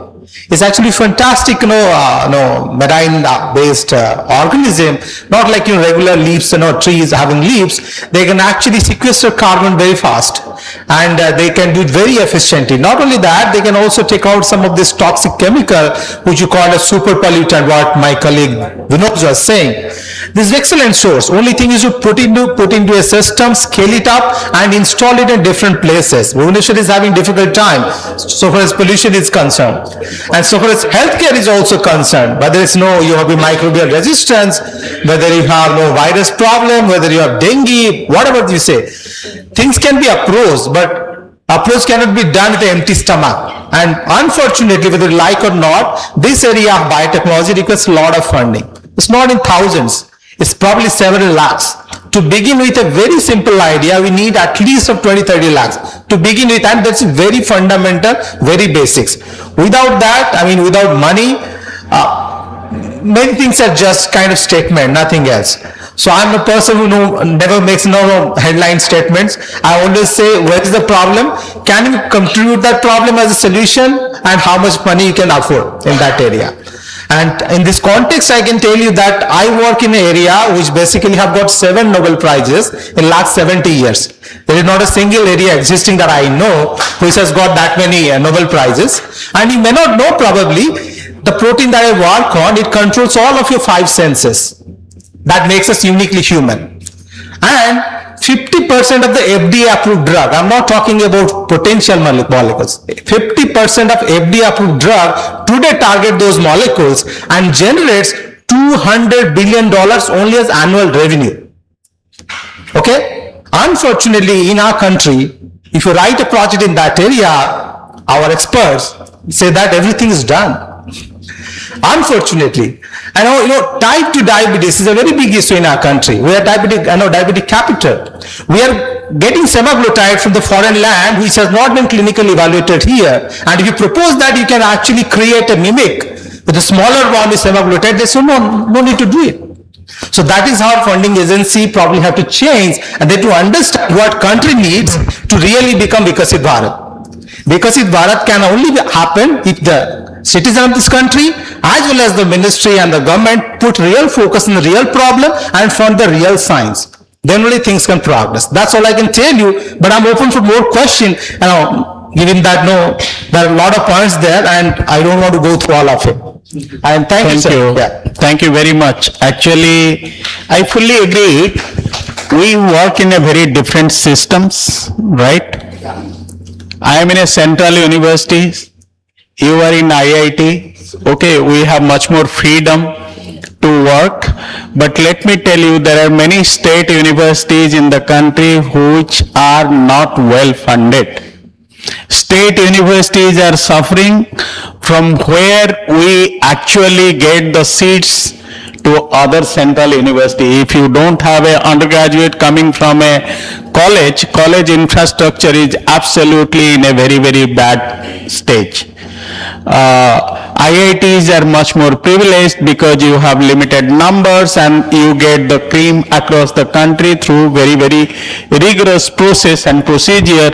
You have a different funding pattern. Similarly, the National Institute have their core funds. They have a, but majority of the people in this country have a different problems. Now, I fully agreed with you regarding the funding pattern. The funding patterns are based on basically the policies. You may have an excellent idea and the committee will recommend give 1.25 crores to this project. But when it goes to the finance, you will have 20 different questions, because ultimately in our country, who runs the country, we all know it better, because it is somebody, Babu sitting will be, Babu determines what research he will do, not scientist will determine what research he will do. But in spite of all these difficulties which we faced, we have some brilliant research which is going on. Okay, you may do some very good work, but there are also bias in our system. If you are, working in a very different area, in a small area, people may not like it. You might having a wonderful ideas, but there are certain constraints and other things. But in spite of all these things, we are nowadays talking about many things about the traditional knowledge system in our curriculum. Traditional knowledge system, India is known for its traditional knowledge system. When NEP came, it is now mandatory. We have made it mandatory to have the traditional knowledge system, both our MSc as well as at our undergraduate program. All of us, we know about Ayurveda, especially the present government has given a lot of emphasis on Ayurveda, Unani and other areas. You have a Ministry of Ayush which has been created with having a lot of fundings. But you have money available in one area. We are all talking about Ayurveda, but it's a wonderful system, but it requires a lot of scientific validations when we try to export our Ayurvedic material to the foreign countries, right? Traditional Ayurvedic massage is very good. We are talking about Kerala massage, which generate huge amount of money, but you try to give some jadi-buti to somebody, वो पढ़ा लिखा आदमी नहीं लेगा, वो पहले 10 बार सोचेगा कि इसको खाऊंगा तो मैं जिंदा रहूंगा या कुछ मेरा हो जाएगा, right? So Ayurveda is coming as a very, very emerging area. I think we have one expert from the National Institute of Ayurveda, right? Please, your views. Thank you very much, sir. So, actually, thanks to Professor, I think I will start with the cue where sir has ended. First of all, let me have one disclaimer that we are a baby ministry and we don't have a lot of funds compared to many other bigger ministries. Let me be very honest, it's only 2014 and we are the youngest and we are supposed to be nurtured and cared. Let me be very honest with all the senior ministries, with all due respect, let me start with that. Number two, the legacy sometimes become a burden. I am a Ayurveda trained doctor, and from the graduation days till, in many forums also, I have been put for the burden of giving the proof. Whereas I am a trained clinician, I am very good at clinical side of it. I can diagnose, I can treat people, and many people also opt for my treatment. But the onus shifting of onus of explainability or onus of proving my system, putting everything on the physician, I think it's a bit of overburdening and also overreaching. That was the state, and there was a lot of cancel culture. Unfortunately, there was Occidental versus, there are a lot of historical reasons for it, Occidental versus Oriental and Western medicine, so-called Western medicine hegemony, medicalization, over-medicalization, there are very serious problems. Almost 200 years of history is there for the so-called apathy, or say a sort of differential treatment towards most of the traditional knowledges. Of course, Ayurveda also is a part of it. So this is the background on which we have to contemplate whenever we talk about our indigenous systems. That's one. Number two, so this is the problem of everybody, because as sir has said, we have a lot of great indigenous things which we are not even trying to explore, and we are just blindly mimicking, and we are losing the opportunities.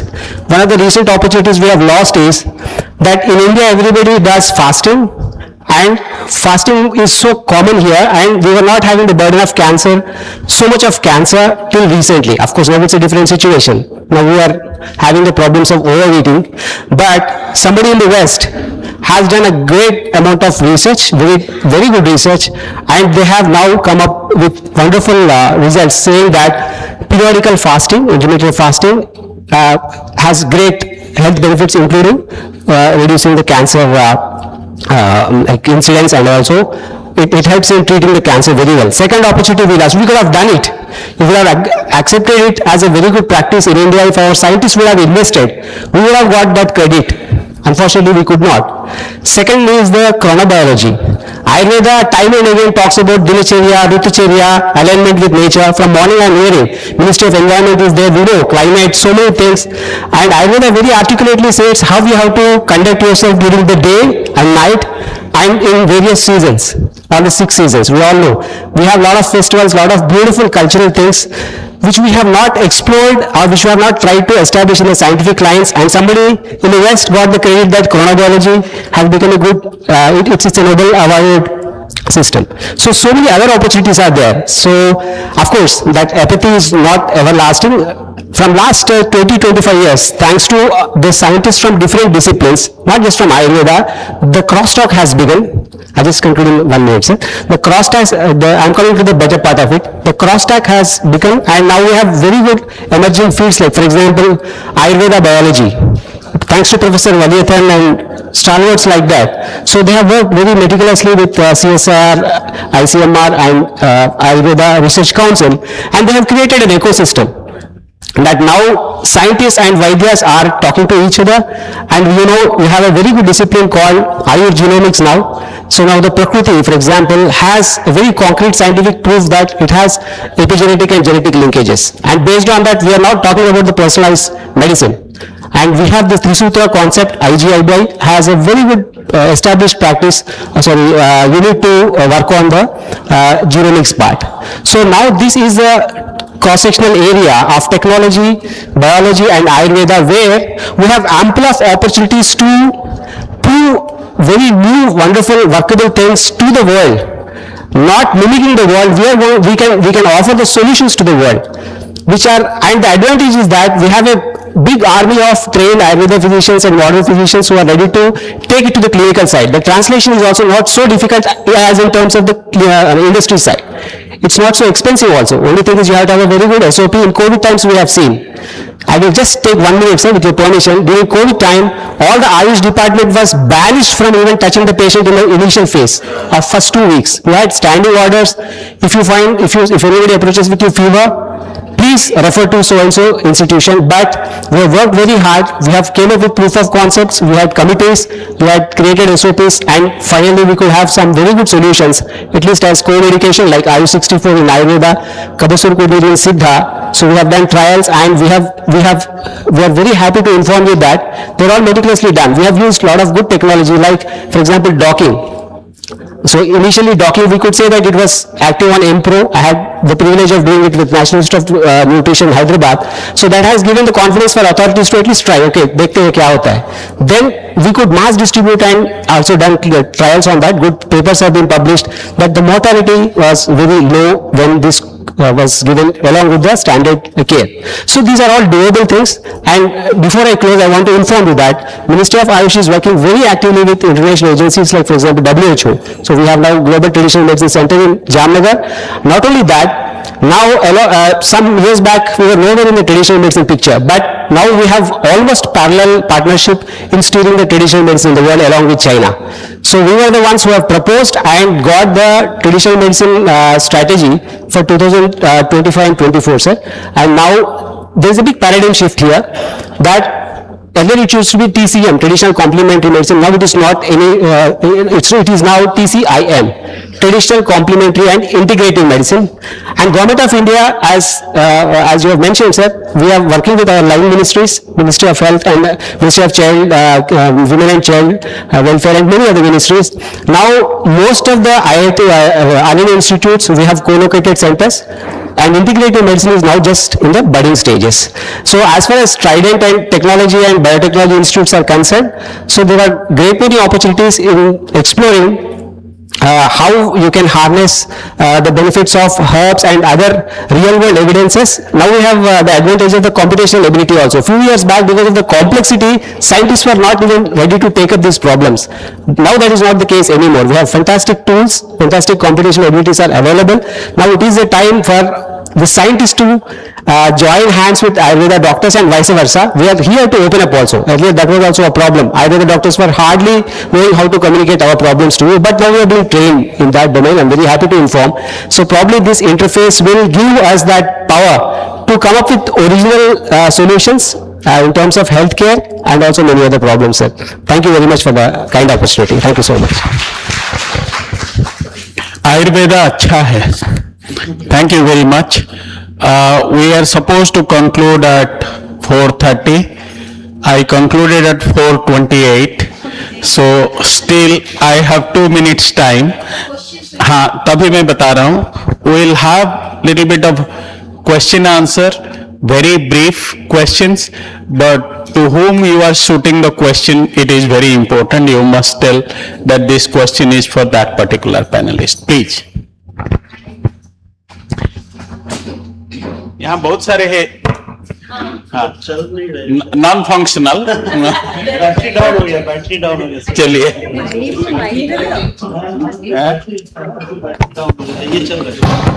Yes.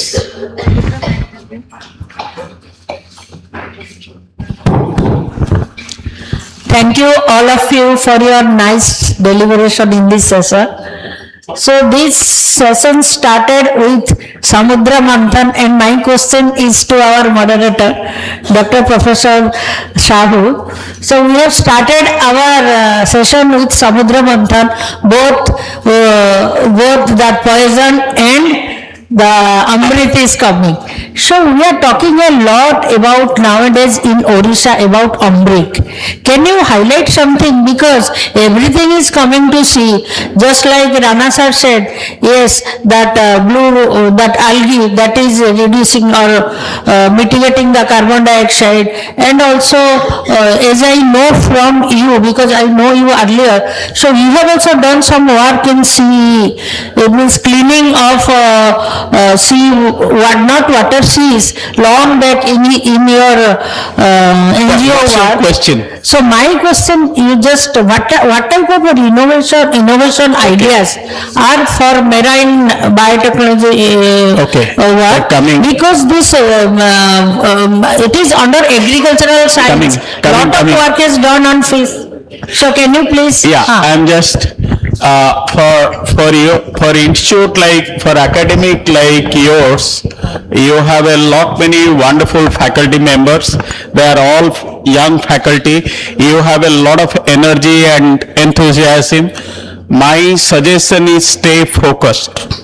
Stay focused, don't deviate from your focus, and create an identity of research for this academy so that you are known for this. Now, when you are talking about Ombrick, I have spent almost 46 years of my life in the sea. As I said, I am from Puri but settled in Delhi. I started a marine research laboratory in Delhi University, which is not an easy job. 30 PhD has come out on marine. Okay, it's not a small job. My area is seaweeds, of course, the bioresource management and other things. Government of India has 624 crores rupees only in the field of seaweeds cultivation. Where are the proposals? Where are the takers? Last 4 years, I haven't seen a good proposal. The money is lying there. That is, they're playing. Now coming home week. When I was the Vice Chancellor here in FM University, I set up a Marine Science Research Center. Then I have been focusing that, okay, you must have this marine science activities in Odisha State University. Unfortunately, we have a Department of Marine Science in one university, that is Berhampur University, but there are not many faculties. Okay. So where do you apply the project? You don't have sufficient manpower. Everybody wants to work in the lab and the computer. OMBIC project is fine. Getting a project is one thing. Deliverables is the other thing. If you want to succeed, as I said, it has to be curiosity-driven research. Research means you have to go to the field and do the work. Unless and until you go to the field and identify the problems you will be able to find out when you go to the field. You are talking about the horseshoe crab. We have horseshoe crab in that Bhubaneswar area. But where is the research center? I have been hearing that. When I took over as the Vice Chancellor, I was looking for where is the center. It's just worse than a small undergraduate lab. There is nothing, a refrigerator, a laminar flow. You can't do research like this. These are all high-end research. You need world-class facilities. That is what I was emphasizing in the Blue Economy meeting today. Room discussion is very different. Writing a project is very different. Unless and until you create the world-class research facilities, you are not going to succeed. First, you have to give that ambience, that facilities. That is why I said, you have, suppose the manpower, you network with the other universities, other institutions. You want to do analysis of your samples, you contact IIT. You have a nominal fees you have to pay, but take your students to the field. I have spent 35 years in Chilka. I proposed that, okay, you set up a marine station. No, you are talking about OMBRIC. For last 4 years, there are several meetings I have attended. There is no marine field stations. Marine field station means you have to have a station right at the sea coast, and beyond 200 meters you will have an infrastructure which will pump the seawater from the sea, filter it out, have thousands of seawater reserved in the tank, and then you will have the facilities there. Because every time you cannot go to the sea, there is high tide and there is low tide, people cannot go to, without seawater you cannot do research, forget about anything. On paper, it looks fine, but on reality, how many of you can take? I used to carry as an assistant professor 60 liters of seawater from Puri beach in my own hand in the train. Can anybody do that? It's a challenging job. I airlifted seawater from Andamans. So that is why it is very important. All of you have to stay focused. You have to stay focused, and I leave this challenge because research conclaves are the continuous phenomenon. Today we are 5 speakers, next year you will have another 5 speakers. The theme will change, the area will change, but what is important for you, if you start from today, have a thinking, 5 of you sit down and identify the problems, integrate, find out the gap area, then you will have an outcome out of this research conclave that, okay, we develop 3 or 4 interesting projects out of this research conclave, because these are private institutions. We spent a lot of money in organizing such conclave. A lot of people come, spend their time, energy, money. A lot of students volunteer, a lot of faculty members, they work here. So you do that. My job is over. I said 4:30, it's over.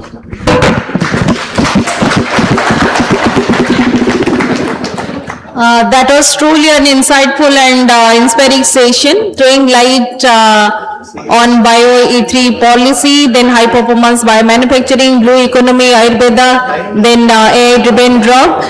So we extend our heartfelt gratitude to our esteemed moderator and distinguished panelists for their thought-provoking insights and profound expertise. So now I would like to invite Dr. D.N. Patnaik, Principal, Trident Academy of Technology, and the convener of this program, Dr. Sakuntala Mahapatra, to join us on the dais.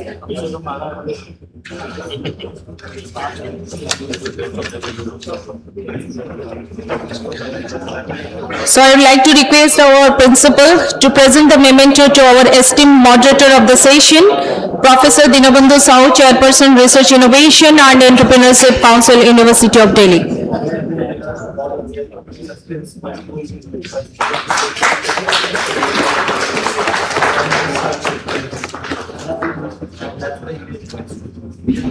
Now I would like to invite Dr. P.K. Srivastav, Advisor, Ministry of Arts Sciences, Government of India.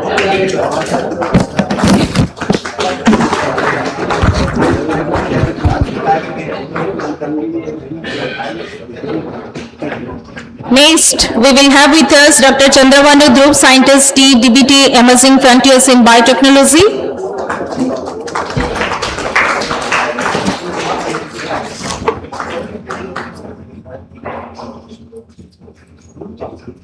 Thank you so much, sir, for doing the honor. Now I would like to request the Dean Research and Dean School of Engineering, convener of this program, Dr. Sakuntala Mahapatra, to do the honor of presenting the memento to Dr. Somendra Rana, Associate Professor, Department of Chemistry, IIT Bhubaneswar.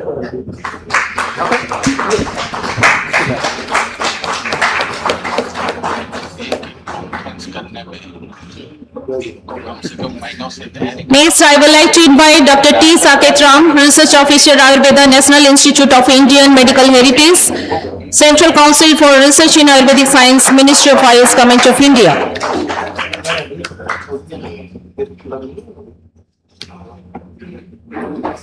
Next, we will have with us Dr. Prachi Agarwal, Chief Manager, Technical Discovery and Product Development, BIDAC.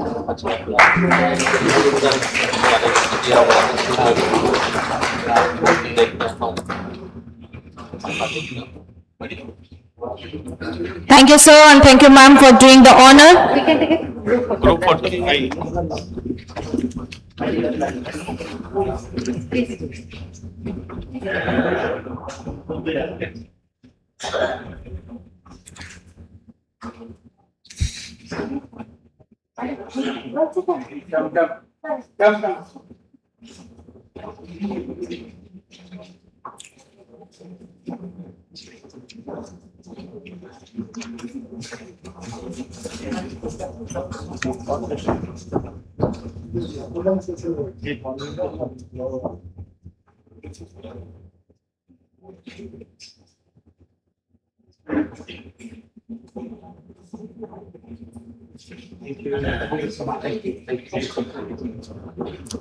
Now I would like to request our student volunteers to escort our esteemed dignitaries to take their seat off the dais.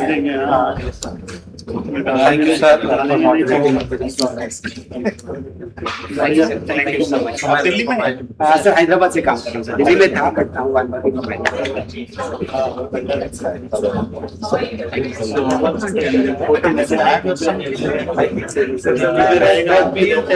काम किया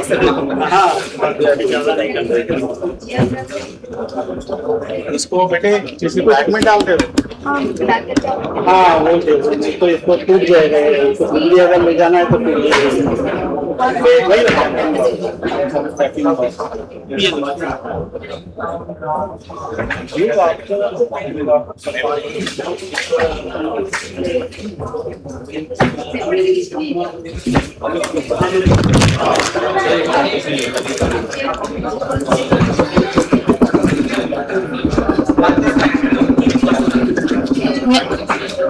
Well, next, we will have the session by Dr. Sujit Pillai, who will join us virtually. So Dr. Suji Pillai is a distinguished scientist.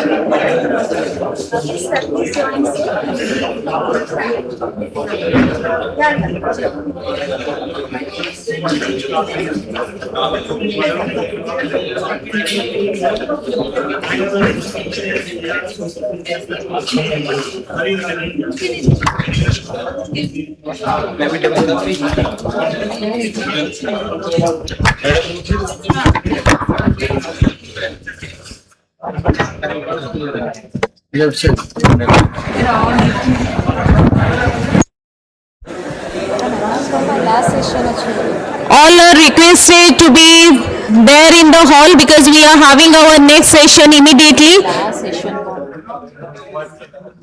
Last session we are having by Dr. Sujit Pillai. So all are requested to be there in the hall only.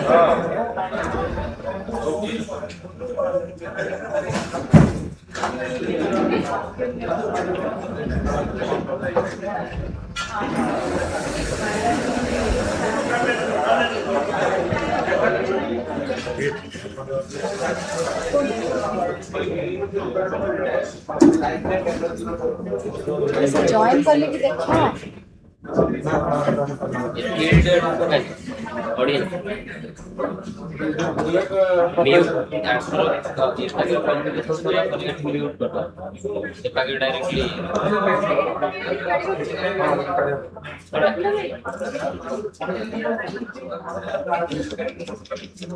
Podium टाको ये कर दो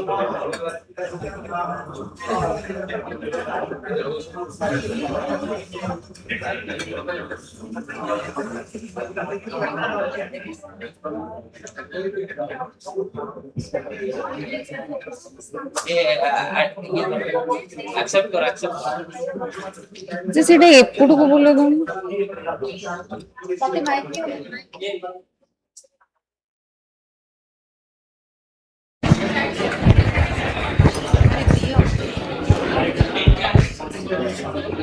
Sir, good afternoon, sir. Am I audible?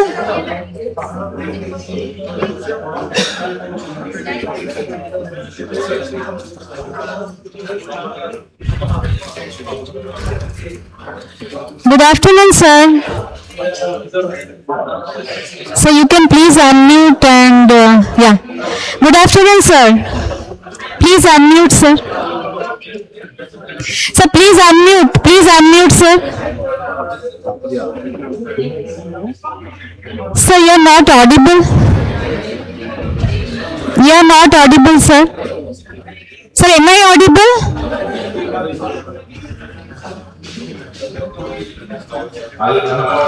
Yes, yes, yes. Now audible, sir. Now you are audible. Am I audible, sir? Am I audible? Okay, okay. So, sir, should we start the session? Okay, okay, okay. Thank you, sir.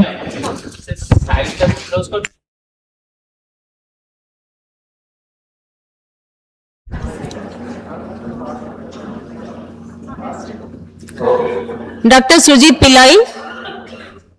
He is a distinguished scientist serving as Scientist A at the Ministry of New and Renewable Energy with academic foundations from IIT Kanpur and University of California, Berkeley. He has contributed significantly to advanced materials, LED technology, solar cells and green hydrogen research. Known for developing India's first warm white LED and advancing solar and hydrogen technologies, he plays a pivotal role in shaping India's sustainable energy future. So welcome you, sir. Now I would like to request and taking the privilege to invite sir to address the gathering. Okay, so I'm just going to share my screen now. And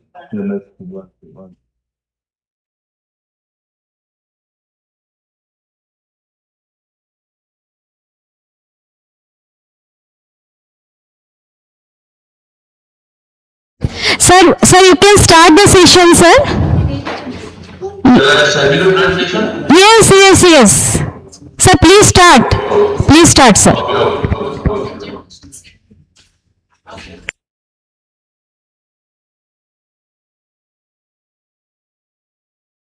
I've got a PPT actually. Okay. So, sir. Can I share the presentation or shall I send it to you? Sir, just me check with the technical. He can share the PPT? Yes, sir, you can share the PPT, sir.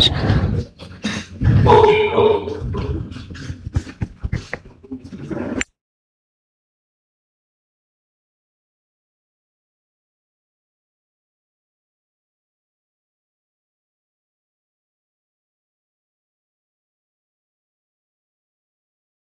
The share seems to be disabled actually.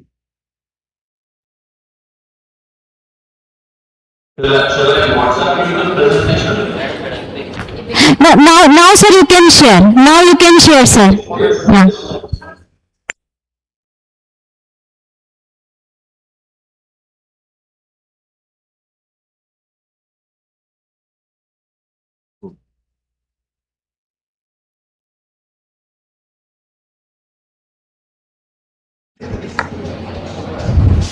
Yes, it is visible, sir. Your PPT is visible. Yeah.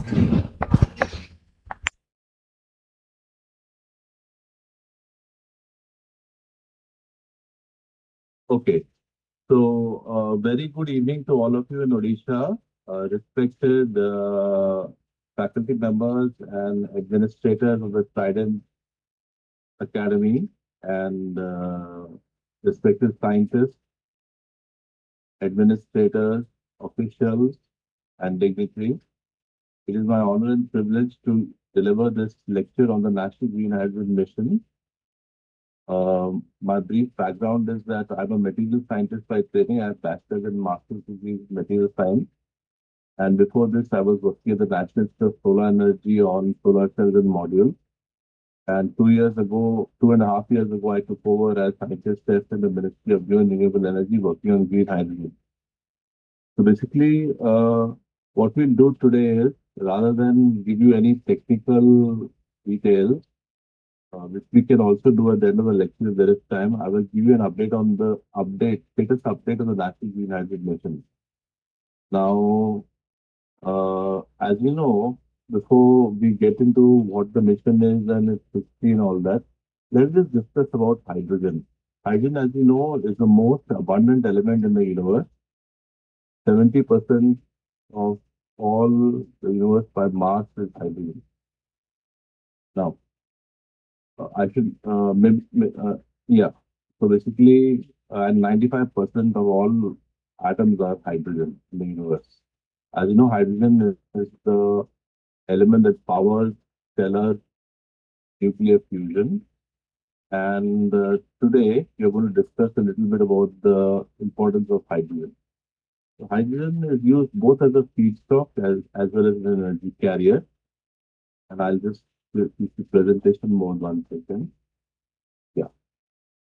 So as a feedstock, it is used in refining for desulfurization. It is used in fertilizer industry for producing green ammonia, which is then used for fertilizers. It is used in bulk chemicals like hydrogen peroxide, for example. And is also used in the industry for making green steel. As you know, there is a big push towards reducing them to the steel industry. That is a big necessity. It is also used as a zero emission fuel. For example, it can be used in long haul mobility to decarbonize long haul mobility.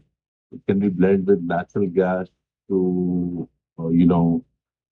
reduce your emissions. It can be also used as seasonal storage. As you know, if you want to, in the cold countries, if you need storage of 3 to 4 months, then you can basically convert your electrons and then drag them back into electrons.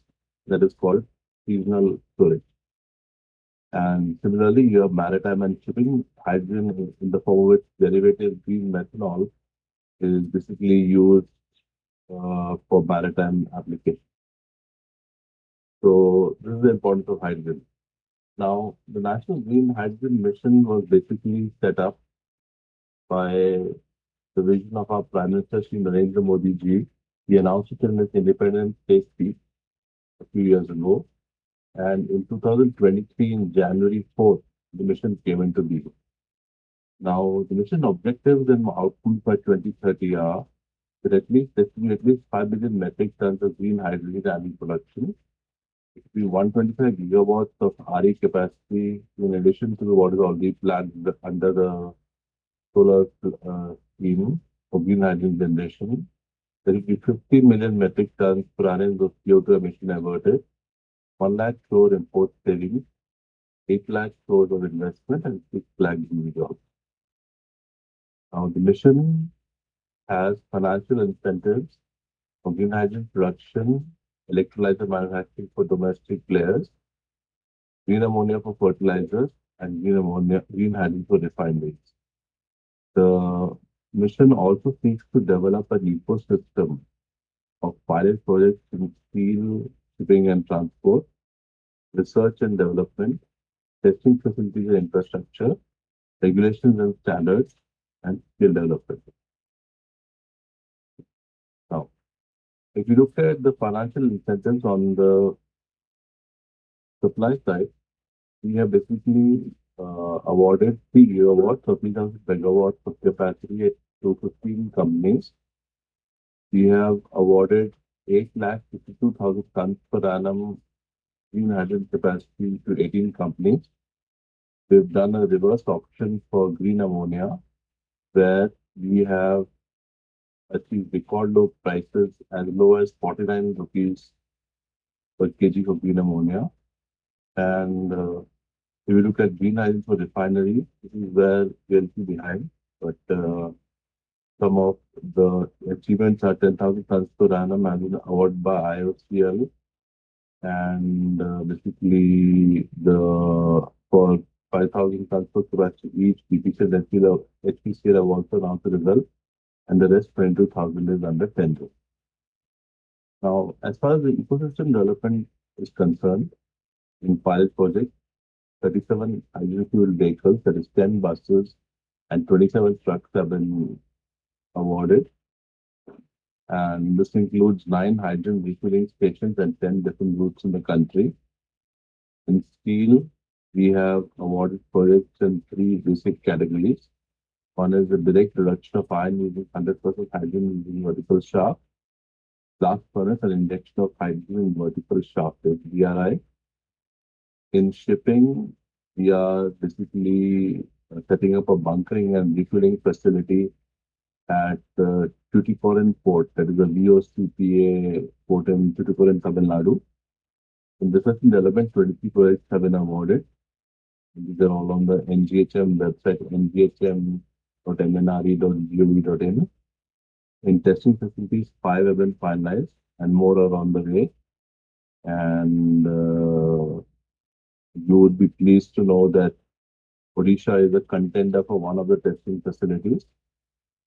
43 courses have been developed, 81 master trainers and 335 trainers alive, and 5,000 plus participants trained. And in regulations and standards, 164 standards have been recommended and 120 have been adopted or published. The Green Hydrogen Certification Scheme for India has been issued on 29th April 2025. And there's something called the Hydrogen Valley Innovation Cluster has been subsumed into the Green Hydrogen mission. All right. Now, what exactly is green hydrogen? I must explain this, spend a little bit of time on this. Green hydrogen is defined as hydrogen whose production involves emissions that shall not be greater than 2 kg CO2 per kilogram of hydrogen. As far as the National Green Hydrogen Mission is concerned, this can include green hydrogen produced through electrolysis or green hydrogen produced from conversion of biomass. Okay? And if you now look at the outlay for the mission basically has a total of 19,744 crores outlay, out of which 17,490 is for the subsidy for hydrogen production as well as electrolyzer manufacturing. The lion's share is for the electrolyzer manufacturing and hydrogen production. And the other activities include R&D, testing, pilots, and so on, are 2,254 crores. So, as I said, this is the site scheme.